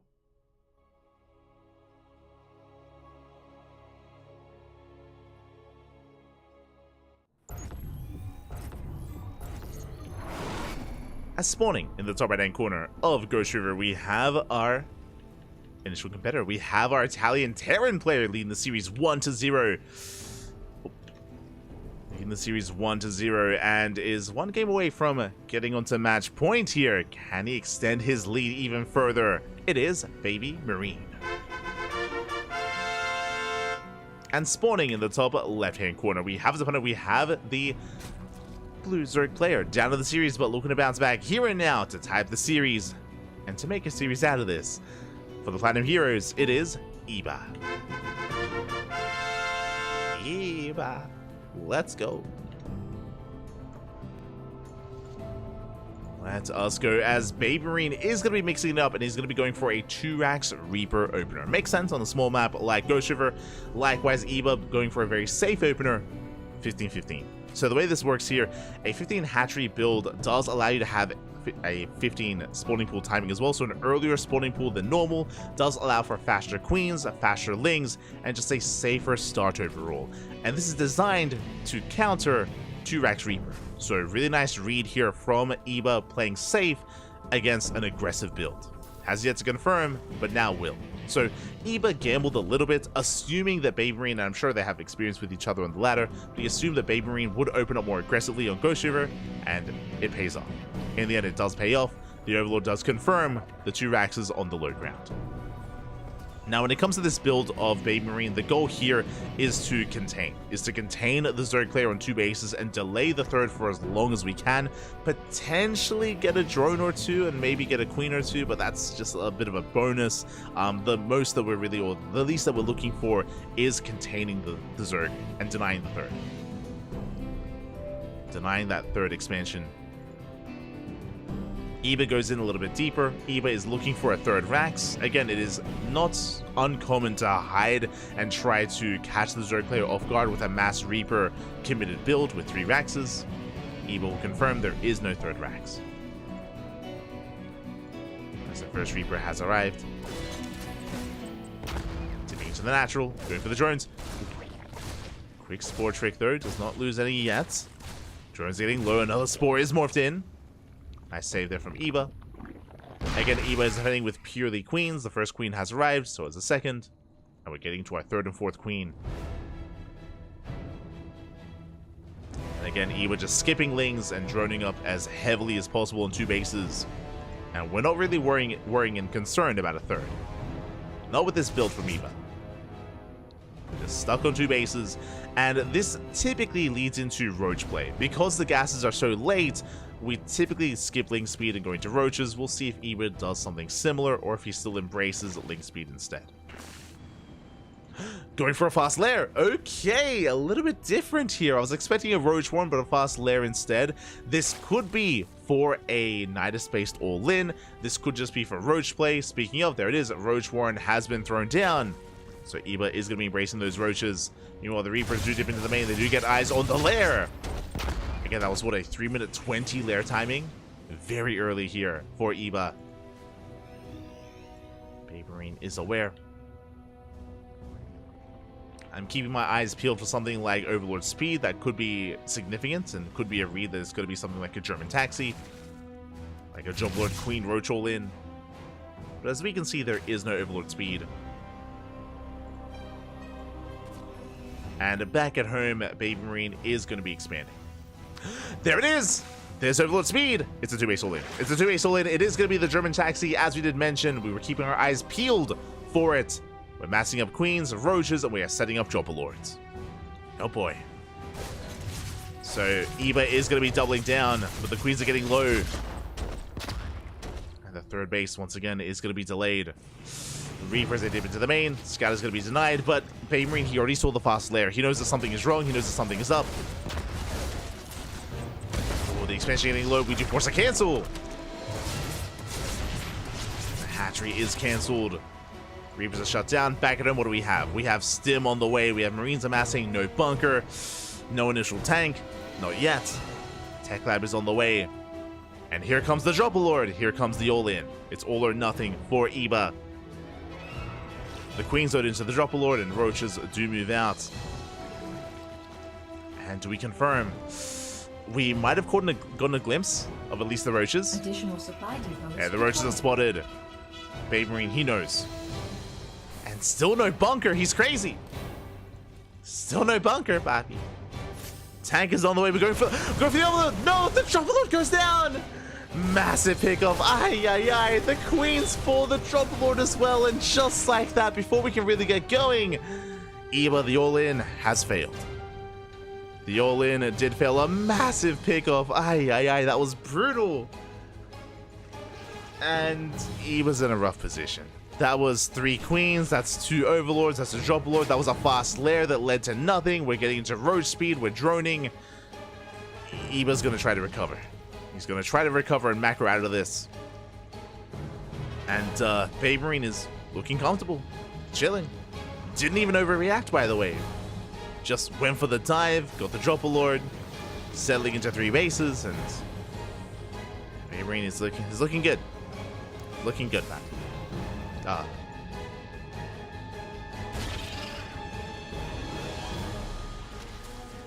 Now the question becomes, how much does Eva drone? Like, from the initial failed all-in, this can lead into like a +2 timing, you know, maybe, never mind. Could lead into a +2 timing into 2.5 or a 3 base all-in, but that is an infestation pit on the way, and this tells us that Eva's working towards a hive tech, or maybe just infestors, which would make sense. Roach Ravager on its own can really struggle against Bio. Infestors can help support them, help provide some splash damage of some kind. They do pair well with Roach Ravager. 4th base is on the way. Bearing in mind the other scary thing here is that Eva supply is inflated. Roach Ravager is a very inefficient use of supply, so even though the supplies are in favor of Eva, it's not really the tale that's being told here. It's still a dire situation for Eva. As there's a first infestor on the way. We'll have to rely on those fungals. At the same time, Baby Marine going for the double drop towards the north. Making his way towards that natural. Hive is now on the way for Eva. And we're still waiting for the main move outs, and there it is. The tanks, the marines, the bio. We're moving out across the map. 1-1 is finishing up just in time for this push. Big Marine dropping into the natural. Gets into the mineral line. Is going to be distracting Eva, and that does allow the main army to potentially move out.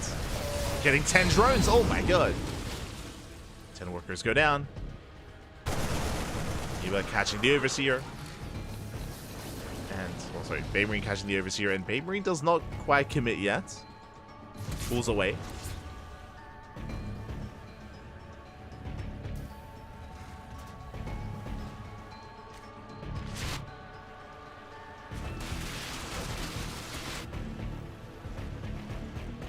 Does pull away, gonna be just, yeah, chilling back at home, working towards a 4th. There we go, 4th base now being taken for Baby Marine. Once again, just extending his lead and settling into a longer game. You can see Eva's trying to get out of Roach Ravager. Link Speeder's on the way. Ultra Cavern's on the way as well. But here finally comes the main move out. The main army of Baby Marine. Catches out the tumors. We're looking for the fungal. And it looks like we are not quite gonna get it. Yeah, massive tank volley's going off. 1 tank goes down. The infestor is spotted by the scan. At the same time, drop here into the natural, catching a queen. Distracts the roaches. And that was a good trade for our Terran player. Looking at the trades here, it was 1 tank, 15 marines for 7 roaches. Queens went down earlier. Big Marine rotating. Getting into ghost production. We're cutting the map in half. Oh, we could be here for a while. It's possible. Catch out more roaches.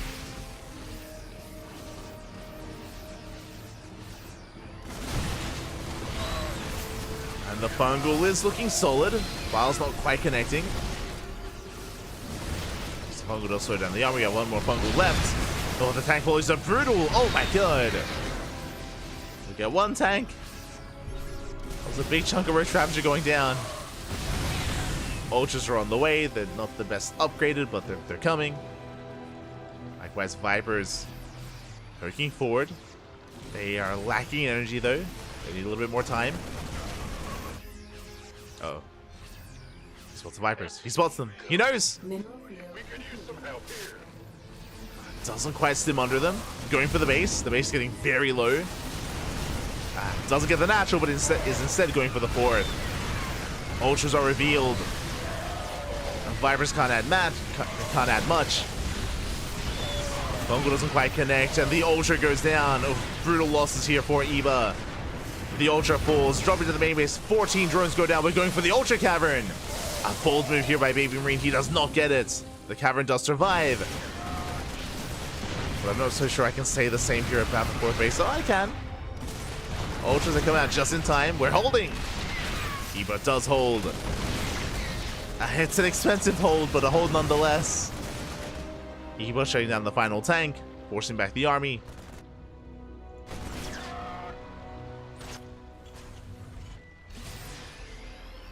The Baby Marine, he has now gotten into ghost production. The ghosts are here.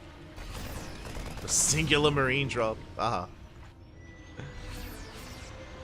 again, Baby Marine, he knows he is so close to breaking Eva. Like, the expansions are so low. The natural base, the Ultra Cavern, the fourth as well. It's all barely hanging on. Going for the snipes. He has the Vipers. Two Vipers. Ooh, the Vipers and the Infestors. But the spellcasters have been cleaned up. Ultras, they have no support. But likewise, this army's looking pretty bare bones here from Baby Marine. Yeah, the ghosts have to get the hell out of here.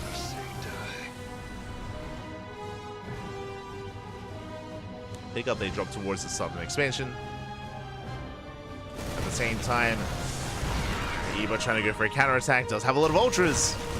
He's getting on top of the ghosts. Ali's trying to. One ghost goes down. Tanks are exposed. The ultras are getting a lot of value. Getting a lot of pickoffs. Likewise, the drop play going for the bases. Third base will fall.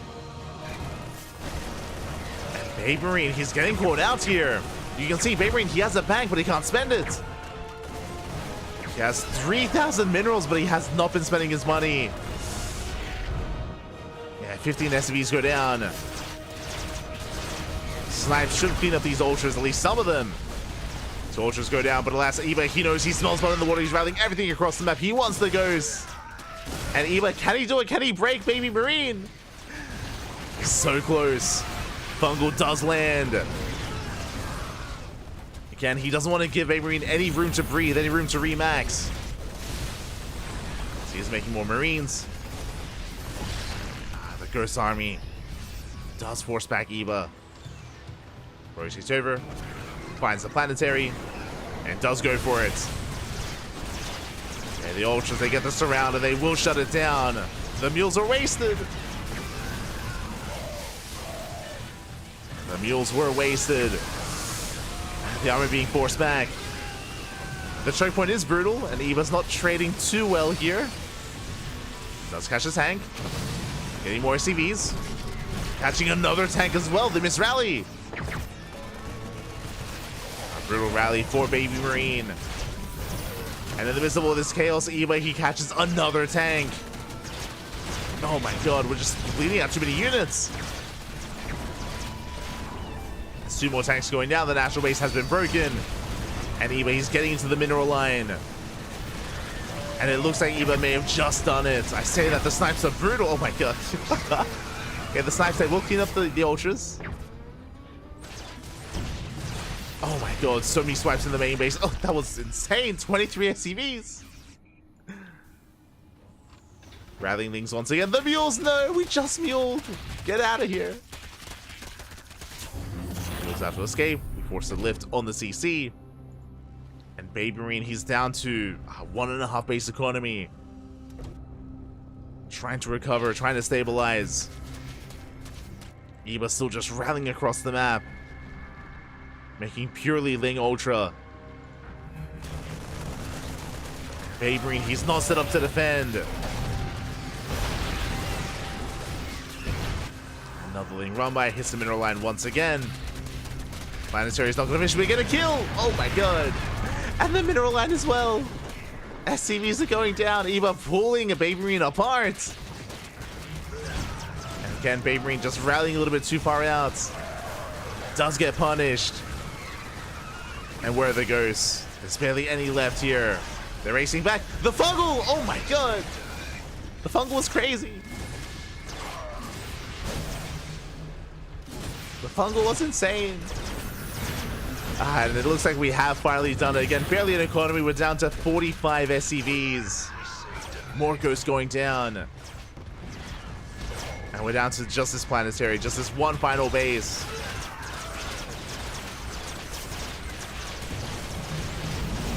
And Eva has done it. We get a Fungal on the drop play. We break through the planetary. Corruptors have arrived to shut down the medevacs. Baby Marine trying to hold on. He's scanning. He's looking for more bases. He was so close to breaking Eva. Remember, the natural got low. The 4th base as well. It was so close to just breaking Eva. But how the turns do table once we get into the ultras.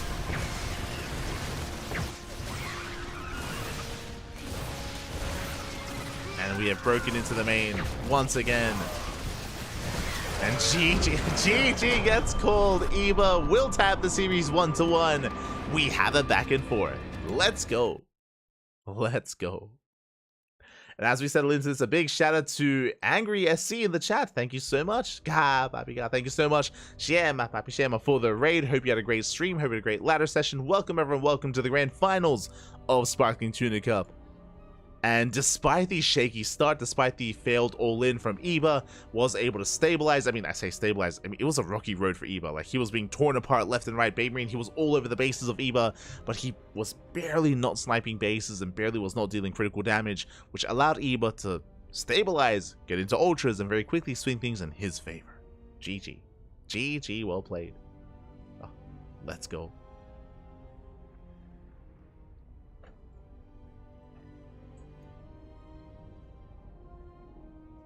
We go.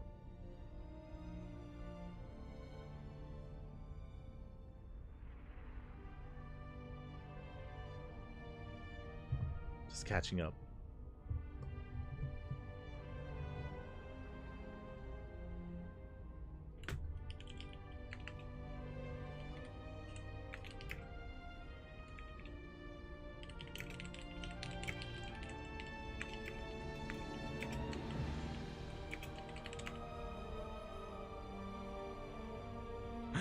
As it looks like our players, they need a moment. They need a moment. I don't blame them. It was a very intense game, very intense series so far, very back and forth. As a reminder, it's going to be a best of 5, and we are still not even on match point.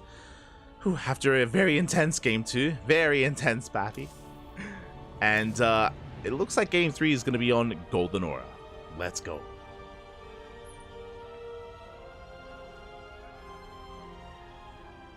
Let us go.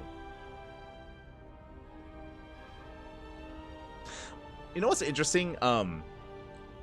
There's a little bit of a discussion going on in the chat. There's a lot of Terran players out there with Marine in their name, right? There's Hero Marine, there's Baby Marine, there's Marine King Prime, there's Marine Lord as well, comes to mind.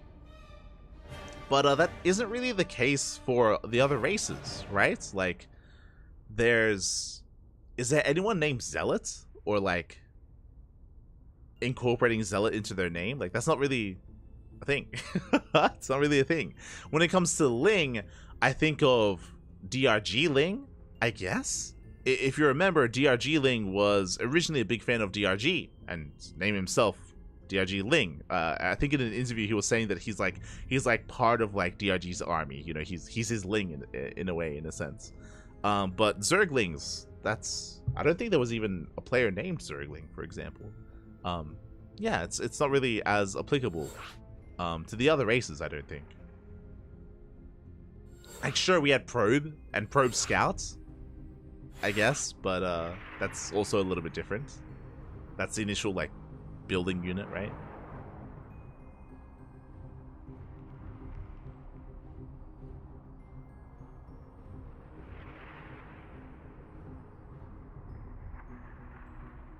Also, I'm joking when I'm saying that he named himself after Marine King Prime. Oh. Making a joke about all the Marines out there.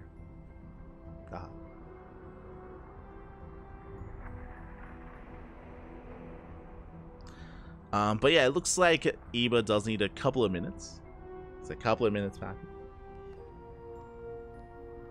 So we might go on a short break ourselves. Might go on a short break.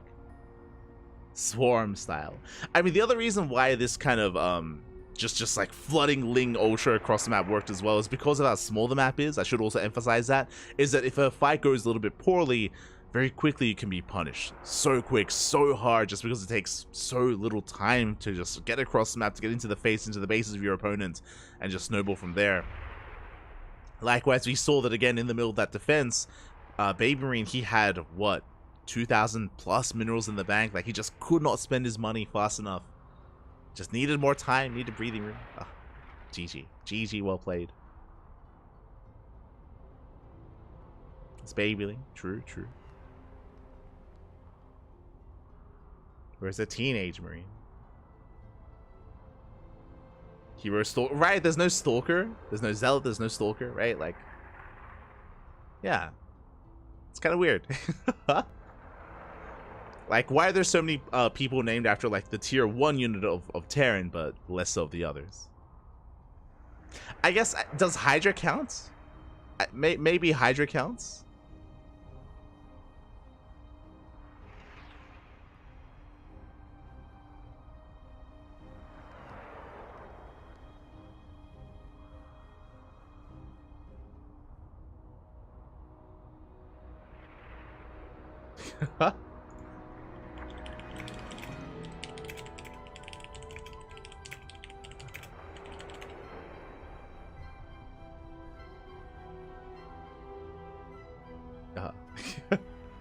Who wants to be a zealot? True, true.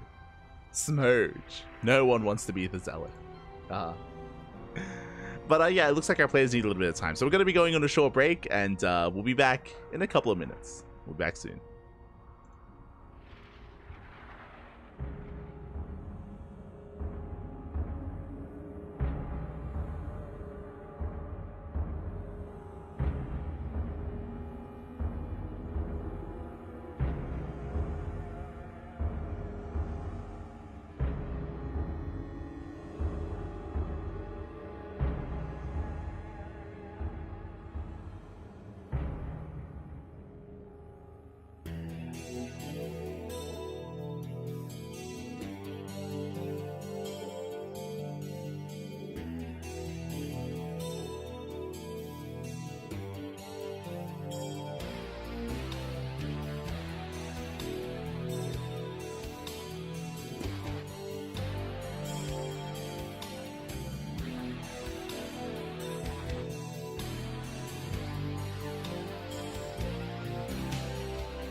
welcome back, everyone. Welcome back. Whew, I apologize for the break and for the delay, but we have returned with the continuation with the remainder of the grand finals of this best of 5, and spawning in the bottom right hand corner of Golden Aura, we have the Italian Terran player, the Red Terran. It is Baby Marine. And spawning in the top left hand corner, we have the blue Zerg player from the land of the UK, representing the Platinum Heroes. It is Eva. Let us go again. We've had an intense couple of games so far. We had game 1 where Baby Marine was able to pop off, able to pull Eva apart in a much more standard setup. Game number 2, Eva popped off with an initial all-in, which did fail. It fell on its face, but was able to recover by rushing into those lanes, into those ultras, into that hive tech just in time. Likewise, Bailey was not punished. Again, winding it back a little bit, I wanted to put emphasis on the fact that Baby Marine, he was so close to sniping bases. The natural was down deep into the red, the 4th base as well, the ultra cavern as well. There was so much tech and so much production that was almost killed, but almost is not enough. And in the end, Eva survived the aggression, survived the multi-pronged harassment of Baby Marine, and snowballed out of control. Snowballed out of control with those lings, with those ultras. And now we're entering game number 3 here. Again, our players did have a couple of minutes to recover, to take a breather before jumping back in. Oh boy. And we'll see where this takes us, as this time, Baby Marine going for a standard opener, a Rax Expand, no 2 Rax Reaper, not this time. Likewise, Eva going Hatch Gas Pool. Looks like we are returning to normalcy. At least a little bit more of this.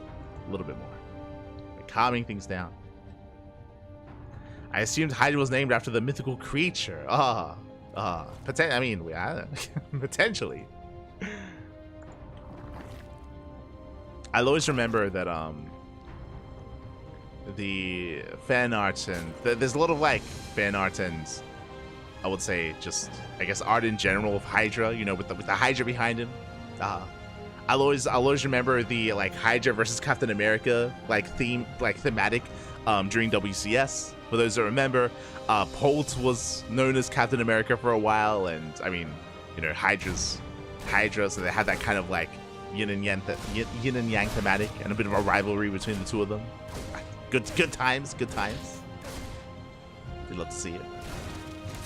Big fan of Hydra, big fan. I miss him, Bobby. I miss him. The OG Dong one. Meanwhile, behind this, 3rd CC.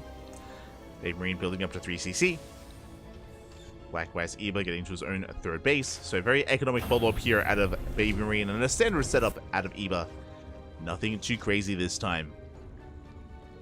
Last game, Eva did embrace roaches, but a big reason for that was the 15-15 opener. Because the faster gases, we get into link speed, and we should be working towards link bait. Should be.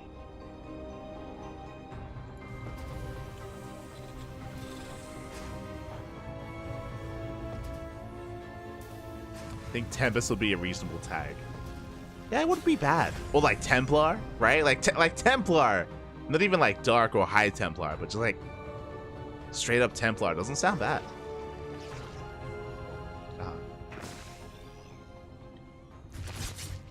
Roach, I understand. I don't think anyone wants to be named. I mean, I say that no one wants to be named Roach, but at the same time, you know, we did have a player name changed to Rattata, and I mean,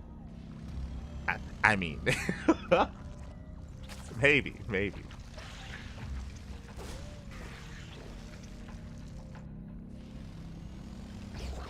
Shaking my head. Do you have a player called SCV? That does exist. Do you have a player called Probe? There's no Drone though. No one is named Drone. Smoked.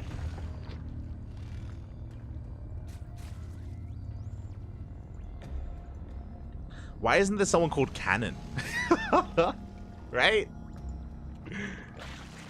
There's Probe Scout, but there's no Cannon? Come on. I feel like there's so much pun potential with that. Fast lair. Oh, I say that. Lair time, standard lair timing here for Eva. Right, just a little bit lost in my own thoughts, but now we can focus on our game. It is going to be the lair opener into a bathing nest. Okay, we're going to be rushing towards bathing speed. Just a safe build here from Eva, going into delayed upgrades once again, very similar to what we saw in game 1. Very similar. And we'll see if Eva can keep up with the Hellion Banshee, as once again, Babe Marine is going to be embracing Banshee production. First Banshee is out. Second Banshee is on the way as well. Just now popping. So, double Banshee opener here out of Babe Marine. Mass Hellion. And he's going to be threatening those tumors. Threatening that creep. Eva taking a fourth base.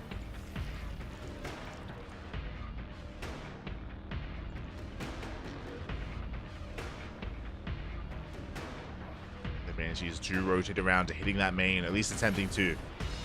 But the queens are ready. And so far, Eva is able to keep up. So far.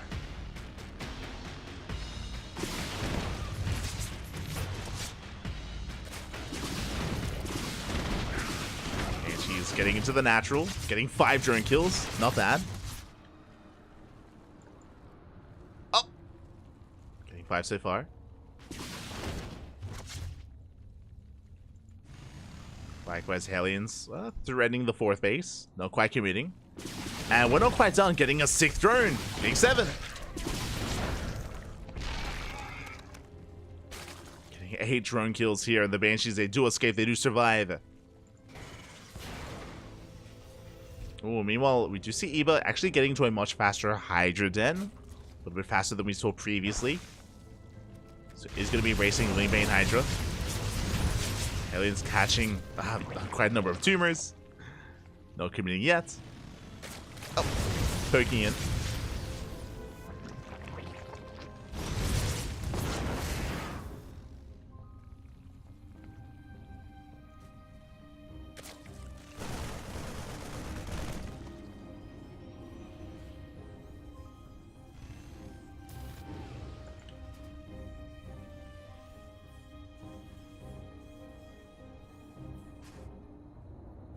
Here we go, Babe Marine, just kind of embracing the mid-game here. Initially, we just poked in, we poked, we prodded, we got some good damage done with the Banshees at least. What's scary is that the Banshees are still alive, so they can always dip back in. This is going to be keeping Eva's attention busy back at home.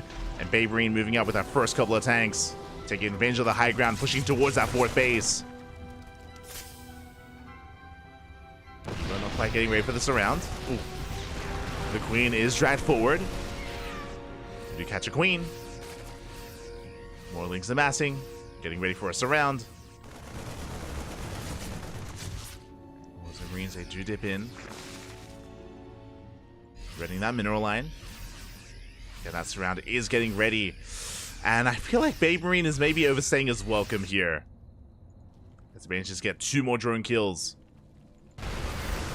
Yeah, and Eva will clean this up. He comes in from behind. Gets on top of the tanks, gets on top of the fire.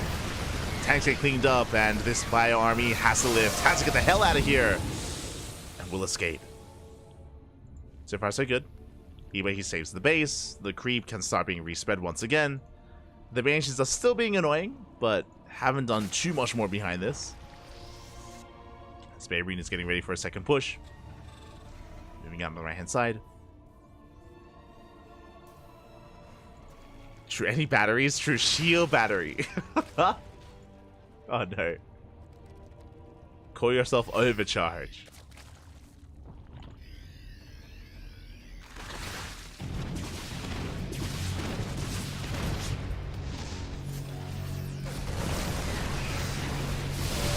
The Bio Army does push forward to catch out some of the Lingbane. And not the best connections here for Eva. Now running out of Banelings. Only a handful of them. At the same time, Babe Marine going for a split push. Keeping him a bit busy. And Babe Marine, he is slowly getting on top of that hatchery. He is getting low. So low, so close to going down. Doesn't commit in, and Eva once again with the surround does get on top of the tanks. Yeah, so far the movement have been solid here for the Zerg player. Taking down the tanks time and time again, and Babe Marine just hasn't really gotten the momentum he's been looking for. But the creep was not respread. Yeah, barely any creep here. Eva racing back.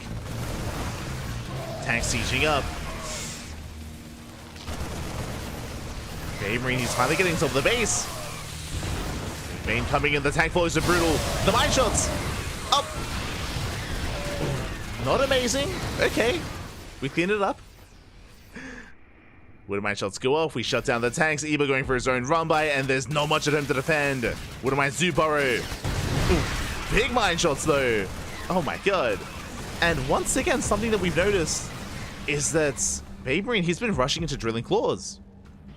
Have noticed that it's a little bit different to most other players, and has been quite effective. As Wooden Mine Zoo reset, they defend back at home. And both players have maxed out. Now, amidst all this, as Eva's been defending on 4 bases, we do have, I mean, a 5th on the way, but Hive Tech is done. We have our Hive finishing up, and Lurker upgrades are on the horizon. Eva, he's getting into his Lunkers. He's almost there. No Ultras this time. Going into Lurker Tech instead. Vipers are on the way.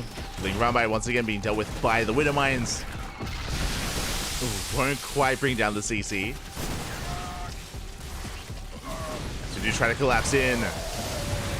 The mine shots are looking decent. They're okay, but the army is still forced back. And this time we finally clean up those Widow Mines. We have detection. We have the Overseer. Only one survives. Just barely. One does survive.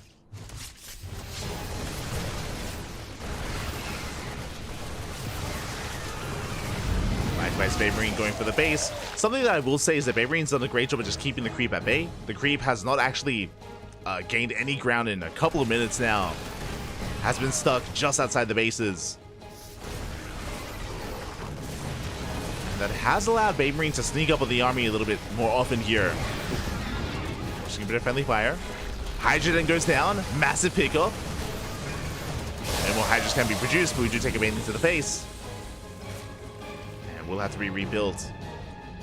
How many Hydras do we have? Oh, who cares about the Hydras? We have Lurkers. Oh my god. That's a lot of Lurkers. 14. 14 Lurkers pushing in. The Mine Shots, they connect with the Lings, but not with the Lurkers. As they're forcing our way towards the 3rd base. Ghosts have arrived. We get a couple of snipes off, but it's not going to be enough. Oh my god. Lurker range is insane. We take down some of those SCVs. And here come reinforcements. Again, Eva just forcing his way through in between the bases. And Baby Marine, he just doesn't have enough to keep up. Again, he lost all of his tanks. Liberator production has begun, but he has no Liberators yet.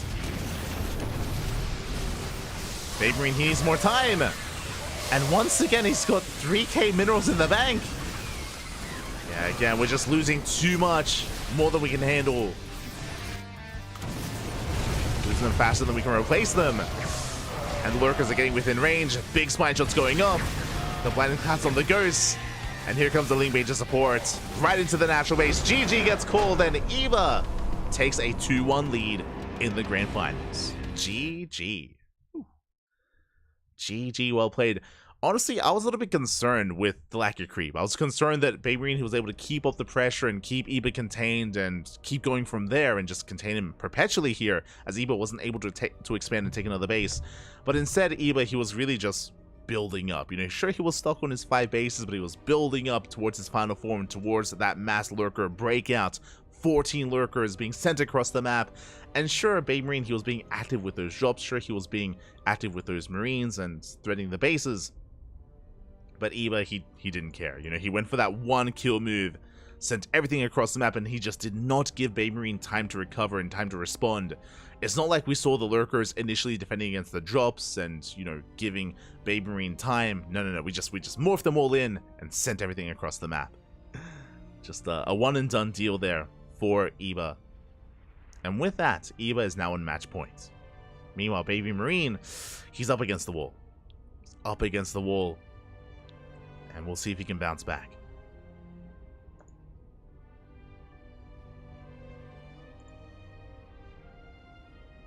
See if he can.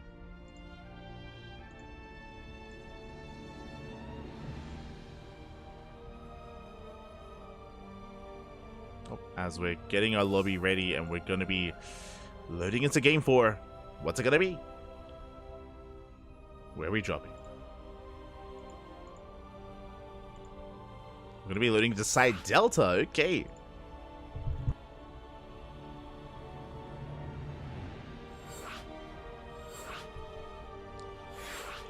into side Delta here. And if Baby Marine can win this game, we can force the ace match. Otherwise, this could be the final game of the series. Iba is so close to claiming his second STC win, like, period, in the history of Sparkling Tuna Cup. His first win was last year at the end of 2023, coming into November, December. Has been a little bit less successful this year in 2024, until now. And it's been an amazing run. Iba, it wasn't easy taking down Azura, taking down Geralt, and even going up against Baby Marine here in the finals. But personally, I would love to see an ace match. I want to see this go the distance. I want to see this go back and forth. We'll see if we can get there. We shall see. So we're going to be jumping in and spawning in the top left-hand corner of side Delta. We have our blue Zerg player representing the Platinum Heroes.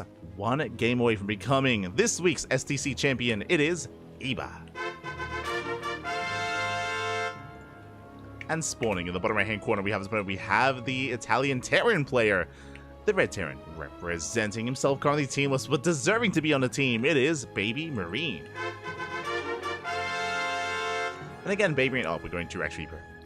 We're going 2-Rax Reaper once again. But Baby Marine, he's been a little bit less active. He's been less active specifically this year, which I'm sure attributes to the fact that he is teamless. Was at a time on, I think it was at a time on Platinum Heroes, on Team Roddy for a time as well. But yeah, Baby Marine, he did take a bit of a step back from the game, wasn't as active in online events, but in recent weeks and in recent months has been back, has been active once again.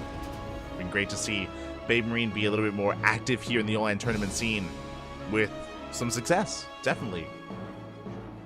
To bring down Cristiano is a very impressive feat in the semifinals. And can he go further? Can he bring it to the ace match? As we have our initial Raxes. Again, 2-Rax Reaper here by Baby Marine. We saw this earlier on Ghost River, if I recall correctly. Was it Ghost River? Yeah. Where Baby Marine, the goal here is to contain Iba on 2 bases. Iba this time is going Hatch Gas Pool, Standard Opener, and the goal is to try to delay the 3rd base for as long as we can and keep the Zerg player contained while Baby Marine settles into his own 2-1-1. We'll see how aggressive, how committed he wants to be in the aftermath. But now Reapers are on the way. Again, this is not an all-in. And this can lead, when it comes to the follow-up, it can lead into a 3CC 2-1-1 with a faster 3rd base. We can delay the 3rd and go for a faster starport and factory into a stim timing instead. Baby Marine does have options. If this was beyond that we were casting, I would say that we could even go for a 3 and 4-Rax follow-up. Game paused. As we do have a bit of a pause. And, oh, once again, it looks like there is a little bit of latency. Throughout the course of the night, actually, if you recall, there was a little bit of latency from the side of Geralt. There was a little bit of latency from the side of Iba. It sounds like maybe BattleNet is a little bit unstable today, just because it's been affecting a lot of different players, like, individually. Baby Marine, Iba, and Geralt as well.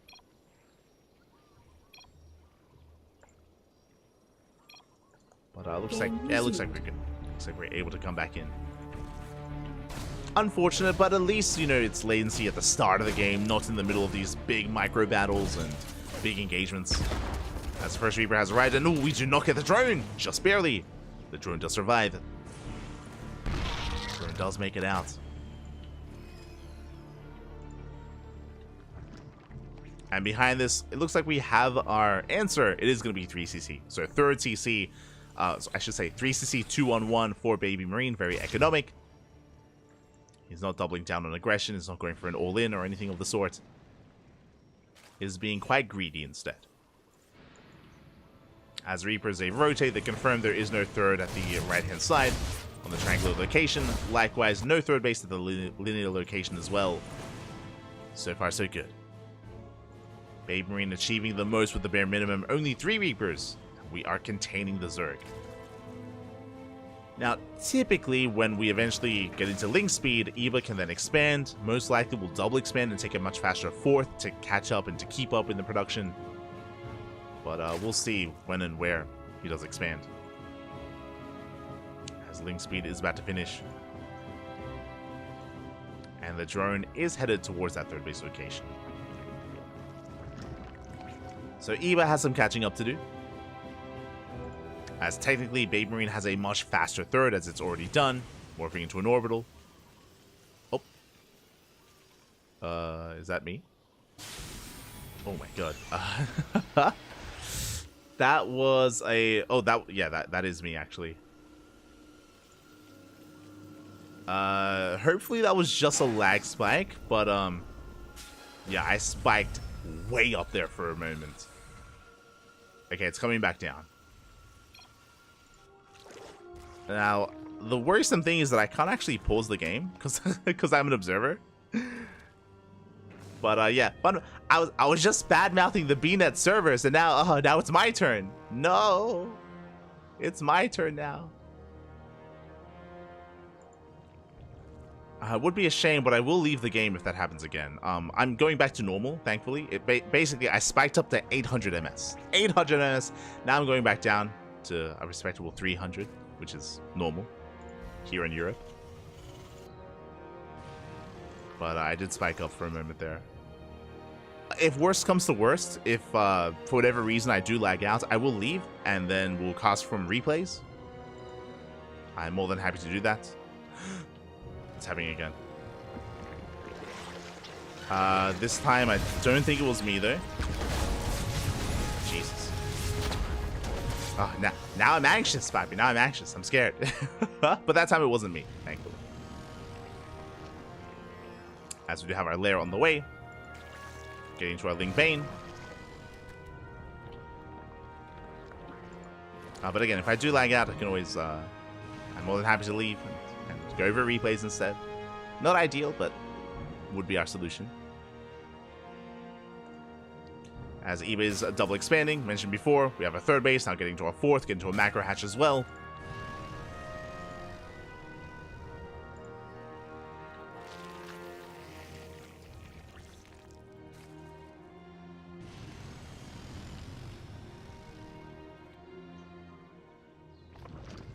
And Baby Marine actually committing a little bit harder to this. Bearing in mind, Stim is done. So is the army. Here come the Hellbats. Okay, so it's going to be a bit of a Hellbat timing out of Baby Marine. Bearing in mind, he's not all in. He does have a third CC behind this, but has a little potential for damage. We're waiting for that morph. Baby Marine rotating around. We're going to get on top of that expansion. Hellbats are morphed in. And can we deny the fourth base? Banelings are ready. They do waddle in, they crash in, they connect with those Hellbats. Hellbats are shut down, mainly Marine. And with Link Queen, we can shut this down. And no more Hellions, no more Hellbats. We force back the drop. Ooh, we don't get the kill. Medivacs to escape. But Eva does hold.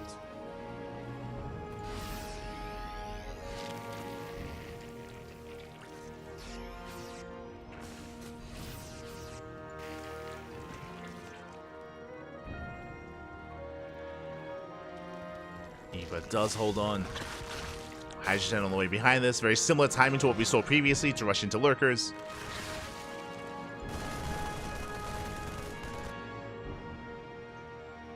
Likewise, Baby Marine's still rallying across the map, still trying to reinforce with another drop. Once the base, but I feel like we have kind of missed our window. We missed our timing. Oh, shout out to our Sherry. Light, send light, you're into. Oh, send it, Papi, send it. Gibbs. It's the earthquake. Oh no. True, there have been earthquakes in Sydney for some reason. It's been crazy. Has been happening.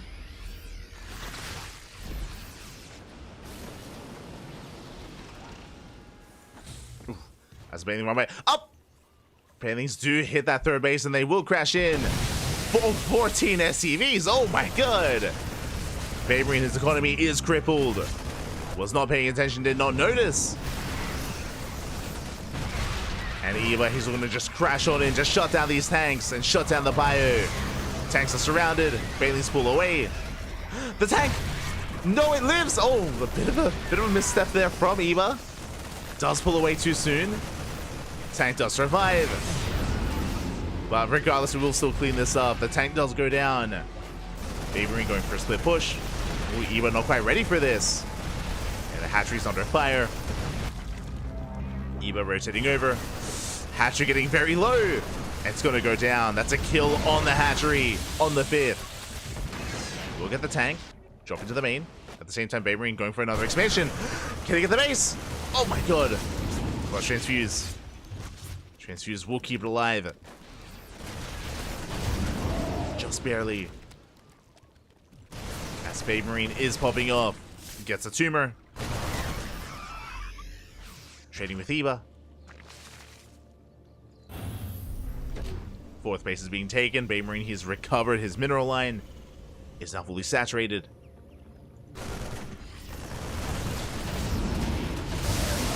He's still playing with fire here, as finally Eva is embracing his Hydras. Now we have anti-air. Getting to our Ling Hydra. Baymarine's still moving out, reinforcing on the right-hand side. He wants to knock down that base for a second time. And he can. There's barely any creep. There's barely any active tumors. The army is spotted, but the tank is on the high ground. There's too many Marines. Baymarine is going to bring down the base. We force another cancel. And Eva, he's in trouble. The Veiling run by earlier was solid. And does attempt it again. Doesn't quite get it. Oh, he's not looking! Oh my god! Yeah, Baymarine, he was looking at the mineral line. Alas, he does get caught out. As a catch from Eva. At the same time, the Mass Marine pushing in. Mine shots forcing friendly fire. Tank is going to be going down. Big Bailey connections as well. Oh, the friendly fire once again. Not bad. Yeah, the mine shots were lackluster here. They are cleaned up. Eva this time does hold, does shut down both armies. And now he forces Baymarine to back the hell off. He's like, give me some room. Baymarine, he comes back home. He reinforces his main army. Eva going for what looked to have been a counterattack. Pulling back for now. Respreading that creep. Those tumors up and running. Baymarine now up to 73 workers. On 4 bases. It does move out. 2-2 is finishing up. Eva is working towards those lurkers once again, but he's not ready yet. He's not ready. Liberators have arrived. Ooh, no spores in position. A lot of drones going down. At the same time, Eva does hit the 3rd base. 10 SCVs. Both players sustaining damage. Both players taking losses. And finally, the Liberators are cleaned up. Focusing on the main push. A brutal tank position, but do we have abductions? Do we have yoinks? And Vipers have arrived. We're getting on top of the tanks. And both tanks go down. Vipers still gathering energy. Lurkers are on the way.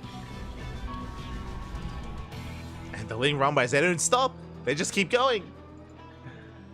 They don't quite catch reinforcements. But they do. Yeah, they catch out Marines and Marauders. They get into the mineral line as well. SCVs are going down at the same time. Baymarine, he just keeps pushing. He keeps going. The bad position for the Lurkers. Lurkers have arrived. They have revealed themselves. As we get 8 SCVs. The CC! That's a kill! That's a kill on the 3rd base. Lings, they bust into the natural as well. Getting 15 SCV kills. And a command center. Brutal losses for Baby Marine. Again, things have been so intense, he wasn't able to lift in time. Wasn't able to notice what was going on. And Eva is stabilizing, is maxing out. You can see the Lurkers, they put an end to the aggression. Going for a Dune Drop instead. Bold move. Uh-oh. Eva moving out. Taking a mine to the face. Jump into the main. Eva's out of position. He's pushing. He's going for the kill. He's had enough waiting. Lurkers, they zone away the bio army. Lings, they bust into the natural. At the same time, Junior up into the main. Uh-oh. We're going for the base trade. We're going for a full-on base trade, but do we have enough to break into the main? That's the question. I don't think we do. Yeah, Baymarine, he holds. He holds onto the main. The hive went down. Oh, massive mine shot. The Veilings. Insane mine connection. The Veilings just shut down Lurker Den as well. And Eva might not be able to touch the main, but he doesn't care. He's going for the 3rd. And could go for the 4th as well. Lurkers are set up. They're going to be shut down though. Spawning pool as well. Uh-oh. We can only make Hydras. Only Hydras can be made, and we're racing back home. Eva turns back around. Vipers, they barely survive. Hydra's filing in, Queen's coming in as well. It looks like we will be able to force the drop to pick up to get the hell out of here. Does lift, jumping towards the 5th. We have reinforcements. Spawning pool is about to finish up. And we have a really odd game state. So Eva's on a 4-base economy. We have 3.5. 3.5 bases. At the same time, Baby Marine had spare CCs. So he's lifting, he's landing. Baby Marine is double expanding. The worker count is lackluster for Baby Marine, but... Oh. The base count is still looking solid. Eva going for another run by. Eva's maxed out. More SCV's going to be falling. Yeah, the whole position micro, we don't get many. We get 5 SCVs. The army gets forced back. Baby Marine looking for expansions. Went for the scan.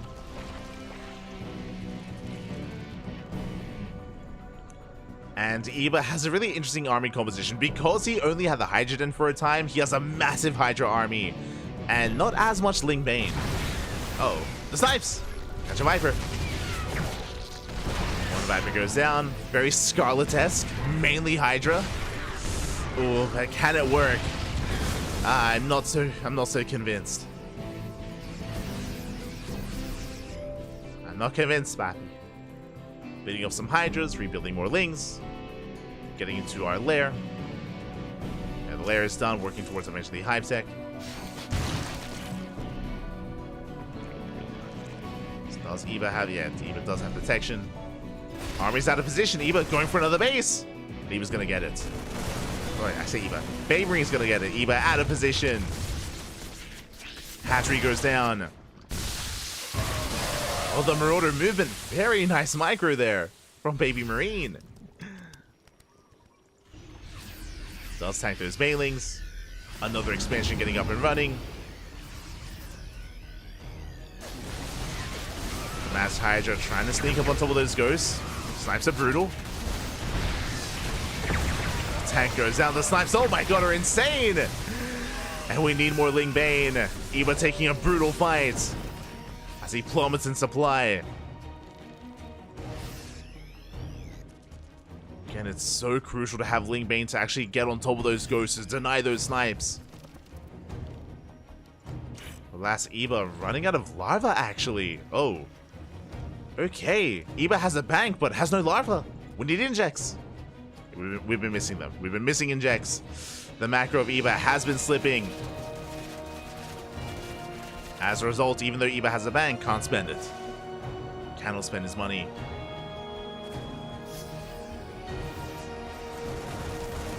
As drop does stim in. Army on the left-hand side. Eva getting pulled apart. We now have Mass Ghost. Yeah, the lurkers, they crumble. The lurkers, the spellcasters. A hatchery goes down. Eva can't keep up. Not with this kind of army. He's trying to, though. Splitting up his forces. Another hatchery gets found. Yeah, Baby Marine does have the economic advantage. Brings down another base. But trying to keep up.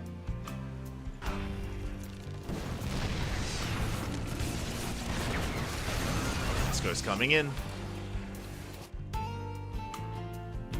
Oh, that Widow Mine is still there. Oh my god, a brutal mine connection. It's still there.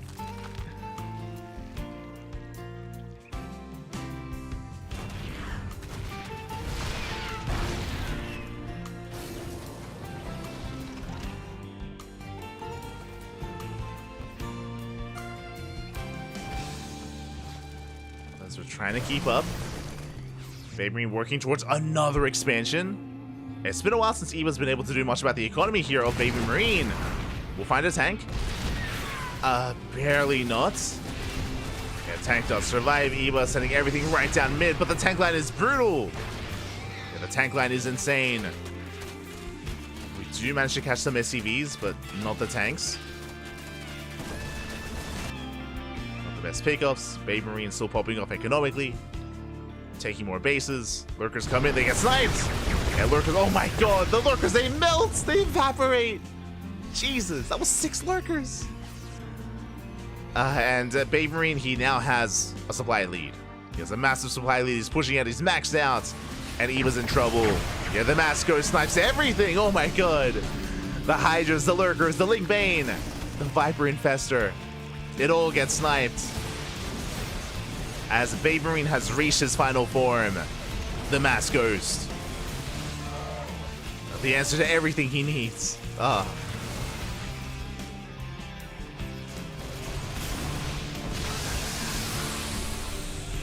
Yes, Eva just cannot keep up. Not anymore. He's run out of steam. It's been a very chaotic game. Very chaotic back and forth.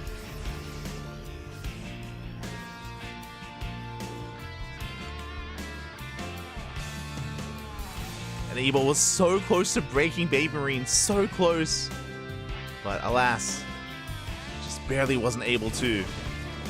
Despite the dead bases, despite the dead SCVs, Baby Marine, he bounced back. He's maxed. He's pushing in. And once we reach this many ghosts, it's hard to see the Link Bane really work out well here. We kite back, nice spread. And GG gets called. It's just too much, and Baby Marine ties up the series 2-2. We are going to the ace match. GG.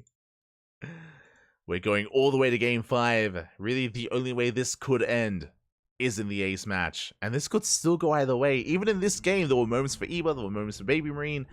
Could have gone either way. But alas, there can only be one. There can only be one champion here tonight. The Zerg or the Terran. Let's go. What's the final map? Where are we dropping? Where are we dropping?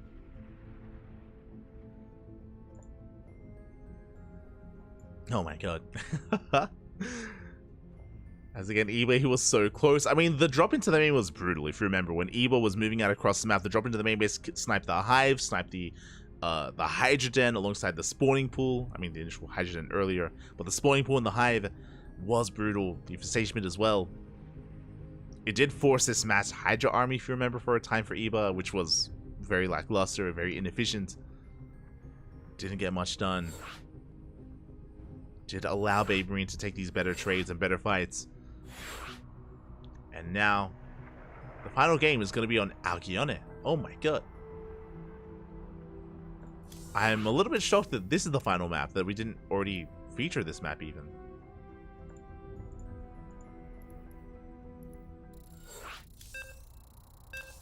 Here we go, we are loading in. Players are ready. The final game of the series and of the tournament. It all ends here. It all ends on Alcyone. Let's go. Jeez, it's been 5 hours. I do apologize if I've been like mixing up names or slurring my words a little bit. It's been a long day, and yeah, I don't think I slept too well. So, I'm holding it together, Papi. Keeping it together. I do apologize. But here we go. We're getting into the ace match and spawning in the bottom left-hand corner of Alcyone. We have our Italian Terran player, the Red Terran, representing himself, currently teamless, but forcing the ace match, bringing it all the way to game 5. It is Baby Marine. And spawning in the top right-hand corner, we have as opponent, we have the blue Zerg player from the land of the UK, representing the Platinum Heroes, being forced into the ace match. Can he bring it back? It is Eva.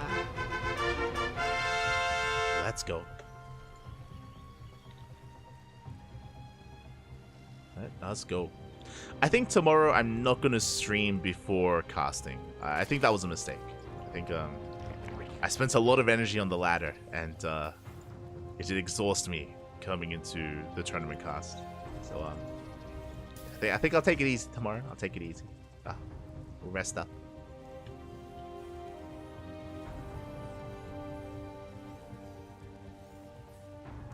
As we do have Eva going for a standard Hatchgas pool opener.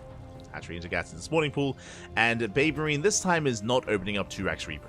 Did do so on Side Delta and on Ghost River, but here on Alcyone going for something more standard. We're calming things down for the time being. We have seen Baby Marine rush into the goal base earlier against Christiana. I don't see that happening here against Eva. That's too crazy. It's too wild.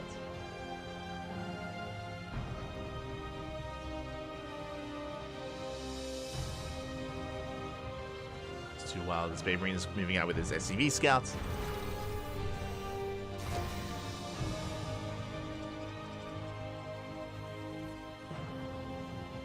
He's moving out.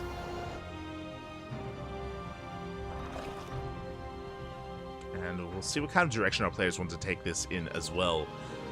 When it comes to all-ins or hyper-aggression, I'm not really too fond of seeing it here on Alcyone. The rush distance by ground is longer, the third base and natural are a little more defendable as well. More so than some of these other maps.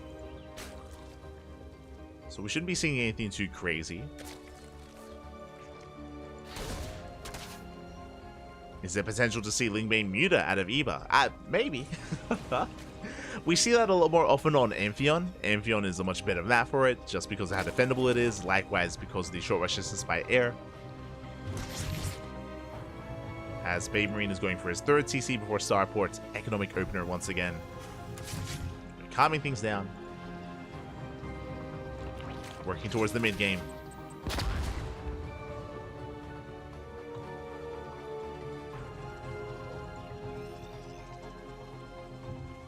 Oh, and my apologies. This is actually a little bit different here.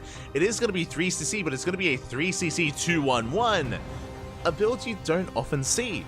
Okay, interesting. So basically, typically we would be seeing a Starport working towards Heli and Banshee, but this time it's going to be a second Rax working towards faster stim into medevac production into drop play. Okay. Now, this does also mean that... Ooh, as the Reaper goes down. This does mean that Eva has a lot more freedom early on. The reason for this is because Baby Marine is going for an add-on swap, which means he's going to have less Hellions. As you can see here, we only have two. Only 2 Hellions for Baby Marine, and no Banshees either. So, Baby Marine, he's going to be lacking map control for quite some time. At least until the medevacs kick in. It's going to take a while. So until then, Eva is free to drone, free to spread creep, free to really engulf the map as quickly as possible, as best as he can, while he can. As the Link does get a full scout of the main base, and Eva confirms the build, the 211.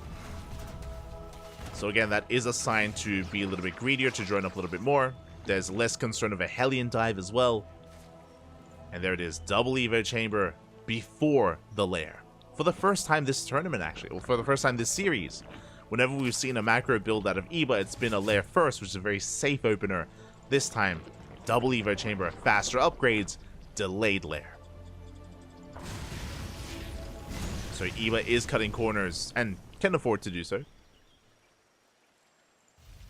Baby Marine just now working on those medevacs. Will eventually move out with the Marine drop play. Eva can still drone up a little bit harder and work towards a fourth. And there it is, fourth hatchery is on the way.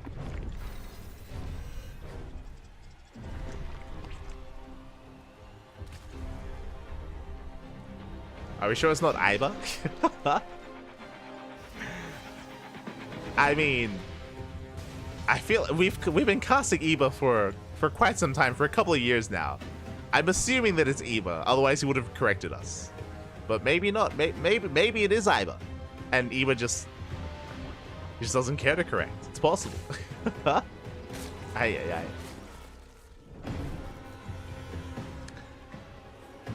We go. As the double drop does move out on the right hand side.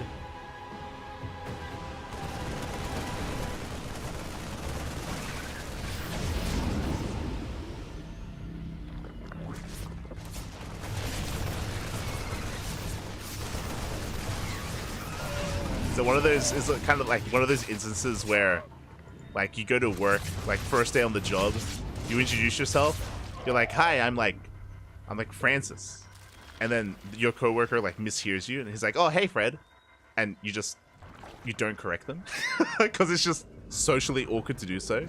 You're like, "Oh, yeah, hey," and then like 5 years pass, and that's just what you're known.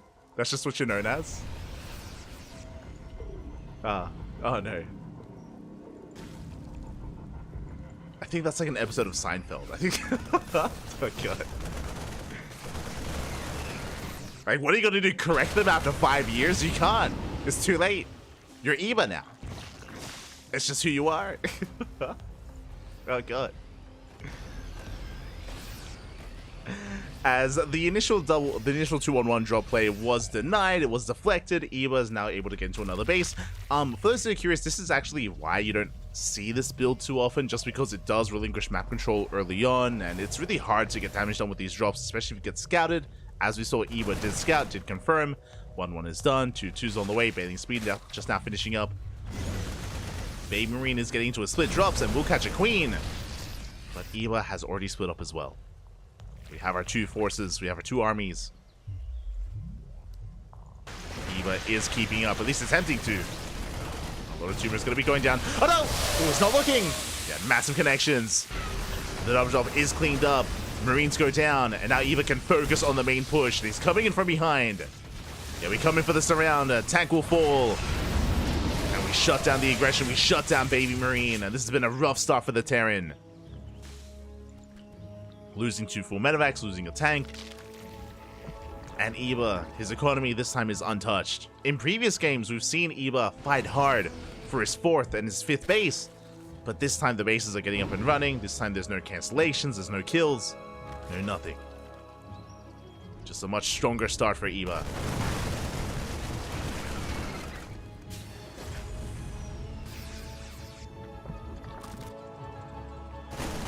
As I say that, we do go for the cancellation. Oh, can we force it? Oh, we cannot. Yeah, the hatchery does complete, does finish.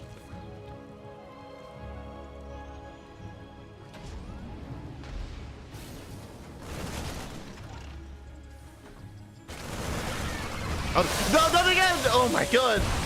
As once again, Banelings, they do connect. Massive connections on the bio. Getting on top of the tanks at the same time. Baneling run back here on the right hand side. 9 SVs go down. And Babe Marine just having a hard time keeping up. His attention being pulled apart one way, then the other at the worst moment. And Eva about to max out.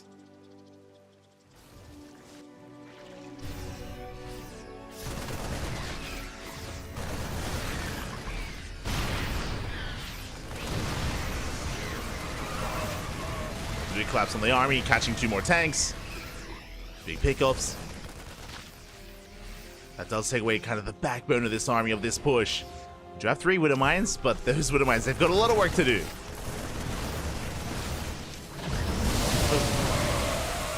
As 2 of those mine shots, 3 of those mine shots going to be baited out.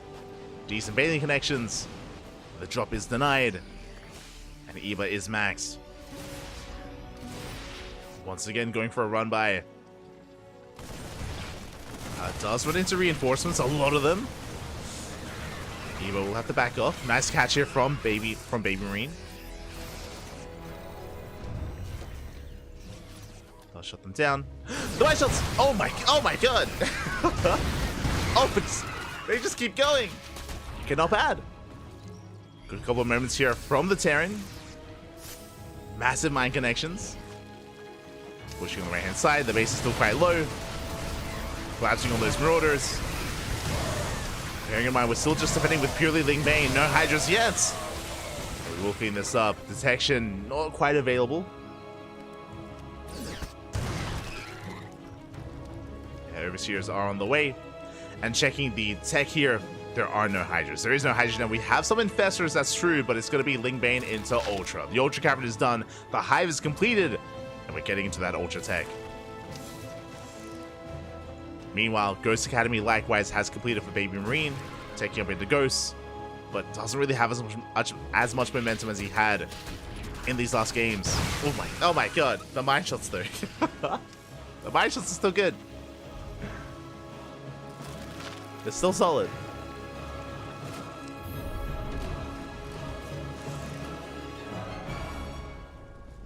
This Baby Marine is now taking another base, getting a 5th.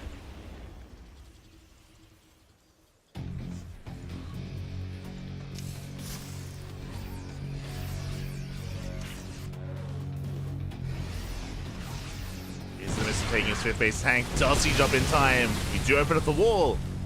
And We don't quite commit. Yeah, plenty of reinforcements. Baby Marine does hold. There's a little bit supply block, but holds nonetheless. Dude drop towards the north. We Javelin Bane waiting though.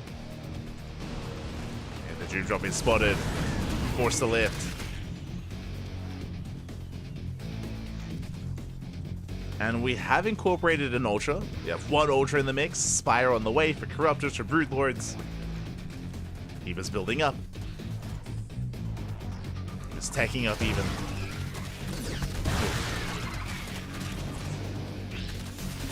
The Mind Shot's not looking too bad. Ultra's going to try to engage, but we have the Ghost ready. Ultra gets sniped. Eva's having a hard time really breaking any of these fringe bases. Does go for the planetary. Decent connections on the Marines. Not a bad trade here for Eva. Takes down a good chunk of bio.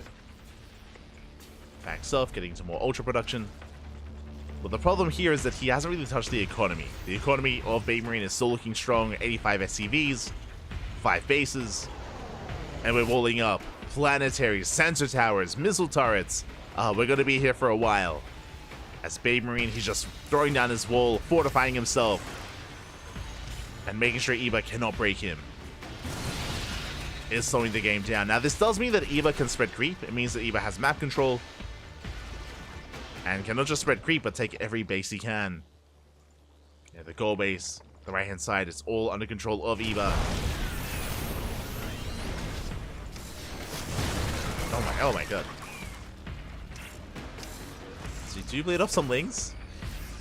Corruptors now on the way. Now that we've reached Liberator tech, Corruptors aren't going to be necessary. Space Marine is just fully walling up.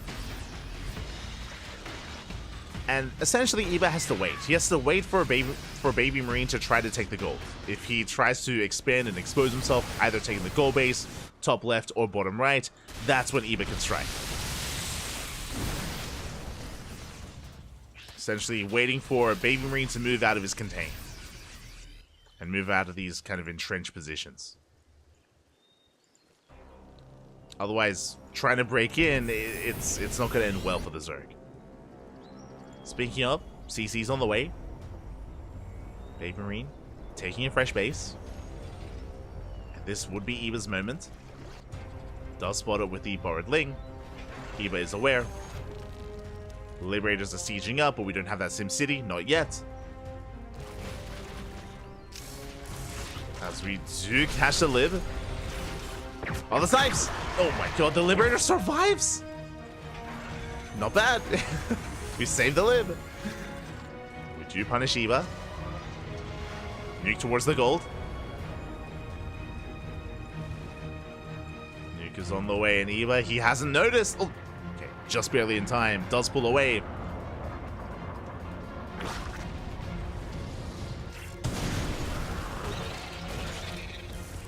Eva baiting out Widow Mines. Collapsing in. This I'm not so sure about. Yeah, the Mind Shots are brutal. Bailings, they go for the base, but they do not break in. The planetary holds. And Baby Marine, he has now established a fresh mining base. Yeah, the gold now under control of Baby Marine, and now we're able to fortify ourselves. Sensor towers, missile towers, we can start that. It's not underway yet, but it should be on the horizon here for Baby Marine. And once Baby Marine fortifies its location, then it becomes top left and bottom right. These two fringe bases are going to be the next kind of key locations and key staging grounds for both players. The other thing, if Eva can get into Broodlords, then this location can be punished a little bit here with the cliff face. We can use that as a siege point. Until then, though, we're still focusing on a ground army. The spires are done, but no upgrades yet. No greater spire either. Which is a little bit concerning. Eva rotating over. We'll try to break through the planetary, and we'll be able to do so. Yeah, the Ghost out of position. One planetary goes down, and we're going to get another as well. Decent fungal. But the Ghosts have arrived. We have to respect the army. Now, what's a little bit concerning here is that we actually didn't get any SCVs. I think one SCV died, one SCV fell. Now, it was a lot of Ultras. Baby Marine holds. Doesn't lose much. Just buildings. Meanwhile, Eva trying to sneak out top left. Likewise, Baby Marine trying to sneak out bottom right. And the Baby Marine is spread thin. Maybe find a way in. Oh my god. As the mine shots are still looking pretty good. We catch out the Corruptors as well. Baby Marine is just out trading Eva. Bailings do get into the mineral line though. Not bad.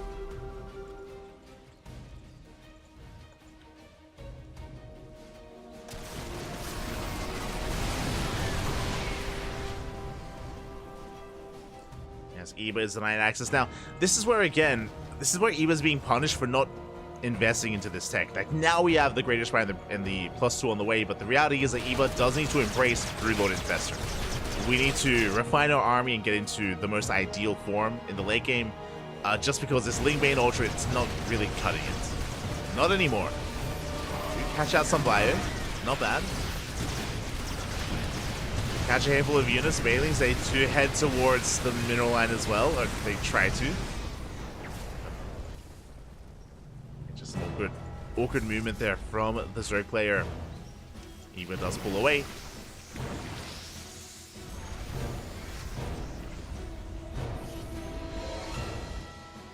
Likewise, the bank of Eva is not looking too impressive either. He's got a lot of minerals, but not that much gas. It's barely ahead of Baby Marine when it comes to gas. As Corruptors, they do dive in. They catch out a handful of these Liberators. Not bad. Nuke on the right-hand side. Uh-oh. And hopefully Eva does notice. There we go. Does pull away in time. The nuke will land. Takes out 2 drones. Eva does get eyes on this bottom right-hand planetary, and this planetary is ambitious. Yeah, there's no setup, there's no defense. Planetary is gonna go down. Just barely.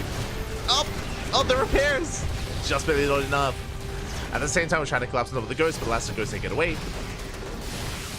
Fungal grazes the army. The chain Fungals. Not bad. 4 Ghosts. 4 Ghosts go down. Eva able to cast, 5 Ghosts even. For 3 Ultras and an Infestor. 2 Infestors even. Not a bad catch here from Eva. Likewise, as Baby Marine expands on the bottom right, again he's exposing himself. A lot more wide open. A lot more engageable here for Eva. So he's trying to find a way in. Ooh, once again, a massive Widowmine shot. The Widowmines have been brutal. Yeah, EMP on the Vipers. Link's trying to engage. They don't take down any Ghosts. But we do deny mining. And Eva did clean up most of those Liberators. Oh god. The snipes are brutal.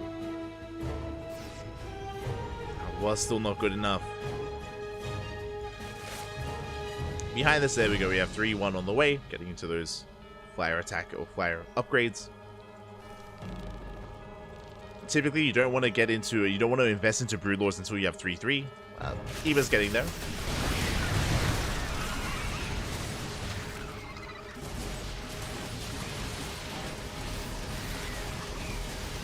Slipping to the mineral line, catch some of those mules. And Eva still has potential here at this base location. Another nuke towards the north. Not many drones to kill. Ooh, so we catch an Ultra. Yeah, the nuke will connect. Getting mainly larva.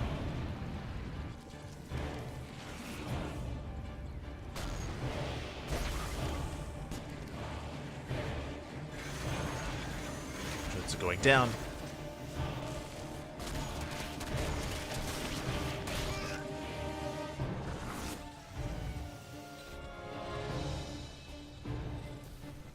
And Eva hasn't had the worst trades here towards the south, but now we have more Widow Mines, we have turrets finishing up as well.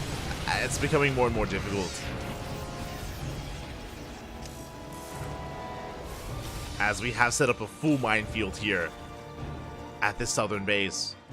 Eva going to be avoiding it, moves out across the map.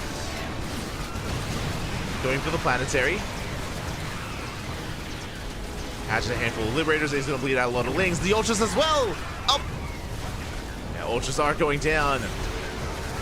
You catch one Ghost. Not the best trade for Eva. But he's still trading.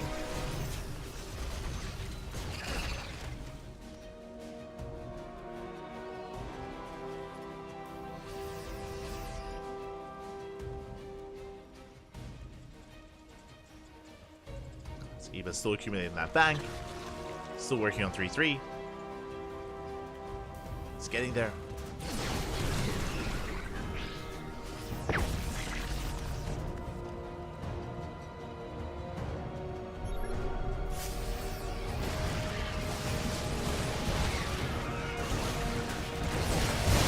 Oh my god, the mines are crazy!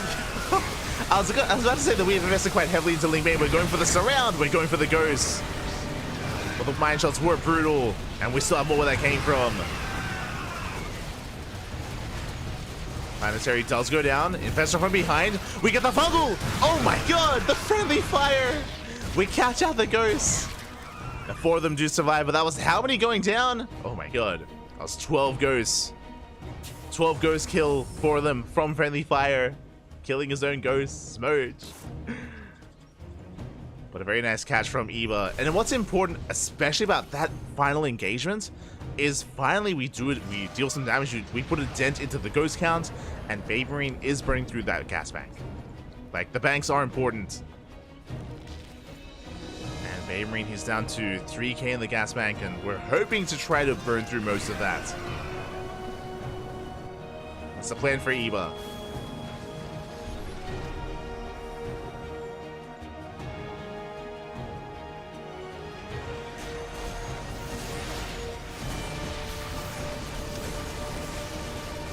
Marine's moving forward. Hatchery's going to go down. Actually, this is a big moment for Baby Marine. Taking one of Eva's bases. And it can expand himself. Meanwhile, Broodlords have arrived. Going for the northern expansion. At the same time, Baby Marine, he gets another base. Goes for the gold. And he keeps going. He can try to keep going. Ling Bane has amassed. Once again, coming for the surround. Does attempt it and will manage to do so. Forced to pick up. Tanks are falling. 12 drones go down. Oh my god, the mine shots are brutal. The Broodlords, they do deny some of these bases. Baby Marine, he has to respond. More Liberators going down. Oh my god, the mines! A lot of Lings fall to the mines. We can afford to lose them though. It's just Lings. And how many ghosts do we have left? Only 2 ghosts? Uh-oh. When we lost the ghosts, we didn't rebuild them. The ghosts were not replaced. And without any ghosts, the Broodlords, they reign supreme. I say that Vikings have arrived. We have Corruptors. And Eva is pulling it off. Is breaking through. 5 ghosts, they just spawned in. Snipes aren't bad. But again, barely any ghosts left over. And without ghosts, the Ling Bane crashes on in. Takes down the Marines, takes down the ghosts once again. The Vikings will clean up the Broodlords, but now we can switch out of Broodlords into Ultra. And now there's just so much dead supply in these Vikings. The tech switch. We're done with Broods. 5 Ultras on the way.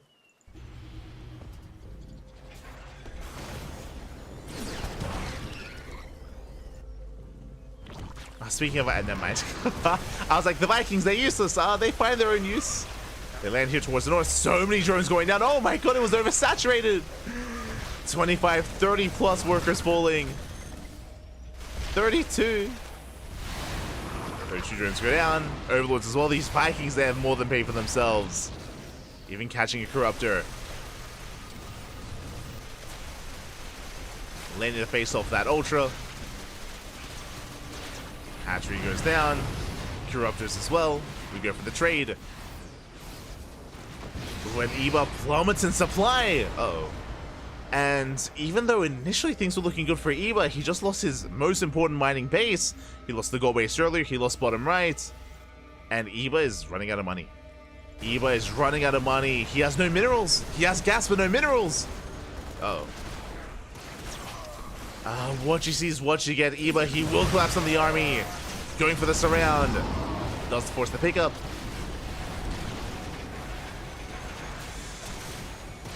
As Eba, he's rallying everything he can across the map. Again, you can see he's down to 100 minerals. It's all he has left. Likewise, Baby Marine burning through his gas bank.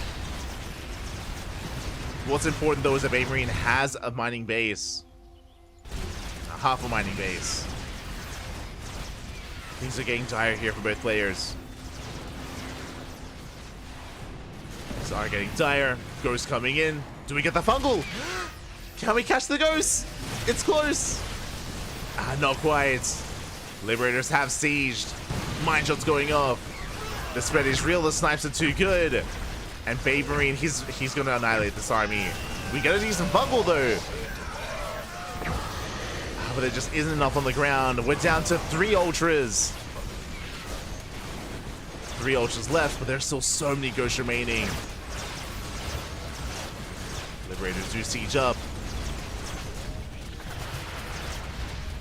And 2 ultras. We're down to 2. 2 ultras remaining. More ghosts on the way. And Eva, he's being cleaned up. The ghosts are regenerating their energy. They still have more snipes. Eva has to pull away. Lone distance mining. Oh, we go for the... We're stealing money. We're taking money away from Eva. Oh my god, the Mule Hammer is crazy. Mules will be killed, but I mean, that is worth it for Baby Marine. Just stealing money away from Eva. Eba's trying to maintain himself. He is down to 1 ultra. 1 ultra, 10 corruptors, and 40 lings. No banelings. 8 banelings on the way. I do have to favor Baby Marine's army. But there's a chance. If we can land a good fungal, if we can fungal the main army, then Eba can pop off. There is 1 infestor.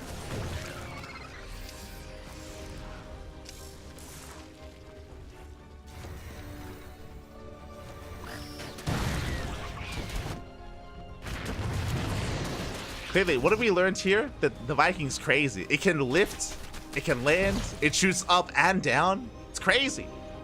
My god.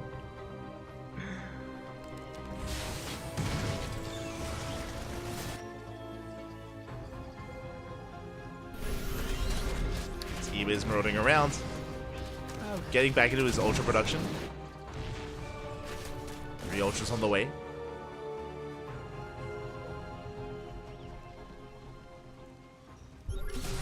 This is still anyone's game. Especially with these ultras coming into the mix. That's a lot of ghosts though. Can we land that miracle fungal? The infestor. Here on the left hand side. Getting ready for the dive. The mines! Oh my god. Blue mines are cracked. They have to be respected. Ghost moving forward. Eba trying to bait the army out. Yeah, we're getting ready for that fungal. Mine just going up. Oh, the snipes are brutal. We shut down the ultras. Fungal comes in, but do we have enough to follow up? I'm not sure we do. Oh my god, we might. Up. We get on top of the ghosts. The ultras. 1 ultra left. He just wants hugs. He doesn't get it.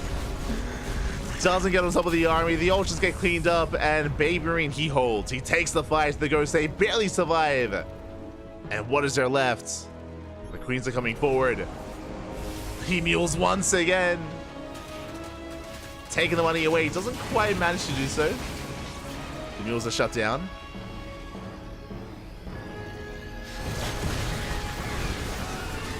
Oh, would you let another fungal? The chain fungal! Let's go!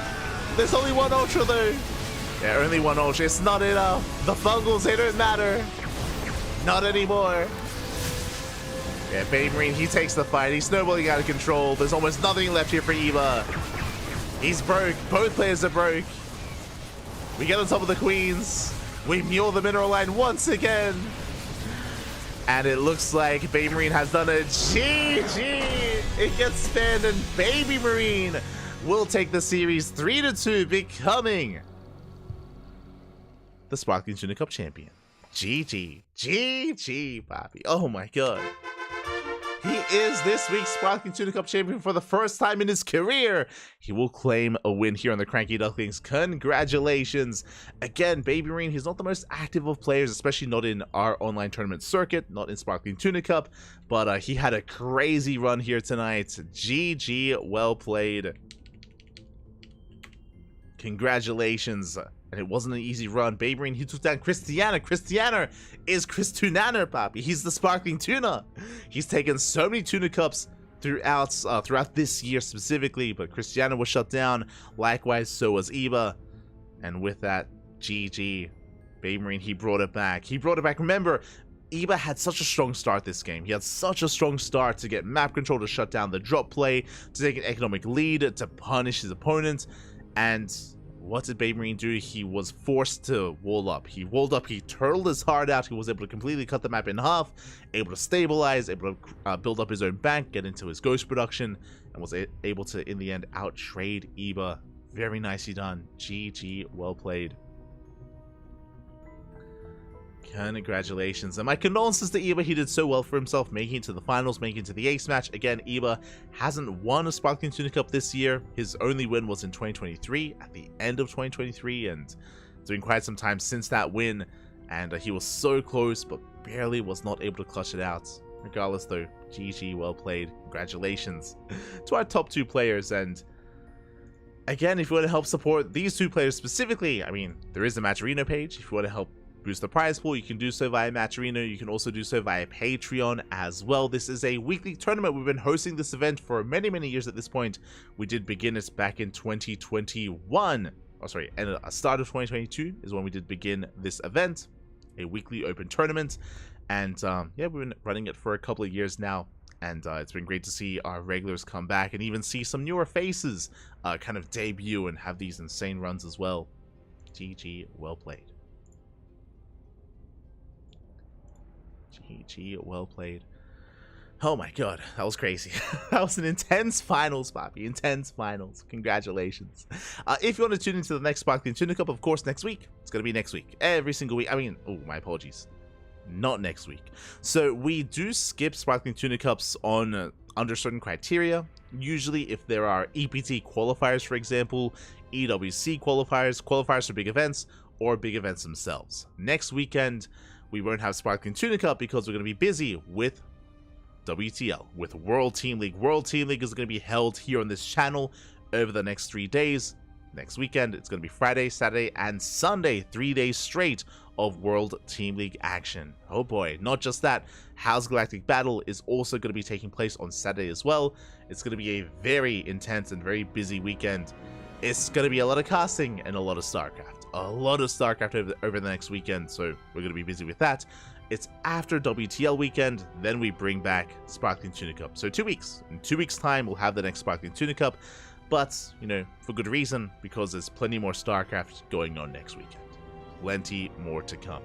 Oh boy, so if you want to tune into the finale of WTL to crown our newest World Team League champion, we've already crowned the best player in the world, Clem, of course, being the champion of EWC.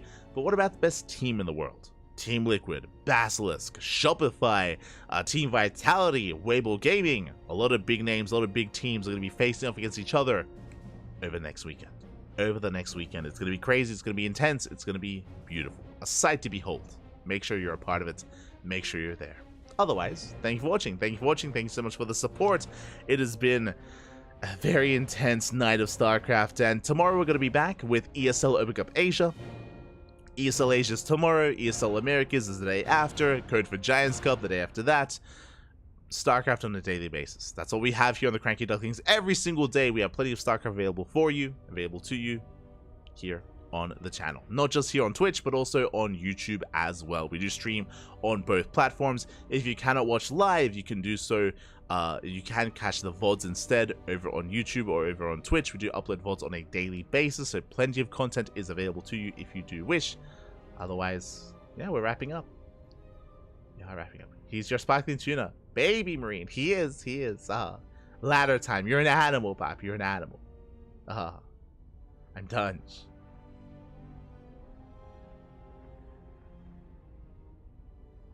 Let's go. Are you doing the OSC mid-season playoffs? I don't believe we are. I think OSC have their own. I think they have their own casters selected for that. Usually, Wardy. I think Wardy has priority. I think Wardy has priority of the OSC playoffs. But we might be involved later on if we get in touch. It's possible. Possible.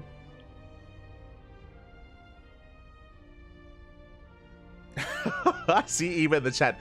I love Ghosts. Anyone else a Ghost fan? Oh no.